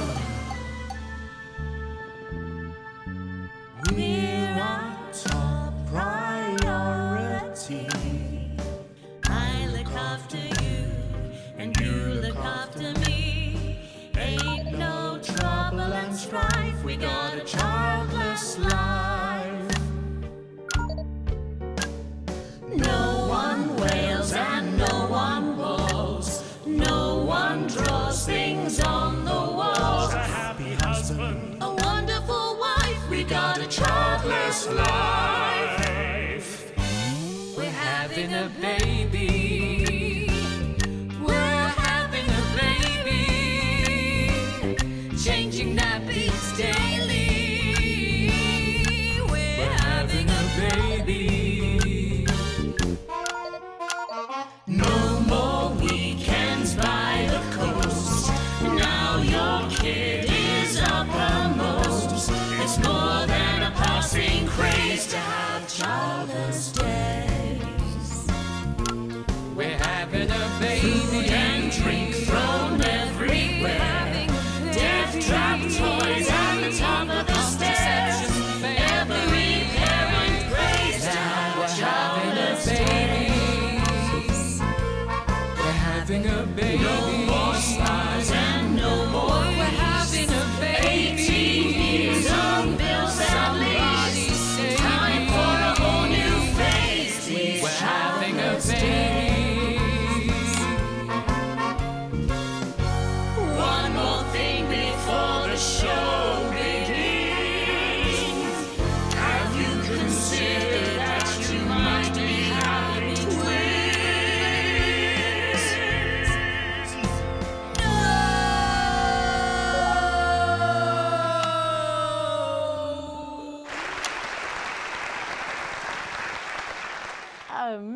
amazing. The Novaries there, treating us to their opening number from Elegy for a Childless Life, which is currently the hottest ticket in the Capital Theatre District, and will be touring the territories later this year.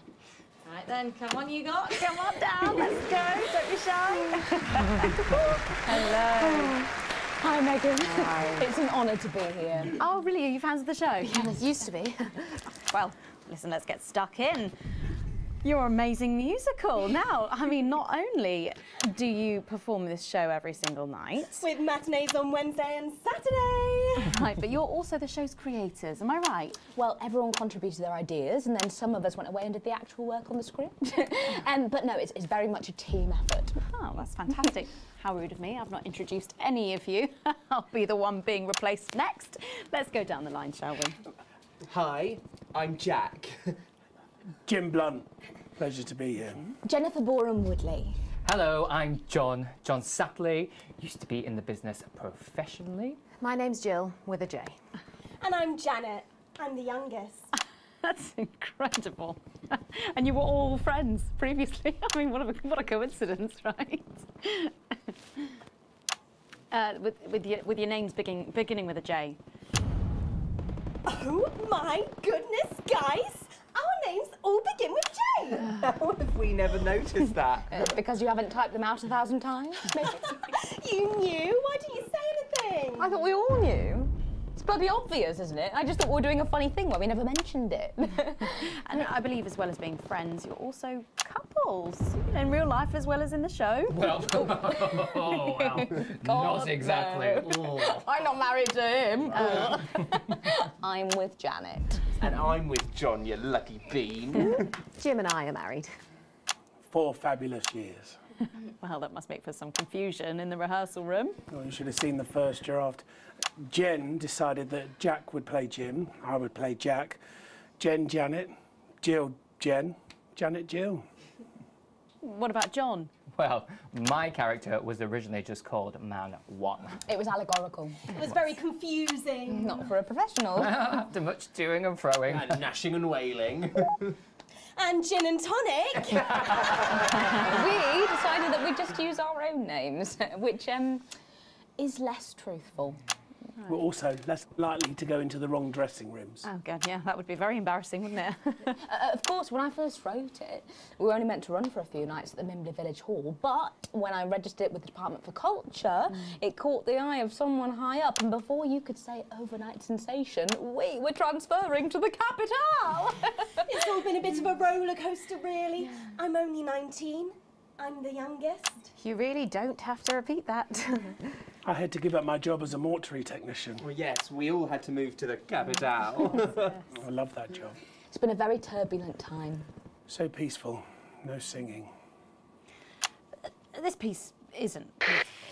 Stand by, Alex. Make sure our symbol is lit. And why you shouldn't have them. In a way, I guess it is political, with a small p. After all, we are a solid unit, and eagle-eyed audience members will see we nod our heads to advance on stage throughout, and we target the messaging at women aged 22, well, about 35, as they're the most likely to be afflicted by this terrible problem. Terrible problem. Having children. Well, you understand, Megan. You clearly agree. Wow, this isn't about me. Of course, we see that there are advantages to a family unit, but eagle-eyed couples watch as the little parasites advance on their lives, and there's no time to play the guitar, get through a book, or watch a movie. They're exhausted, passed out on the couch by 20 to 9, for God's sake. You're very chatty tonight, dear. Usually I'm the chatty one, because... You're the youngest, we know! It's not a badge of honour, Janet. Janet, please, Jennifer. Oh, well said, John. Thanks, Janet. Got you back. So, could you just tell us what is the play about? What happens in it? Well, go ahead. It's a tragedy, obviously. Jennifer, myself, and John have their child, and then the story charts the downfall of their hopes and dreams. And there's lots of singing. And dancing. A lot. My character works at a menu centre for a distribution unit. Eagle-eyed, she sees her friend's rapid advance to a pit of despair. Becoming a target for children's TV advertising at the age of 22, she decides to take drastic action. I can't really say more, though. I probably said too much already. Let's not spoil the second act for anyone who might come to see it. Which should be all of you. For too long, we've been told that a life without children is somehow incomplete, that children are a blessing.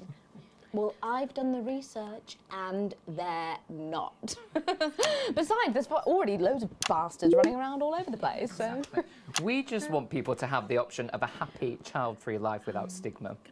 You know, when I was 14, before I had come out, I had an experience with a girl called Julia Jacobs. She was an experiment, I guess, you know, a chance to dip my toes into the... Fascinating. Well, thank you all so much for coming in tonight. I really hope you keep them dancing in the aisles for many performances to come. The Noble Fair. And I am pleased to say we can now go back to Patrick Bannon to get the latest from the scene of tonight's horrific events. Patrick, are you okay?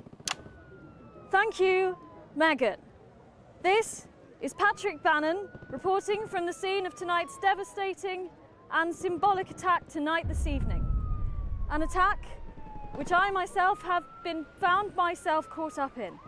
I'm still a little dazed and a little deaf, Megan, so I hope you'll forgive me if I seem that it's time to speak with the Prime Minister. Mrs. Salisbury, that's you. You're still here. The Prime Minister. I couldn't leave, not when there were people that needed help. Any team player would have done the same. I don't deserve praise for being human. Yes, no accolades here. Or Palisades. Or lemonade. Right. So, is the situation now, are we safe? Yes. The security services performed their duties without hesitation. And I would like to assure the public that although there have been some injuries, there were no civilian deaths here this evening. Oh, that's good news about the Sorry, did you say no deaths? That's right. No civilian deaths. Just the 4 disrupt terrorists curtailed by law enforcement, who were, as always, so cohesive. If I may, I have a message for your viewers. Of course, the camera, there's the speak there, on the camera there. Stay at home tonight. Do not become another casualty of war. Disrupt have had their moment, but as the dear departed Peter Clements once famously said, it ends today. Thank you, Prime Minister, for those strong words of strength. Back to the studio. Megan, now in the studio with Megan Wolf now. Patrick Bannon there, bravely reporting from the front line of tonight's horrifying bombing. Maybe you need to get checked out. Well, that brings us to the end of tonight's National Nightly News, but before we go, one final thought. Throughout the programme tonight, we've been receiving reports of disrupt activities throughout the territories.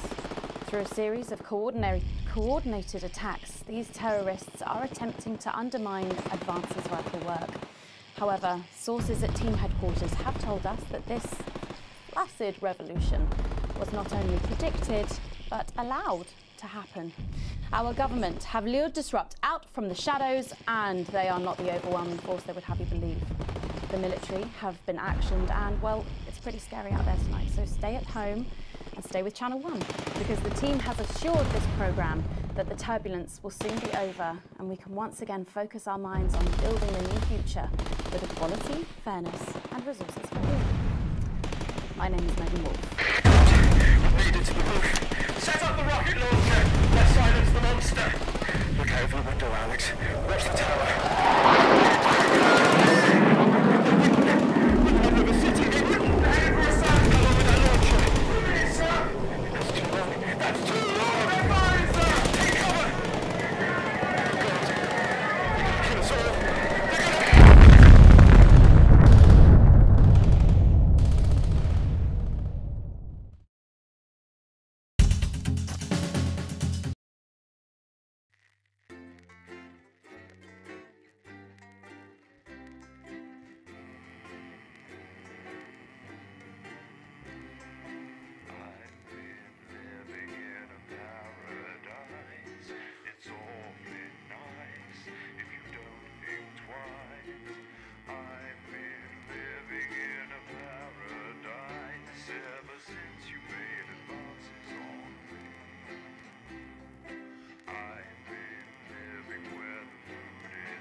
Alex, I've checked this.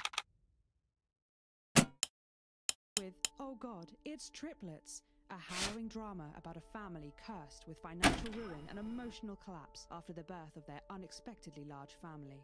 At 9:15, it's What Music is Best, a rundown of the top-selling songs across the territories. Expect catchy tunes and scenes of an inappropriately sexual nature, not one to miss.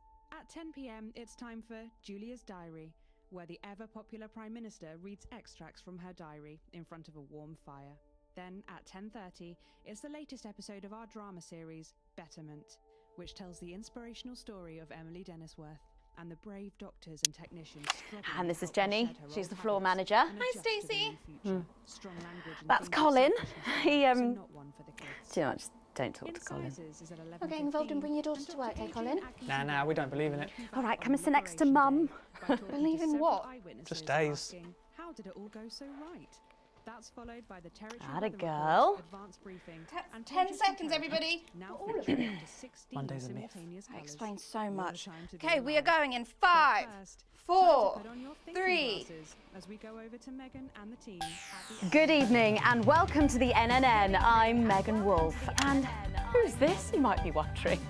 Well, it's Bring Your Daughter to Work Day here at Channel 1. So I'm joined tonight by my foster daughter, Stacey. Say hello, Stacey. Go fuck yourself. All right then, here are the stories that matter to you. First up, with Advance confirming that the nuclear fallout from the 20-week war is to blame for the drop in birth rates across the territories, we asked you what keeps you going.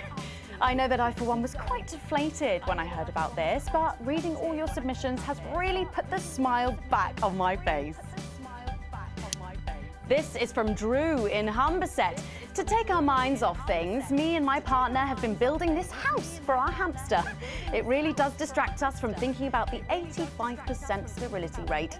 So next week, we're building Nibbles a tiny conservatory, a loft conversion, and a holiday home. Thank you for that. And if you've started a new hobby, do write in and tell us about it. Next up, you know how we love your uncanny comestible coincidences, and I don't know about you, but I think this one really takes the biscuit. I'm not sure what I'm more impressed by, Stacey. The things our viewers spot or the unbelievable way our menu centres are now able to feed every team member every single day. Catherine from Berkeldown sent us this, saying, I couldn't help but spot the face of poor departed Peter Clement in my 4th lager this morning. Oh, I'm not sure if I see it, Catherine, but then again, I'm only on my 3rd. Do keep those coming in. Come on, can you have a go? We've just got time for one more of your stories, and this one is an inspiring story of rehabilitation. That's it, just tell us who it's from, yeah, and then read it out, okay? So this one says it's from John in Stokely. Before I was convicted, I'd never read a single book, but since I was released from Betterment, I haven't been able to stop. I'm even working at a library, and on our lunch breaks, Mr. Wordyworth spell checks my tattoos. We absolutely love hearing the way our neighbours and team members have been able to become better people, so do let us know your stories here. You can do this bit, Stacey. No, you're right. Come on, give it a try.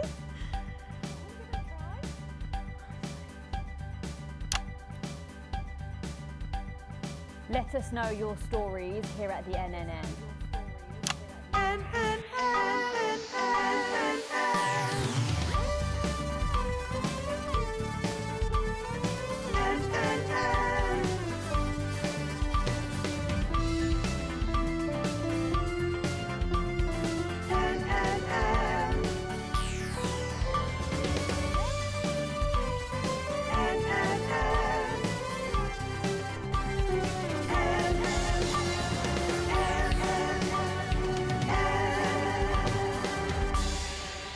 First up tonight on the NNN, it's time to celebrate this week's team lottery winners live from the Shakespeare Theatre right here in the capital. We're going to hand over to Julia Salisbury.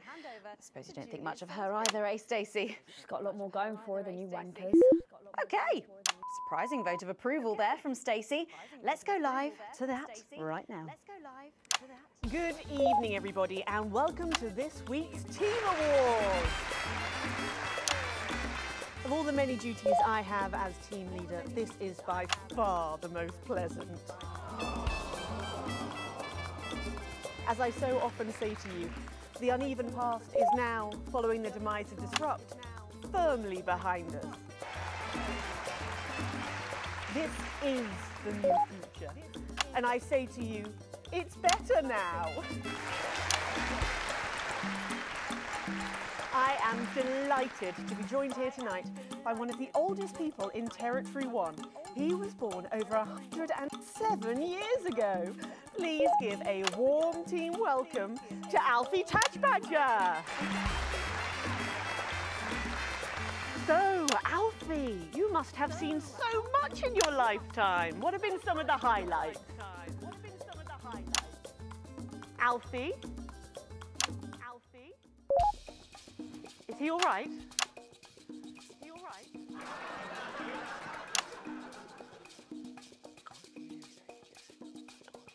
His hearing aid isn't turned on. Oh, could you turn it on?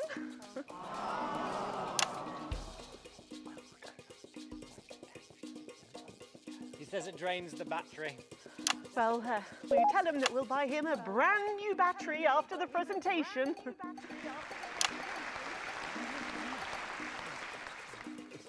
Yeah, he says that's fine then. Yeah, he says that's fine then. And I will help him with that, yeah. If you would. Sorry, can't get the staff. Yeah. We got it. So, Alfie. What? You're 107 years old. Oh, don't bloody remind me. Would you like to tell the audience what that's like? Where is everybody? Well, out there, in the dark. Oh, bless him, it's not just the ears. Who are you? 2 sugars, please. I'm Julia Salisbury, the Prime Minister. I like this story. Who are you really? No, I really am the Prime Minister. Oh, so you're a woman. Yeah, a woman. One of Women them. can do anything men can do these days, Alfie. Oh, can you piss standing up? I can't say I've ever tried. No, I didn't think so. 2 sugars, please, and not too much milk. Shall we get to the awards, Alfie? Oh, are you going to ask me about my life? Well, I'm not sure we have enough time left now for that, so... When I was 9, I wanted a pet, so I asked me mum and pap. There was no television then, back then, you know. We made our own entertainment out of coal and roadkill. Well, that's fascinating. So they got me a pet, see? But it weren't a dog. They told me it were a dog, but it were a stone. A stone? Yes. So I called it Patch, which were a popular name for a dog back then on account of the king having a patchy face. And I decided to introduce him to pretty little Gertie Thimble, who lived up the road. Oh, how romantic. She threw my dog in the river. That was the day I decided I'd never marry. And that's the secret to your long life? Oh no, I've been married 7 times, divorced 8. There was a mix-up with number 3, see? Yes, I'm just lucky. Are we going back to the home soon? Soon, Alfie. First, let's turn to the reason we're all here, the weekly Territory 1 Team Awards. First up tonight is a lady who really knows how to put in the extra hours. She works at a transition centre in Hamble-Bamblebury, and she has single-handedly allowed more families to unburden each other than any other nurse in Territory 1. In the uneven past, she'd have been locked up. Tonight, she is being honoured as a team player. Please welcome Daphne Snister.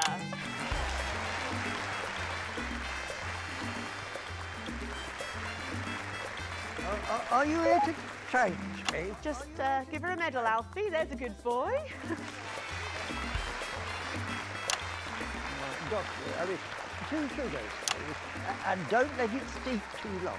I think you're supposed to give me one of those. Oh. Well, There he goes, look! I can't get the arms up any higher than that. You'll have to go down, love. Thank God those fractious times are behind us, and now the territories are thriving! Are we in? As the actor said to the bishop. Yes, thank you. I've got it from here. Well done. Daphne Snifter, everybody. Now, open your envelope and find out what you've won. Crikey, don't hold back there. She's stuffing in one of Peter's homemade Eccles cakes. Got it. I've won a holiday for 2 in Territory 15. Used to be called San Palmerino, didn't it? I believe it did, yes. Why couldn't we have stuck with that then? It's easier to remember. We're all one nation now. Hang on a minute. Isn't it still on fire? And Daphne Snister, everyone. Oh, what about my change? I've been in these wide fronts for 3 days now. We'll get to that, Alfie. Oh, right you are, love. Next up tonight is a couple from Farnley who, after a rocky start losing their family's ill-gotten gains to the Assets and Wealth Act, have really embraced the new future, setting up a community farm and petting zoo in their local area for all the local children to play. Please welcome Otho and Lobelia, Jackson Randy-Gannett.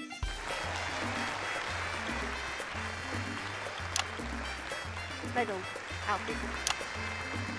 You know, when I was in the trenches, I had a pal called Scotty Wilson. He was from way up north, so I didn't understand a bloody word he said. But he were my best mate. Should we just grab one for ourselves? Probably for the best.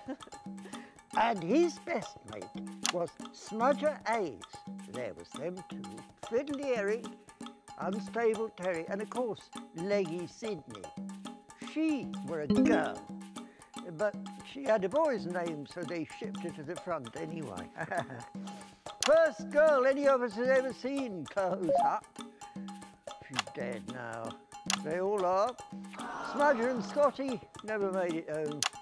Fiddly got shanked in Frankfurt prison in an argument over an olive. And Terry, he exploded quietly at home.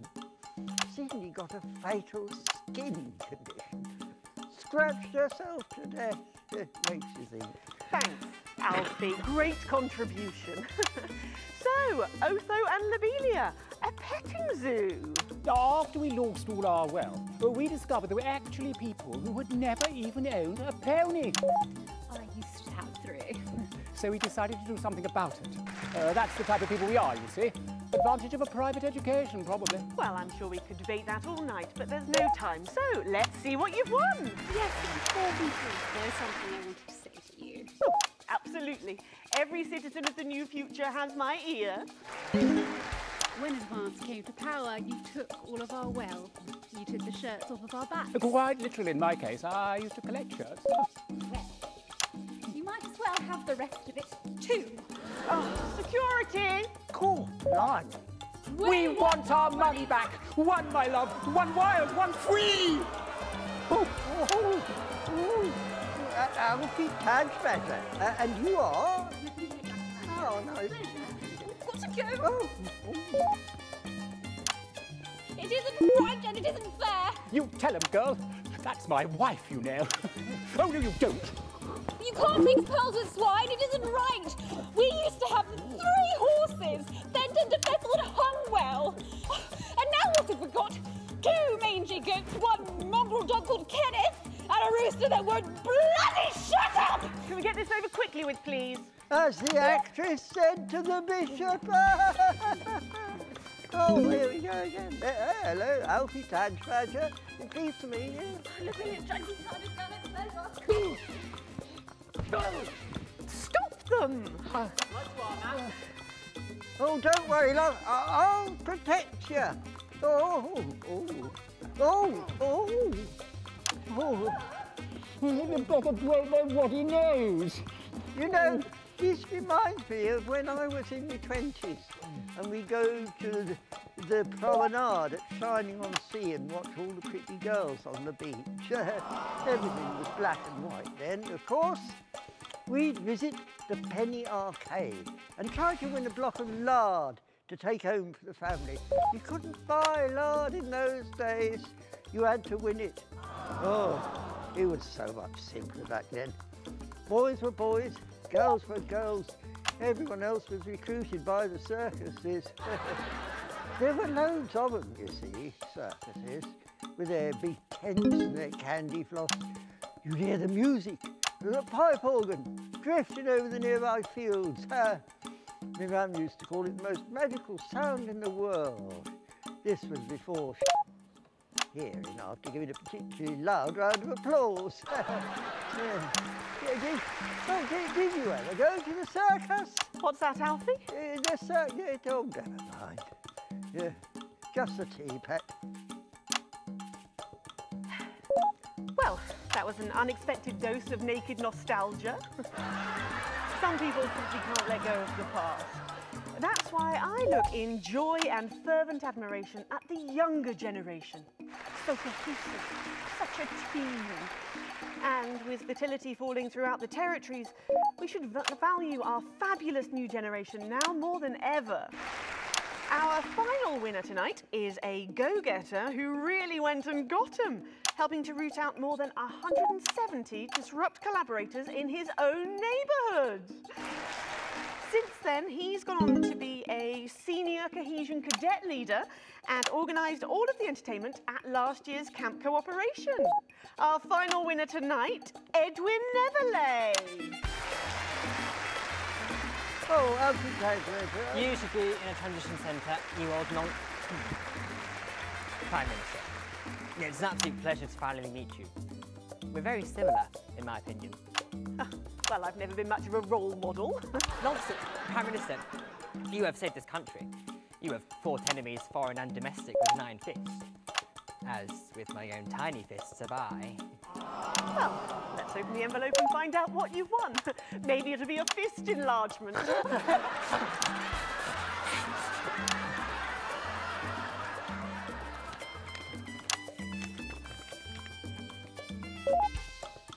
A year's internship as a behaviour coach at Betterment.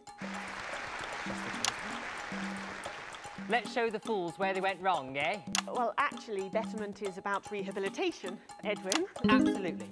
And if they don't reintegrate, we retaliate. Just like you did on Liberation Night. Thank you for this award, and stay vigilant. Report the non-cohesives. Be a team player. That concludes tonight's awards. Join me next week when, hopefully, things will be a lot more normal. Back to you, Megan. Prime Minister Salisbury there at a highly eventful team awards ceremony. Any thoughts on this week's winners, Stacey? The nurse was fucking scary, the pretties were saggy, and that little prick will never lose his virginity. Okay, well, succinctly put there, if a little profane. After the break, we'll be going live to a star-studded premiere. You won't believe who's on the red carpet tonight. Don't go anywhere, we'll be back after this. And we're out. You know, somewhere else.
house in this building, in a tiny room, all by themselves, is a person called Alex Winston.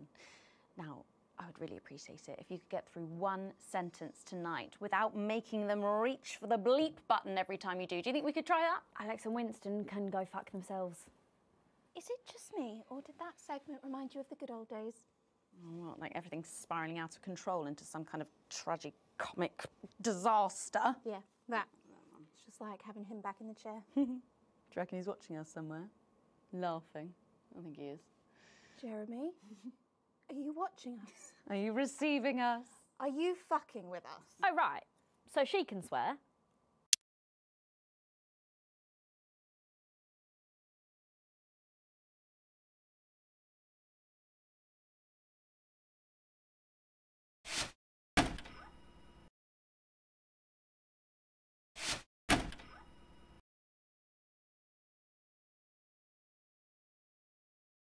So, Patrick and Robin are just going to grab who they can, and then you've got these generic links on the autocue to glue it all together. They do know I have a Queen's View degree in journalism. Bet you wish you'd studied something useful now, eh? All this bring your daughter to work day. What a joke. Where is our honoured guest? I don't know, she's probably sniffing around that boy band, Hotspot. Heat Rash. Hotspot won it last year. Heat Rash. Oh, God, they're running out of names, aren't they? I hear the computer comes up with them, the songs too. Ah, there she is, and just in time too. That's 10 seconds, everybody. What have you been up to? What's it to you? And we are going in 5, 4, 3. Welcome back. Stacey's still here. Wishing she wasn't. Thanks, Stacey. And in this segment, we're delighted to have sent Robin and Patrick to the movies. Yes, tonight is the world premiere of The Automated, starring Lawrence Blunderclatch and the late, great Helena Canterbury-Boatshoe. And all the stars are out tonight. We first covered this film almost 5 years ago, back when it was called The Medicated. Then, for mysterious reasons, the film was suddenly pulled the night before its release. Well, since then, executive producer George Focus has spent 5 long years polishing the film and turning it into a special edition and premiering tonight. With extensive state-of-the-art visual effects and a top-quality voice team, George says it's the movie he always wanted to make. Now, let's take a look at it.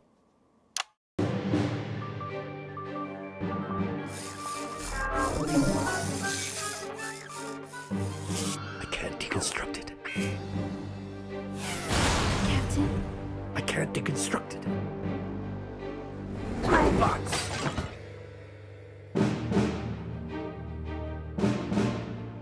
Is this a wig? You think I don't grow that? No, Dick, I'll kill you. Think of Saturn. There's something on your face, Chief Harrison! I wish you were real, baby. Flesh and blood. Captain Quasar. But you're just ones and zeros, baby. If only I'd noticed. Captain Quasar. You rusted, but I didn't notice. Captain. I'm buffering, Dick, you said. Got one on you. God damn it, blast it off! Here's a map. What's a map?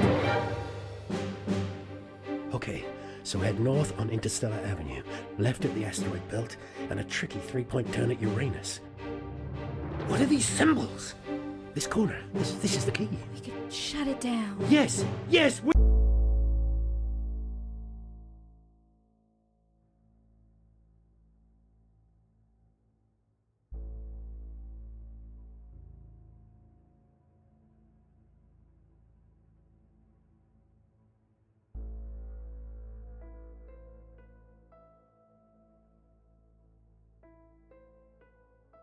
We could shut it down.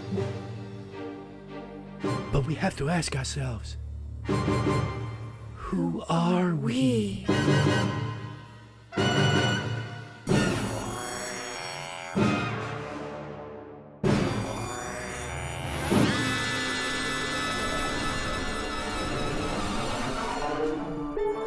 Gosh, thrilling stuff. What did you think, Stacey?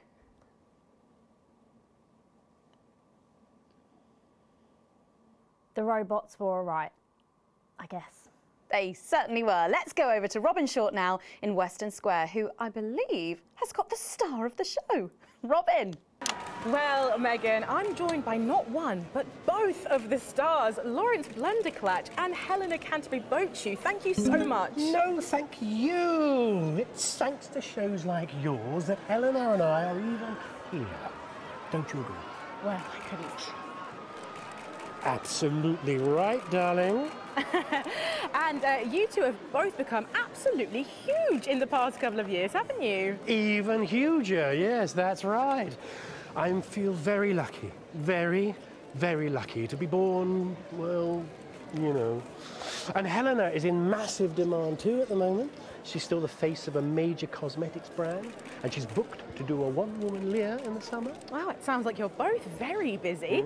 But is there any chance we'll get to see you together on screen again? Oh, no, I'm really not supposed to mention this, but yes, we are doing a little something together. No. I'm playing a weathered starship captain from another galaxy, and Helena is my droid companion. But how does that work? I spend 7 hours in makeup now. No, how does Helena play a droid? Oh, we just pop her on a roller skate. Wow. Well, Lawrence Blunderclatch and Helena Canterbury-Bochu, thank you so much for joining me. And we're going over to Patrick Bannon now. Patrick, will we be seeing you in a movie anytime soon? Thank you, Robin. Let's hope not. I'm actually joined here by Billy Bob Jean Short. And surely you recognize my youngest, pop sensation, Lil D. Her Lil C covers album drops next week. Actually, we were expecting Lil C. Is she? She's around. She's not been feeling very well. She's put me in charge. Has she? Well, the courts have. They gave me stewardship over her estate, her finances, and her internal soul. Praise Craglar! Praise Craglar. Wow. But is she coming just because we've got some questions for her? Well, she might be along later, but as her legal and spiritual guardian, I'll be happy to answer all and any questions on her behalf. And Lil D, was it? Well, you look great. Oh, thank you. You know what? I feel great. Well, who are you wearing? I'm wearing Little C, and you could be too. Really? Little C's new line launches tonight. This is one of my favourite looks. It's called... Ah! Oh, what a unique name. Hard to spell, though. But of course, Lil C is basically fashion royalty now, with a veritable clothing empire to her name. Yeah, well, the label's gone from strength to strength since our initial TV launch on this very show, actually. Oh, yeah, that's right. So really, we have all you to thank for all this. You know, this hat cost more than my second jet. Feel that? Feel that? Yes, it's a nice hat. Person. And Forbes magazine has named me the youngest self-made success story ever. And do you have any advice for anyone wanting to follow in your footsteps? Absolutely. All you need to succeed on your own is your family's financial backing and pre-existing fame. It's not rocket science, people. Oh, well, but in sadder news, am I right that Lil C is going to be retiring from music? Yeah, I'm afraid so. I'm sure you can imagine. At 25, she's far too old for pop music now. She can't keep up with these young stars. So her best of album is out now, and she's touring that later this year. And then her farewell tour the year after that, and that's her last chance to see her. So until the reunion tour, and then the classic tour after that.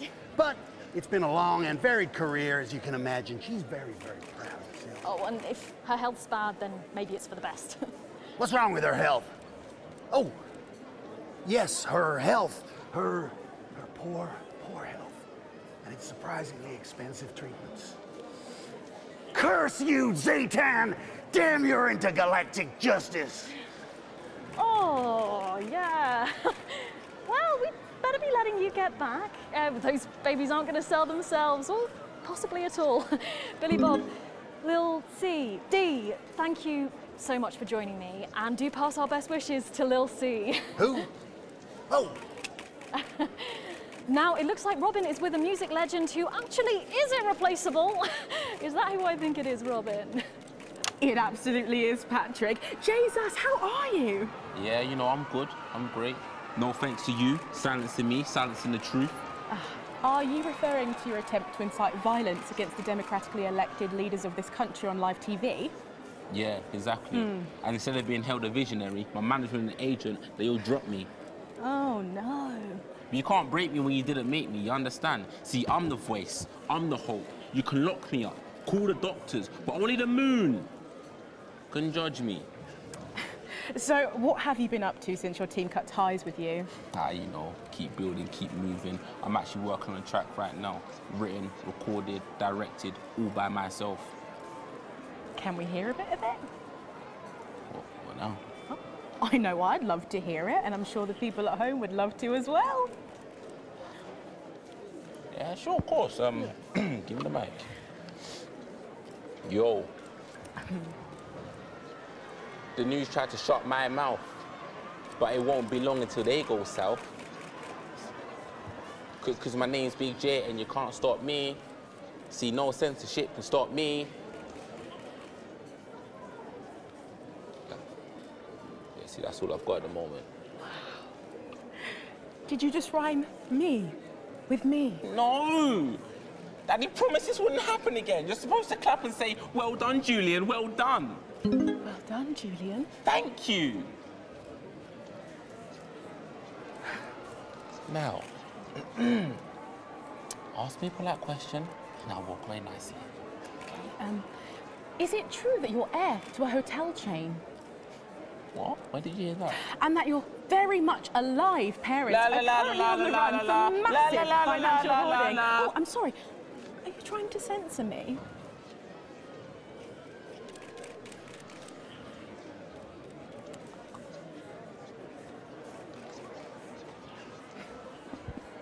Oh, Jesus there, who really does seem to be going from strength to something. There are just so many stars here tonight, Megan. It really is the who's who of whatever here. I'm going to see if I can grab a moment with someone rather special. I hope you're not too jealous, Megan. Back to you. Thanks, Robin. But I think Stacey and I are probably in quite enough trouble where we are. So, 3 big names there, Stacey. Yeah, big names. Any thoughts about them? Maybe from your generation's perspective? You won't like my opinions. Oh, go on, try me.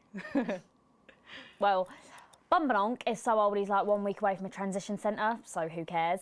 And Lil C was cool when I was like 12 or something, but now she's just another fucking loony.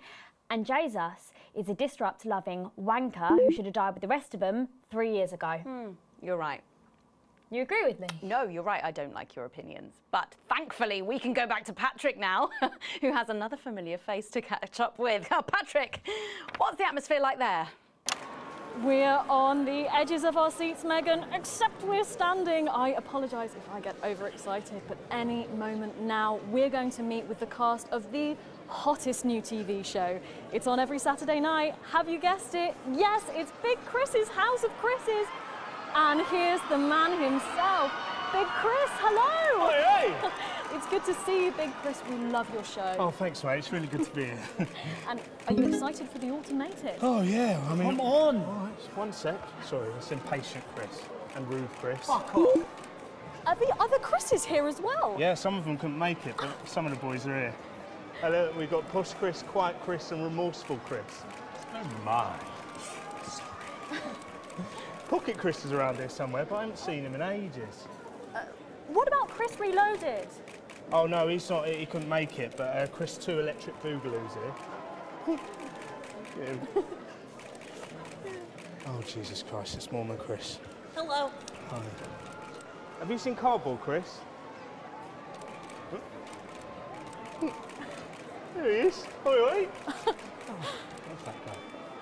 Look, I wouldn't normally ask this, but spill the gossip. Is there anyone in the cast you don't get on with? Wow, everyone would think it would be Killer Chris, but he's all right. Yeah, he's really into crosswords. I think it'd probably be Surfer Chris. Aw, bummer, man. Or Disco Chris. Ow! Honestly, he's god-awful. It's a bit of cheeky celeb insight there. Oh, shit, I better go, actually, before Sheriff Chris and Chris Beard fall out again. Oh, no. Oh, sorry, I've got to go. Too late, sorry. I'll see you inside, No, yeah? thank you, Big Chris. Amazing. Megan, You know, I've heard the production have actually had to hire out a separate screen exclusively for them. I'm sure they'll love the movie. What a pleasure to meet with such varied and talented stars. Megan. Thanks, Patrick. What a colourful interview there on what looks like an amazing night. They certainly know how to make an entrance, I hope.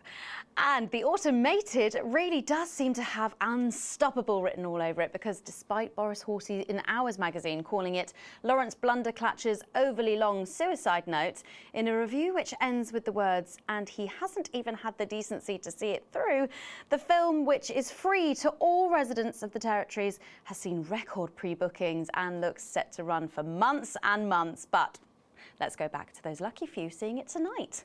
Oh, I'm so jealous. Robin, you seen anything unusual there? Only if you would count an ant colony doing a dance number. I know, I can't believe it either. And joining me now is legend of the pitch and of the headlines. It's former footballer... Sorry, I don't talk about football, ever. Joining me now is Johnny Hams... No, sorry, excuse me, Reverend. Sorry, I'm going to have to book you for that one. My apologies again. So you are now the leader of a... It's a personal development program that promotes growth for sports-based systems improvement.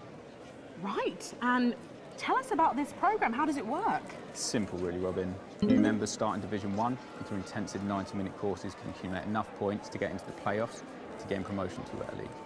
And if you don't get enough points? Relegation. Well, you wouldn't want that, I'm sure. So what kind of teachings are in your program? Start with your basics like your keepy uppies and your boot studies. Move on to the more advanced stuff like the offside rule. Johnny, will you tell our viewers at home what it's like? Sorry, you've been warned. Shocking, shocking behaviour, and that's you banned from the next 2 interviews. Oh, oh, well, I guess I better hand back to the studio then. I'll hit the showers and then get a stern dressing down from the manager in the changing rooms. Back to you, Megan. Thanks, Robin. Lucky you, and enjoy the movie. The Automated opens in cinemas across the territories this weekend. What a star-studded event, eh, Stacey? Who cares? No one goes to the cinema these days. Of course. We'll be back after these messages. I still go to the cinema. You should get yourself a video recorder, like the one at the home. Well, yeah, I've got a video recorder. It's just not the same, is it? You're right, it's better. No unevens chatting and chewing all the way through. Oh, what about a kiss and cuddle on the back row? Doesn't that happen anymore? In public? What's wrong with you? Nothing's wrong with me. Feeling better? All right, you are. We've got to get set up for heat rash. I think Ronnie's on something. I know he is. It was on his rider. Apparently it's medicinal. Ronnie's always high. Give him orange juice. My God, she speaks. He's a stupid cunt. And just like that, you wish she wouldn't. We seem to be a bit bunched up at this. Oh, don't worry. It's SoCo. It's what now? It's... Oh, here's Megan. She's going to be interviewing you. Hello. Hi. This is her... this is Stacey. Well, hello there, Stacey. Fuck off, Ronnie. Right. No, I'm sorry, but if we can't be polite, you're going to have to wait in the dressing room. Whatever. Do you want to go and wait in the dressing room? Hmm? No. No what? No. Thank you. Okay. And sit up straight. You're ruining my shot. That's 10 seconds, everybody. No co. Fucking right, Noco. What's that? What's no? What's no? Bring in 5, 4, 3. Welcome back. For our final segment tonight, Stacey and I are delighted to be joined by Heat Rash. Their new album, Girls and Why We Love Them All, comes out this weekend. So, let me see if I can get this right. It's Nolan. I wrote the songs. Ronnie. That's what it says on my tattoo. Oh, you've got a tattoo of your name on yourself. Okay. In case he forgets it. This raconteur, you must be Chinny. Stop. Why do they call you Chinny? It's because of this ugly old thing.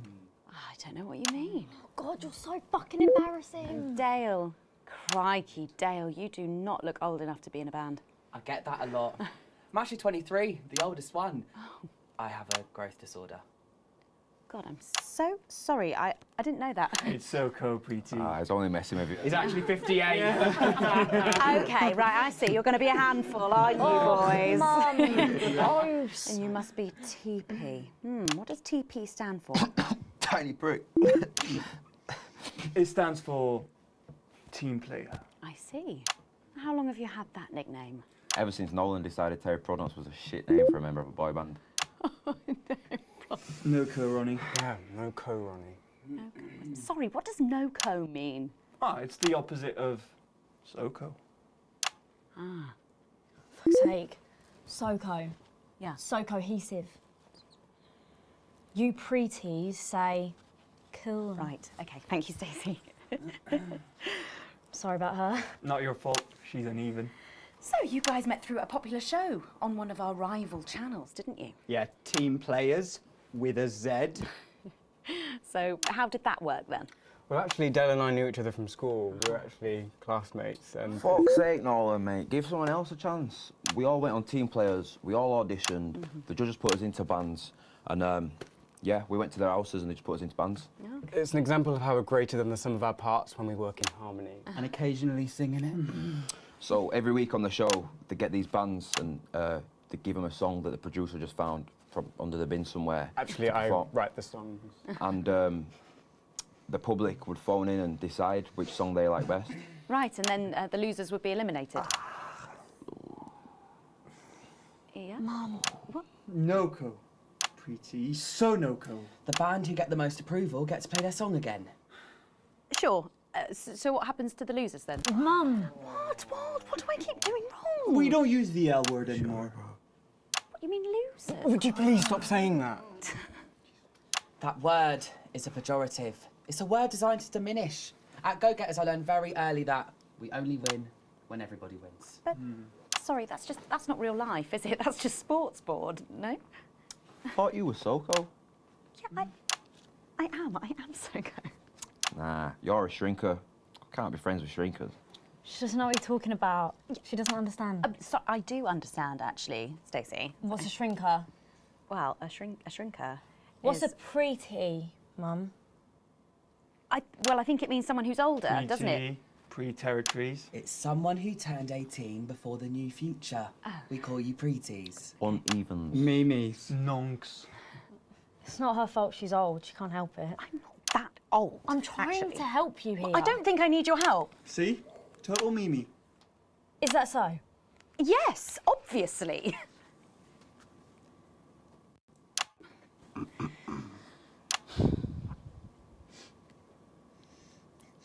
You know what the real problem with you lot is? You just can't get over the fact that your beloved Disrupt are gone and you just don't fit in anymore. But the truth is, Disrupt were violent, no-co pricks being led by a fucking psycho. I'm glad they lost, and you should be too. Listen, not everyone over 30 supported Disrupt, Stacey. Not everyone, no, but one fuck-off lot of you did. SoCo, Stacey. SoCo. We've all learned maybe a little bit more than we expected to there. I'm genuinely delighted to have met Heat Rash. And before we end the show tonight, I think you're going to sing for us, aren't you? Yes, that's right. We're going to sing a song from Girls and Why We Love Them All called Pieces of My Heart, which is about a real relationship I had with an actual girl. Oh, Nolan, give it a rest, mate. No one cares. Come on, let's get on these stools, lads. Right.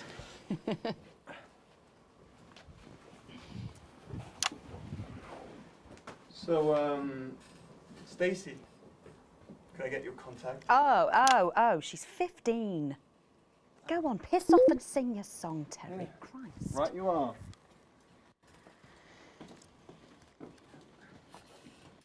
So, here they are with their latest single, Pieces of My Heart. Are you excited, Stacey? Not for me, no. I only listen to blip music and a bit of jizzcore. Pop music is dog shit. Okay, here they are. It's Heat Rash. Ronnie, Chinny, TP, Dale, and Nolan. Heat Rash.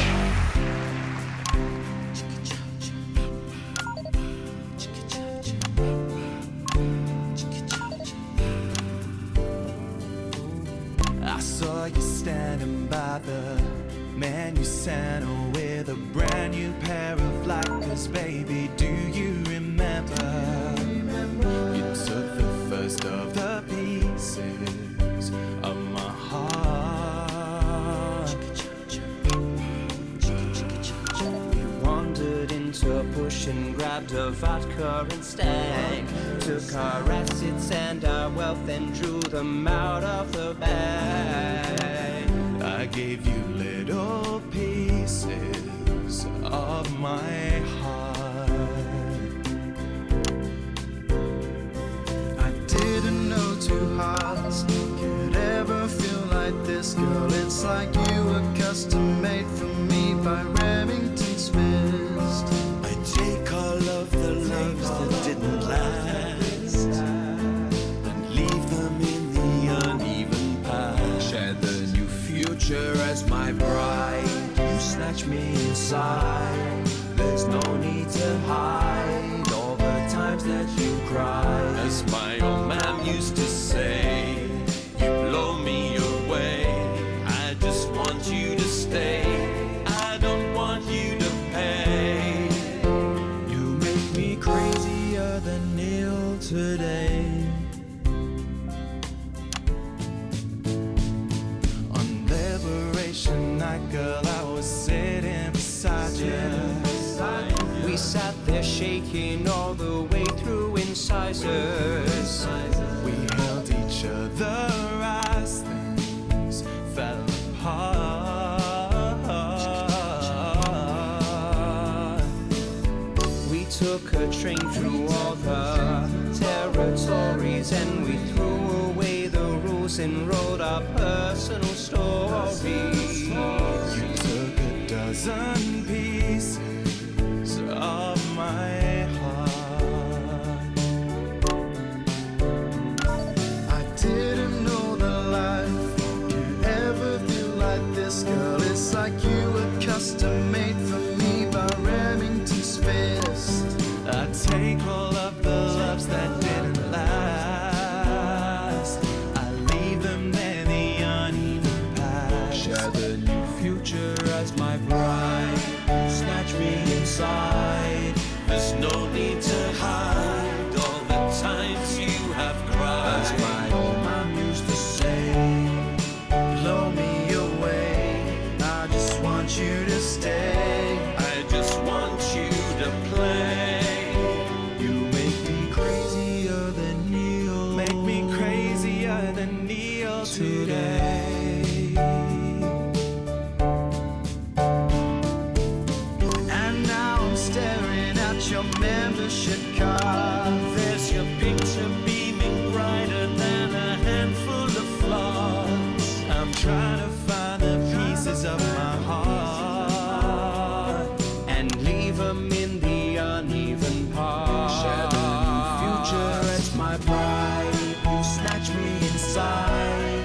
There's no need to hide all the times that you cried. As my old man used to say, you blow me away. I just want you to stay. I just want you to play.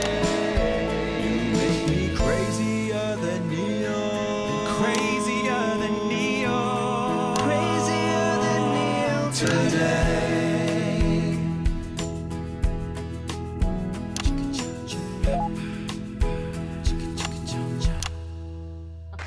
Wow.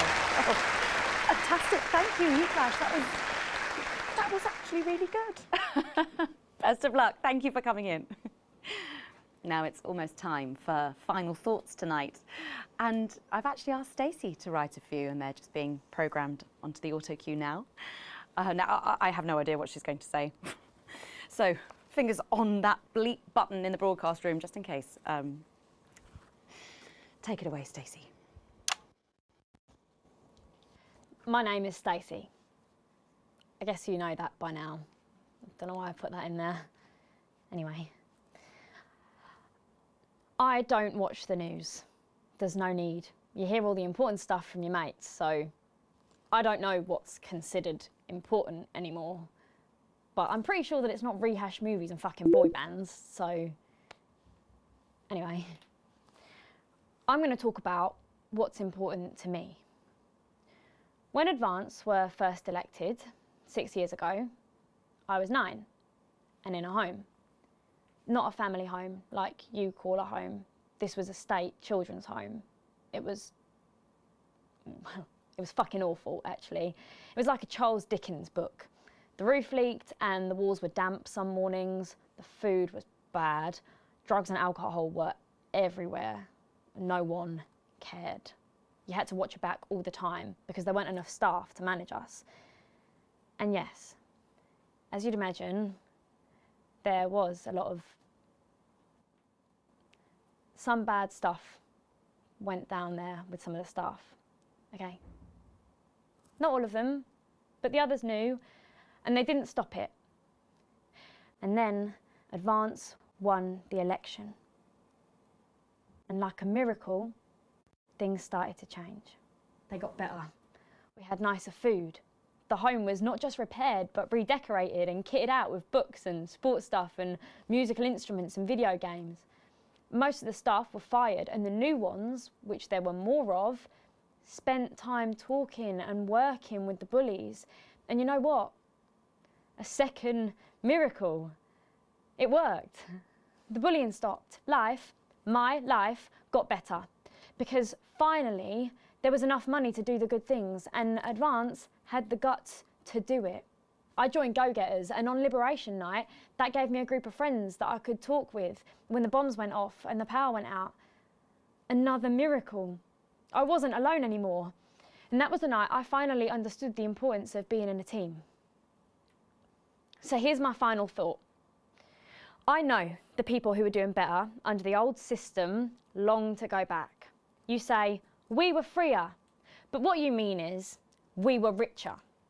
But for every one of you, there is 100 of me. And even now, after all you've had taken away, you are still doing better than I am, than I likely ever will. You still have homes of your own and families of your own who love you.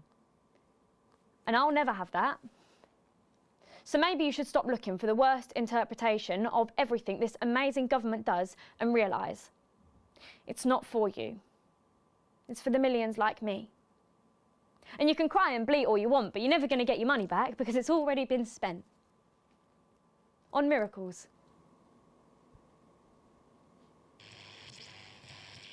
Wow, thank you, Stacey, for that. My name's Megan Wolf. Let's keep making tomorrow better. And we're out. Is that all right? Yes. Yes, that was more than all right. Nicely done. I think you might have actually given them something to think about. So I guess you're going to be taking me back to the home now then? I was thinking we could go out somewhere and, I don't know, have a meal, talk about our options, if that's okay. Of course, Miss Wolf. Security will be standing by. Thank you. So they're always there then? There was a thing a few years ago now. Oh, with that Jeremy bloke? I heard about that, everyone did. Were you here back then? Doesn't look old enough. She's growing on me. Yeah, she does that.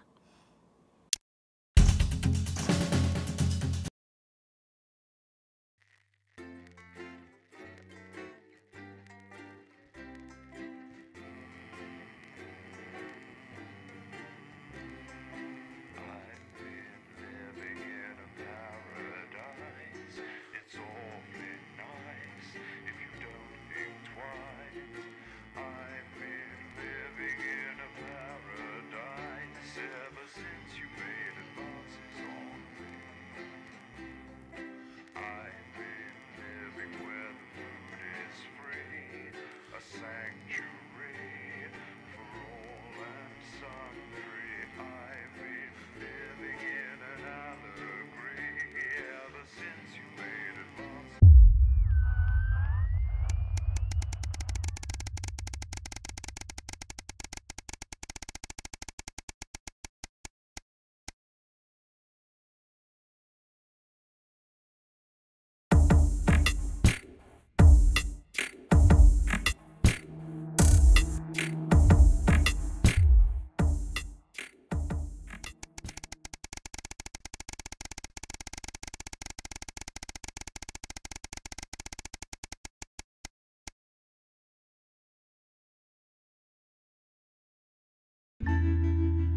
thanks.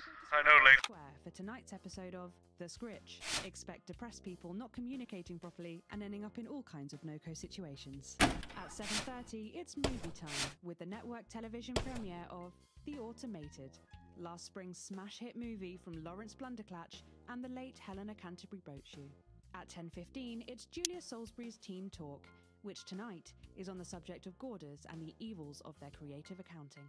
At 11 p.m, it's Lil C's Lil Chats, and tonight the former singer is asking Dr. Adrian Atkinson-Blimey what he's been up to since the cancellation of Incisors. What have you got me? Apparently it's mainly jigsaws Nothing, and Colin. arson. At midnight, No, come on, seriously. it's the full Not even a territorial cake. weather I'm for sorry, Tennessee no. and Berthelport, and that's Okay. followed at 12:20 No worries. by the Glenfinnan-Ogoth Valley. How old are you then, Male Cole? voice Okay, here we go. Big smiles. I've actually gained a year. I celebrated 44 last year, but it's actually this year.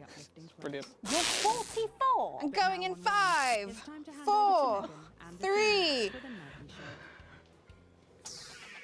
Good evening and welcome to The Nightly Show. It's so good to have you with us tonight. I'm Megan and I'm joined as always by the inimitable Robin and Patrick. How are we? Well, we have got so much going on tonight. I'm excited. I'd say I'm about a 12, Megan. On the excitement scale? Yeah, exactly. We have got so much SoCo stuff coming up. We sure do. We have celebrity chef Jordan Rankley who will be cooking up a storm. We'll be announcing the winners of our big competition, Visions of the Future. And we'll be joined by a very special guest for a game of Wheel of Truth. And I'll even be showing you how to make your own Leaders' Day gifts. We've got all of that and so much more tonight on The Nightly Show. Coming to you live from the Channel 1 buildings in the heart of the capital. It's The Nightly Show.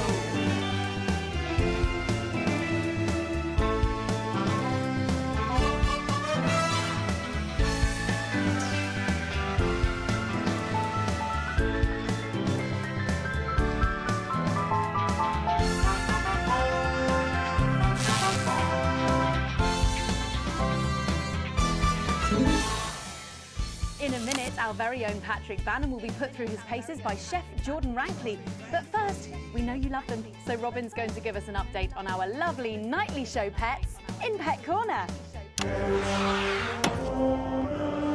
Well, Megan, first up we have our hamster, Lord Cheeks. Now, he's a squat winter grey with the scientific name Adipem stultus, and he lives here with us in this cage. Hamsters love hoarding, and they actually have special pouches in their cheeks for storing food. He loves carrots, apples, and chewing tobacco. Now, hamsters are nocturnal, so we'll do our best not to wake him up. But let's just see if we can... Oh. Well, the door has been left open. It looks as though Lord Cheeks has actually gone for a little wander, but I'm sure he will be around here somewhere. In the meantime, let's say hello to our tortoise.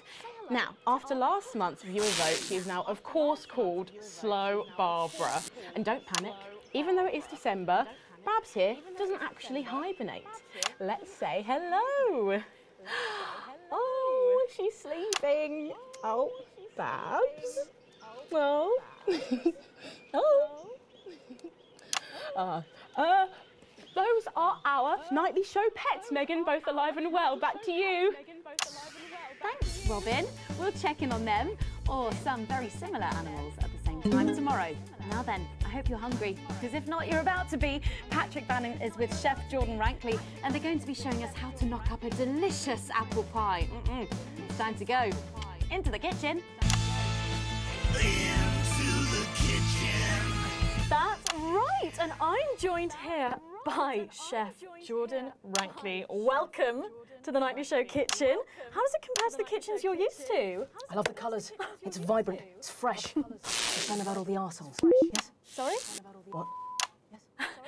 So, you own 6 restaurants, you've been awarded 9 Ballon d'Or across your career, and you've worked alongside the best chefs in the world.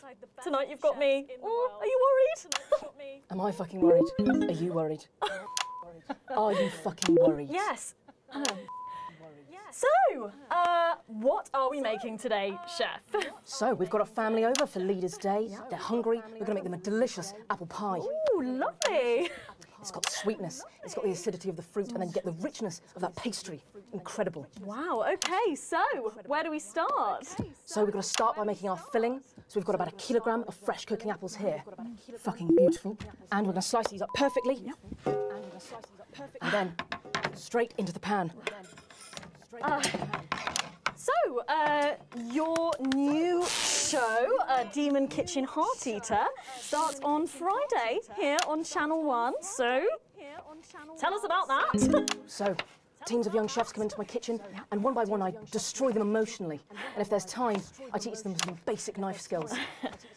Fuck me, Patrick. What are you doing? What? Shit. Is that how you cut? Fuck, you'll lose a fucking finger. Oh, don't worry, I've got spares. Right, so once we've done that, we set these aside whilst we make the pastry. Yeah. Yep. Bowl. Yeah? Okay. Sugar, butter. We mix that together, and then a whole egg. Okay, egg. What are you doing, you fucking donkey? Are your brains the size of that fucking egg? Oh, no, chef. No. Shit. Right. Mix that with a wooden spoon and work in that flour, okay? Work that into a nice ball of dough, just like that. So, what does the notoriously fierce Jordan Rankley do to unwind? Shit the bed. Yeah. What's that? What is that? Well, it's a bit lumpy. Lumpy? It could fucking pass for a sack of spuds. Touch that. Touch it. Yeah? Pathetic. That goes into chill. Now, we're mixing our filling. Okay. Apples, sugar, cinnamon. So, you own 6 restaurants across 5 territories. Which is your favourite? Are you mixing that or fucking it? What? Are you going to light a candle? Take it out to dinner? Fucking mix it for fuck's sake. Right, now we're rolling out 2/3 of our pastry. Bit of flour into the dish. And the filling goes next, right? Absolutely right. Oh, lovely. Okay. Then we're taking the remaining pastry, rolling that into a round, and that goes on the top. Beautiful. Lovely. Okay. Right. Brush a bit of water around the rim. Beautiful. Now press gently all the way around. And we're cutting 5 slashes very carefully for the steam. And then brushing the whole thing with a beaten egg. Lovely. Okay. Egg. Ta-da! What do you think? Oh my God. You, come here, you. That's a disgrace. I'd rather jam my eyeballs up my fucking arse than look at that. I'd rather use my tongue to tie my shoes after a fucking shit-kicking contest, do you understand? Then it goes in the oven for 45 minutes. Oh, put your fucking head in the oven while you're at it. Useless. You, come here, you. You're the worst fucking thing to happen to food since cyanide. Do you know that? I tell you what. Fuck off! Get the fuck out of here! Fuck off! Okay, well, while I do that, let's go now to Megan and Robin, who will be announcing the winners of our competition. Visions of the Future. Visions of the Future. Well, that looks delicious. If you want to follow along at home, then make sure you write in with a stamped addressed envelope and we'll send you the fact sheet. So, Robin, look at all these amazing entries to the Vision of the Future competition. Yes, we challenged you to show us your predictions of the future, and we were just inundated with entries, weren't we, Megan? From wacky inventions to global problem solving, they are all amazing, and we had the best time looking through each one. It was so tough narrowing it all down, so we have some amazing runners-up. In 3rd place, drumroll please, we have Hamish, who's 3 from Lunwelly. He calls this Still Life and the Future of God, and it really blew us away. Just look at the line work here, and I can really feel every passionate stroke of the brush.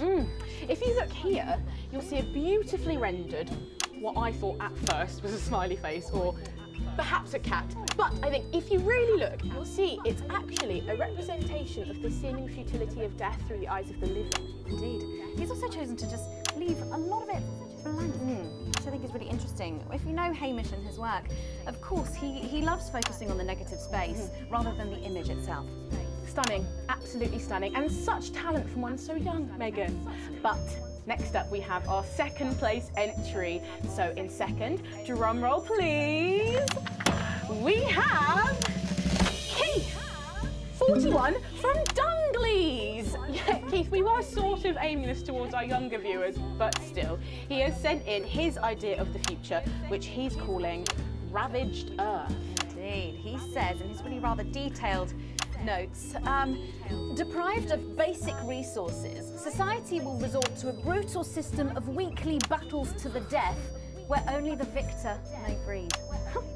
He also says at the bottom here, either that or about the same, but maybe a bit worse. I really love his attention to detail. You can see the sort of gladiatorial arena, and then what I can only assume is Keith himself pulling off this chap's head and shouting, "Come back to me, Linda!" Oh, Keith, maybe if you spent more time outdoors and less time entering children's competitions, she might not have left. Special one there. And finally, of course, it's time to reveal our winner.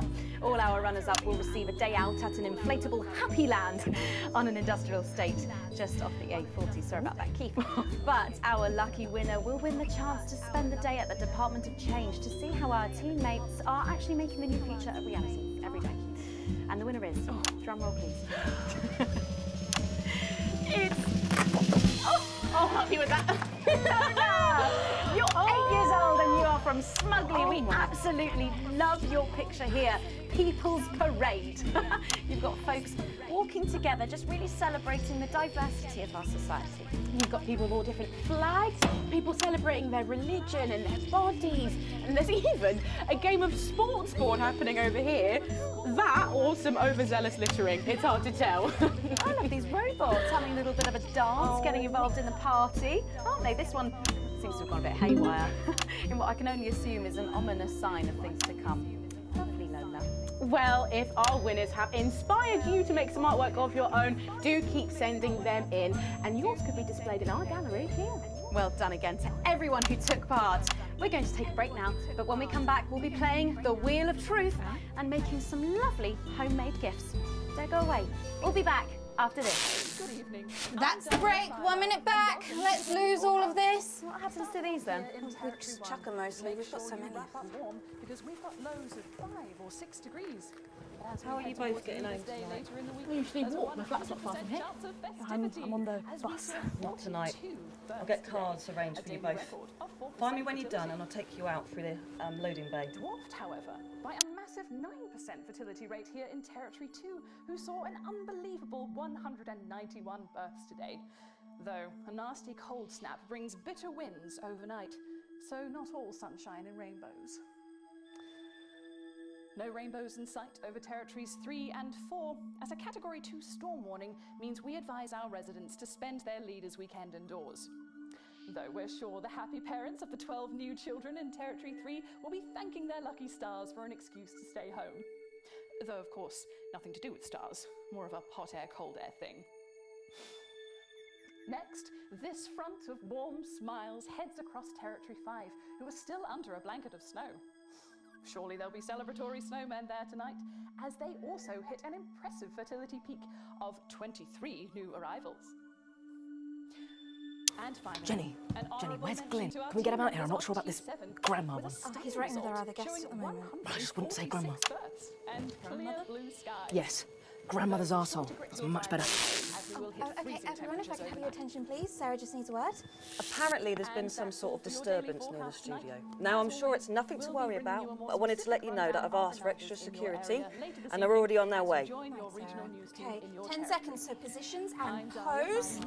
Okay, this time you've said it. Laughing, and we're going in 5, 4, 3. I know.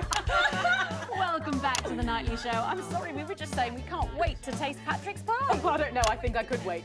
Well, here it is, fresh out the oven. Well, it does look amazing. Jordan, how did our Patrick do? Well, let's just say that pie's got more crust than my grandmother's arsehole. Well, thank you for that. Well, come on, try it. Dig in. Okay. Whew. Oh my God. Oh Lord. Oh, that's really something, Patrick. That's delicious.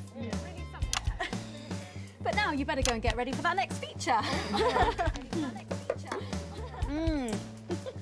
Every night we play a game of Wheel of Truth with our celebrity guests.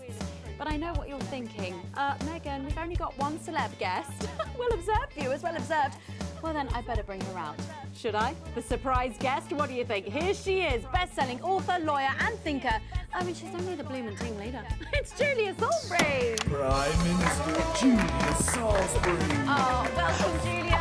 Darling, so good to see you. Oh, Megan, you look incredible. Stop it. I was just about to say the same thing. Now, don't get too comfortable. It's time to head over to Robin and Patrick as we play Wheel of Truth.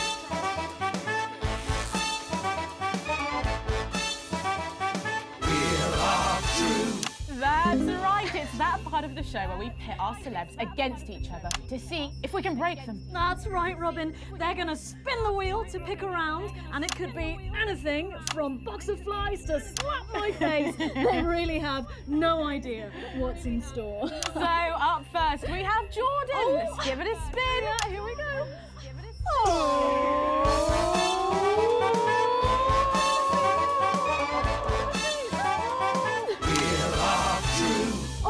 Okay, let's see what you've landed on. Okay, it's fact or fib. Fact or fib. Jordan, is it true that you've been known to order takeaway for a dinner party and pass it off as your own cooking? It's one fucking time. One time. Well, I think if that pie was anything to go by, you did them a favour. Oh, not so fast there, Julia. Fact or fib? We've heard you've got a very interesting way of saving time during the laundry. Oh my God! Go on, why don't you tell us about it? You absolutely... No, I can't. Okay, so don't judge me, okay? What I do is, oh God, I'm going to lose my job over this. Oh, we're all friends here, come on. Okay. So I only have one bra, okay? And so one day a week I wash it. And on that day, I can't wear it. No! Honestly, raise my taxes. We're clearly not paying you enough. Come to my dressing room after the show. We'll sort you out. Are you blushing, Patrick? Is all this talk of bras embarrassing you? Blushing? I mean, I'm not blushing. Come on then, you, Julia. Spin the bloody wheel. Let's do it.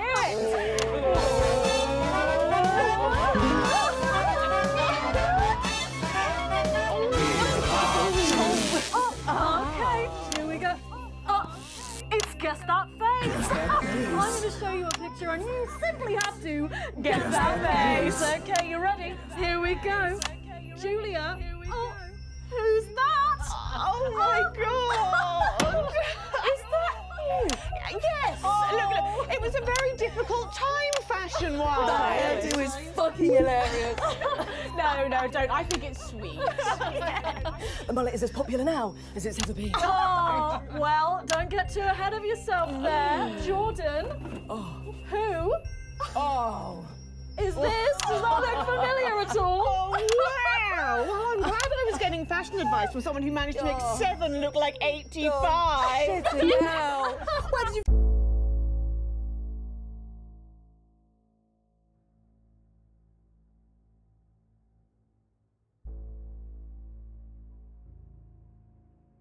Find that monstrosity, I look like I'm haunting the fucking play. Right. We've got to move on.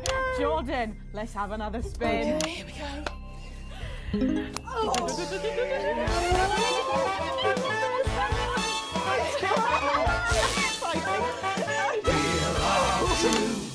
Okay. It's my go, Dad. You go. Go on. Sorry, I'm so keen. Let's go so much. Oh, well, you're in for a treat. Yeah. It's fat or fish. Okay, if you look under your podiums, you will find a lovely fish smoothie. Now, I'm going to ask you both a question, and all you have to do is answer it honestly, or else you'll have to drink the smoothie. Okay? Okay. Are you ready for the question? Yes. Here we go. Yeah. Which of your esteemed hosts is the more talented one? Oh, what a cop-out. How is it? How is it? Fucking nutrient. Oh, we made it extra fishy. I need my fucking mouth. Do you know how much these taste buds are worth? Well, we've got time for one more quick spin, so go, Julia, go!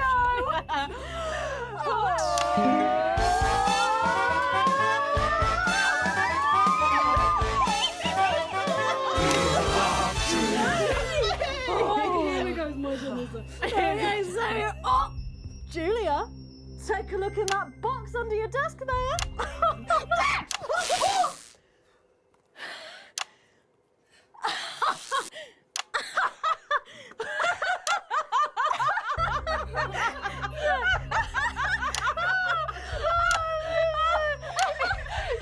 I think Lord Cheeks is trying to get in on the game. Oh, bless him. Julia, what have you got in that box? It's not cheese, is it? Cheese! It's not cheese! Juggling balls? What am I supposed to do with these? Well, give it a go for us. But I have absolutely no idea what I'm doing. Oh, come on. Do it, do it, do it, do it, do it. Oh, she's doing it. She's fucking doing it.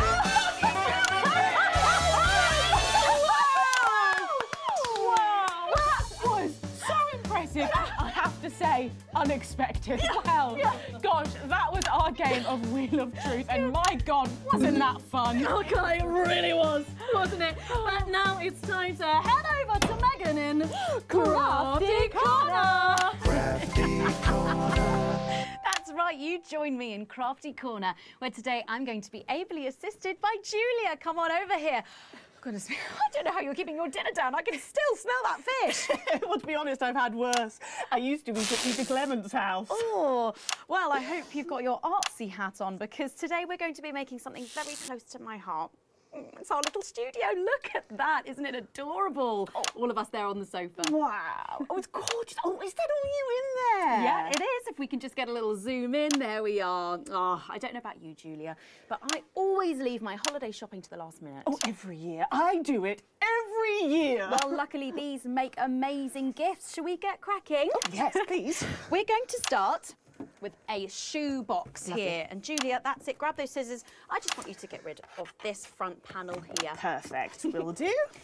Are you big celebrators in your house, Julia? Oh, yes. No, in my house we show our love through food, like big dinners, loads of drink. Absolutely right. That's the best bit about any holiday. It's all that food. This bit as well. Absolutely right. Cutting along the line there. Do be careful with the scissors at home. Make sure you're being supervised if you are a child. There we go. Fabulous. There we go. Okay, so it's going to look a little something like this, and I've got one here I made earlier.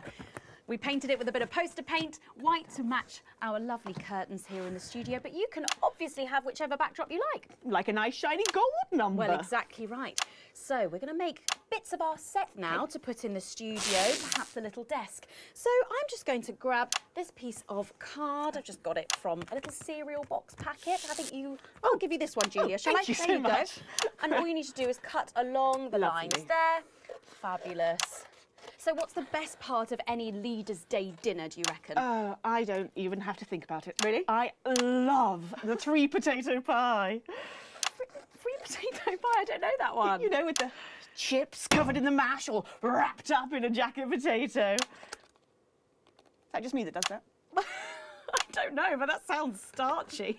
Well done, Julia. So now she's folding over a little bit there. What it's going to look like at the end is this little rectangular shape there. And we're going to pop it in the middle. Bit of sticky tape on the back there so it sticks down. Now we need a sofa. That's what we need next. We're going to make that out of a lovely paper cup. Having fun down there, knocking it all over. I got one though, Megan. Good, fantastic. You're just going to cut along the line here, down the middle. Exactly right. Then when you've done that, around the bottom and again around the top. Well done. When you're done, oh, there we go. It's going to look a little something like this. And look what I've done there. I've stuck some felt down. Nice and comfortable sofas. Yes, can't have our tiny Megan having an uncomfortable sofa, can Well, we? absolutely not. She'll be on the phone to her tiny agent and getting someone tiny fired. Yeah. Well, there's only one thing missing, isn't there, Julia? What is that? A higher calibre of guests. Nearly. It's people. So all we've done to make our little people is we've stuck a cocktail stick into a bottle cap. We just need a face for that now. I've got a good one here. I know it well. It's me. Lovely. I'm going to stick it down there. A little bit of sticky tape. Oh, my felt's going everywhere. There we go. Oh, I'm a bit lonely. Let's take Robin and Patrick over. Sitting down on the couch over there. There you go. And well, I'll make myself just comfortable just there. Yeah, there we go. And these, of course, are all Lovely. made and cut out of our favourite newspapers or magazines, so you can have any guests you like. Julia, is there anyone else you'd like in a studio? Oh, yes. Well, Go on then. I'm going to be playing Wheel of Truth with Ronnie from Heat Rash. nice. Yes, put that away. Yes, he's going to be teaching me choreography, and I'll be teaching him foreign policy. And of course, you can decorate them however you want. Perhaps you're a bit, I don't know, nostalgic for the old look of our studio. We've got the blue studio down there. Or even a bit of retro red. I've got Sheila Quickstep being interviewed there by... Oh, sorry, that's not supposed to be... Oh, well, we're out of time, I'm afraid, Megan. It's time for a break. When we come back, I'll be on the couch of chat talking to some of you, and I just cannot wait. We'll be back after these messages. And we're out. Thanks. What happened? I don't know, I guess I just blanked. Oh, at least one of us is in control. You did remember. You're coming with me.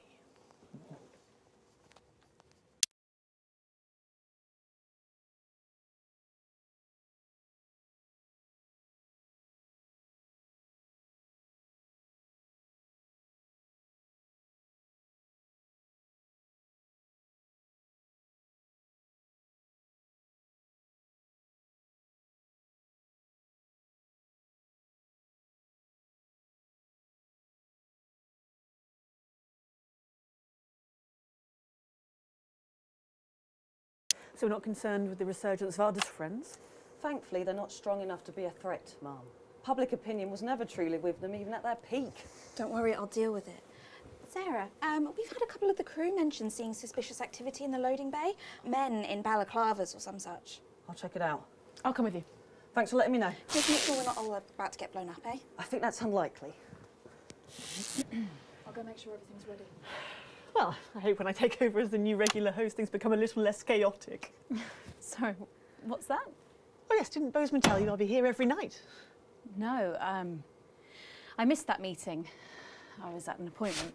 Oh, well, don't worry. It's not like you're being fired or anything. You'll be culture correspondent or some such. You'll be fine. Oh, please don't be upset. It's nothing personal. It's just good for the ratings, apparently. Of course, Prime Minister. 10 seconds. Jenny? I'm on it. Okay, we are going in 5, 4, 3. Welcome back to The Nightly Show, where I'm joined once again on the couch of chat by Prime Minister Julia Salisbury, who's agreed to answer some questions from the public. They're always my toughest critics, Megan. Indeed they are. So, first up tonight is a question from one of our elderly viewers, and she's on the line right now. Hello, can you hear me? Hello. What's your name and where do you live? I'm Florence from Stainsborough. Hi, Florence. Thank you for calling. You're on with Prime Minister Julia Salisbury. Do you have a question, Florence? Yes, I do have a question. OK, would you like to ask that question now? Oh, yes. Right you are, dear. Prime Minister, with all that hard work on your hands, how does your skin manage to keep keep that healthy glow? Oh, bless you. What a lovely question. Oh, well, I suppose with my line of work, there's not a lot of time for a skincare regime, as I believe they call it. So I guess I've just got my mother and father to thank. I suppose I've just got lucky genes. Lucky jeans? Oh, that's what my Clint calls the denims he was wearing when we first, well, you know. Yep, thank you for that question, Florence. Your Clint sounds like a right one. Oh, he is. It'll be 44 years married this June, but he still finds the energy twice a week to give me a... Thank you, Florence, thank you. I wish I could say the same at her age. Everyone needs a Clint, eh, Prime Minister? Or a Clara, perhaps. Megan? Let's go to our next questioner tonight. He's calling from right here in the capital. Hi, caller, can you hear me? Yes. Thank you, Megan. Just about. It's not a good line. Well, I think we all know that voice. Good evening, Mr. Donaldson. Good evening, Prime Minister. Do you have a question for the Prime Minister, caller? Several, actually. Well, maybe it would be better if we tried to get a better line. I could have the station call you back. Don't worry. I've got a much better idea. What's going on? It might be what you call a surprise guest. Our second of the evening. Please welcome Jeremy Donaldson. Jeremy Donaldson! Live television! What can I say? It's good for the ratings, apparently. This man is a wanted criminal. Where's that CCO, for God's sake? Don't worry, Prime Minister, I'm not harmed. Sarah? She's not here at the moment, Prime Minister. We'll alert her the moment she returns. If we can find the keys to the studio doors, that is. Apparently, they've been locked and no one knows where they are. That's uncharacteristically careless of you, Jenny. You know there's only one way in and out of this studio. A peculiarity of these old buildings. I'm sure they'll turn up. I should have you all arrested for this, you know. Come, Prime Minister, what are you so afraid of? Surely a woman of your stature can withstand a few questions. For the viewers at home. Very well. I can't say I'm impressed with this irresponsible stunt, but believe it or not, I used to have a lot of respect for you, Mr. Donaldson. Please don't attempt to flatter me, Prime Minister. No, I'm not. It's true. I've watched you sink your journalistic teeth into the great and powerful. So, out of respect for the man you once were, I'll dance your strange little tango. But I warn you, Mr. Donaldson, you better be nimble on your feet, because you'll only have one chance to tango with me. Well, let's put on our dancing shoes then, shall we? I'd like to ask you about sterility first, Prime Minister. Yes, a terrible situation. Caused in no small part by the actions of your government. Well, we can't control the weather systems that unfortunately Unfortunately spread the fallout from your bombs in an even layer across the territories. That's what our scientists say, yes. Stillbirths at an all-time high, along with babies being born with terminal birth defects, babies that your regime somewhat callously refer to as unviables. It's just a word, Mr. Donaldson. No need for conspiracy theories. If you say so. How many unviables have been born since Liberation Night, Prime Minister? Too many. Way too many. I mean, obviously I don't have the exact figures. Oh, I believe we do, Prime Minister. Yes, there have in fact been 2,581,280 unviable births since Liberation Night, according to official government figures. So, 14 million deaths on Liberation Night, and then another 2.5 million infant mortalities, assuming you actually managed to count them all, which, given the limits of bureaucracy, seems extremely unlikely. I'm sorry, is there a question? You made a decision one November evening 5 years ago, and as a result of that decision, 16.5 million people are dead. Prime Minister, do you have any regrets at all? Of course I do, Mr. Donaldson. I regret every grieving family, every life destroyed. I came into politics to help people. You came into politics to help people. In that case, Prime Minister, where did it all go so horribly wrong? Well, Mr. Donaldson, Miss Wolfe, I suppose this is where we all have to put on our grown-up trousers, isn't it? Please do not patronise our audience, Prime Minister. Oh, why not? That's how they like to be treated. They want a government to keep them safe, happy, equal and free. That's our job, you see, to make a perfect circle out of that impossible square. And if we can do just that one impossible thing, then they don't ask a lot of questions. They're not like you two. They don't want to see how the magic trick's done. They just want to gasp at the miraculous effect. So it's the public's fault? So, it's no one's fault. It's just the way things are. You asked me where it all went wrong, but the ugly truth is it never did. I weighed the advantages of action and inaction, and I acted. And without making these tough choices, we would not be where we are today. I believe any decent leader would have done the same. Any decent leader? Have you forgotten how things were before the new future? The homelessness, the despair, the billions abandoned to a life of miserable poverty. That's a form of death too. It's just much, much slower and infinitely more pernicious. Any decent leader? Yes, any decent leader. Including Peter Clement? How dare you? Peter was my best friend. Is it true you never told Prime Minister Clement about your plans for Liberation Night? In the weeks that followed, you fought with him repeatedly and passionately, didn't you? We've spoken to staff from Team HQ who claim to have overheard several private conversations. Yes, we disagreed. Frequently and loudly. That was how we worked. That was why we worked. Until you didn't? Yes. Yes, until we realised that we no longer shared the same values. Values like compassion, Prime Minister? How dare you? Everything I've done, everything is out of compassion. But sometimes love needs to be tough. And Peter never understood that. It's why I called him my conscience. And now he's gone. You need a moment, Prime Minister. Perhaps now might be a good time for us to show the viewers at home some footage that has found its way to me. It was filmed in early December, 5 years ago. Jenny, can we have this prepared on screen 4, please? Yes, Jeremy. We'll need a couple of minutes. Are you all right to continue, Prime Minister? Peter was the heart of Advance. People loved him in a way that they've never loved me. They find me cold, emotionless.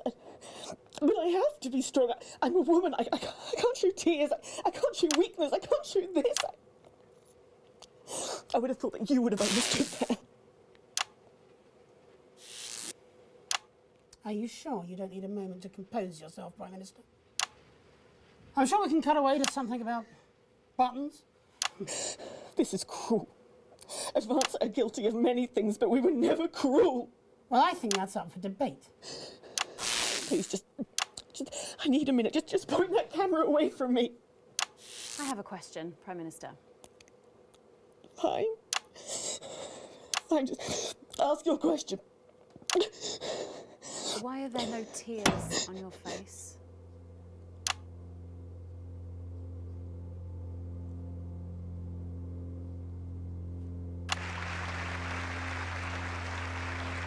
Well played, Miss Wolf. Well played. That would be the security services. They're here for Mr. Donaldson and to escort me safely out of the building. I very much imagine this will be the last broadcast any of you ever make. Jeremy, we have to get you out of here now. Except there's a small army directly outside the door, and I believe there's only one way in or out, due to a peculiarity in the design of these old buildings. She's played. I can't go back to betterment. And yet to betterment you will surely go. Don't worry, John, I will not take you. Oh, perhaps you'd like to join him. After all, aiding and abetting an escaped convict is, of course, a crime in itself. Leave him out of it. This was my idea. We're in! I surrender! There's no need for violence! I acted alone! There's no need to rest! Tango received, ma'am.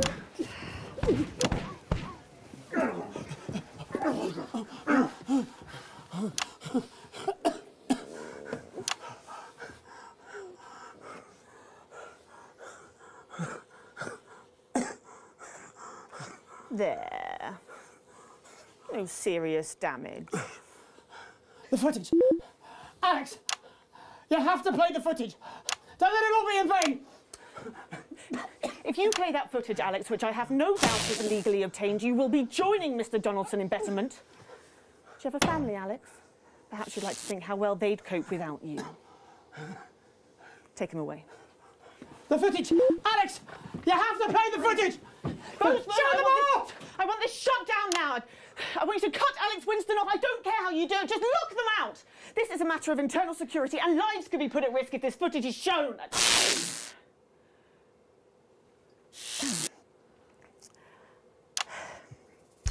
I'd like to apologise to our regular viewers of The Nightly Show who may have been upset by some they've had to witness tonight. Clearly his time on the run has affected Mr. Donaldson in ways that could be considered upsetting. We're going to be going to the adverts a little early tonight, but before we do, I want to say something to you all. If you have been disturbed by anything you've seen tonight, please make an appointment with your local cohesion centre, where experts will be there to advise and counsel you. And, of course, they have the power to prescribe. Please be reassured that Mr. Donaldson will be given the very best of care in what I'm sorry to say will probably be a long and arduous process of vetting. Maybe, one day, when he has completed his reformation, we may see him again in this very studio. This programme will be back tomorrow night, but to ensure that you always have access to the heart of government, I will be the new regular presenter, assisted of course by Megan Wolfe and her team of top reporters. I, for one, am pretty excited about it. The security services will examine the footage Mr. Donaldson claims to have acquired, and should it be in the public interest, we will, of course, release it. But not at 6:30 in the evening, and not on this show. There are proper channels for such sensationalism, and The Nightly Show is certainly not one of them. That's something Mr. Donaldson never understood. The news is a dangerous thing. It needs context. It's complex and multifaceted, and sometimes, not always, but sometimes, it's better not to know. My name is Julia Salisbury. Have a peaceful night. You two, come here.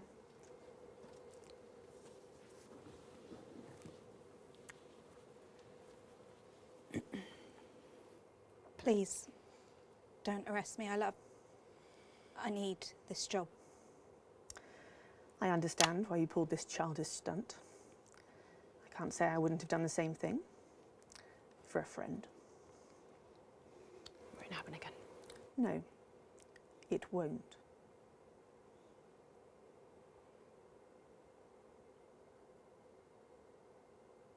Good. Let's get back to work.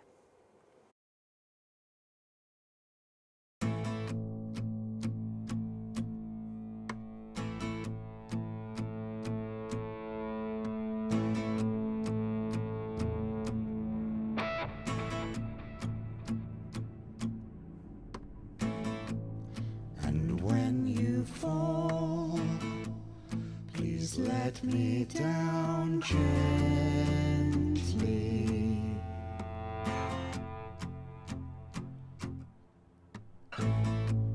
No curtain call, the seats are all empty.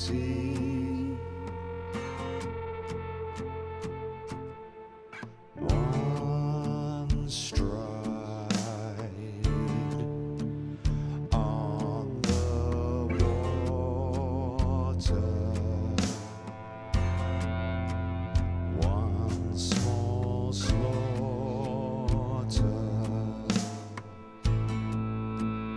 Watch.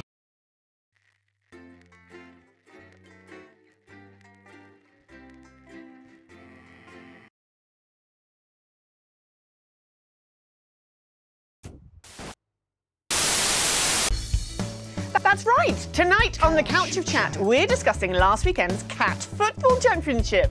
But we have got someone very special joining us. Fresh from Betterment, please put your hands together for Jeremy Donaldson! Jeremy Donaldson!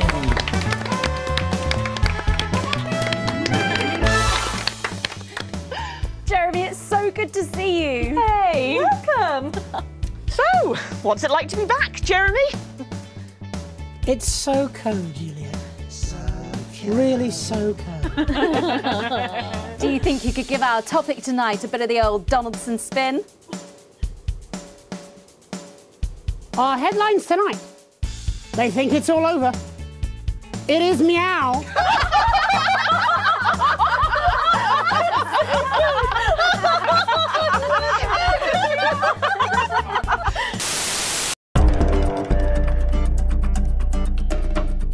Good evening, I'm Megan Wolf. And I'm Jeremy Dawes. Our main headlines tonight. Daddy, it's starting!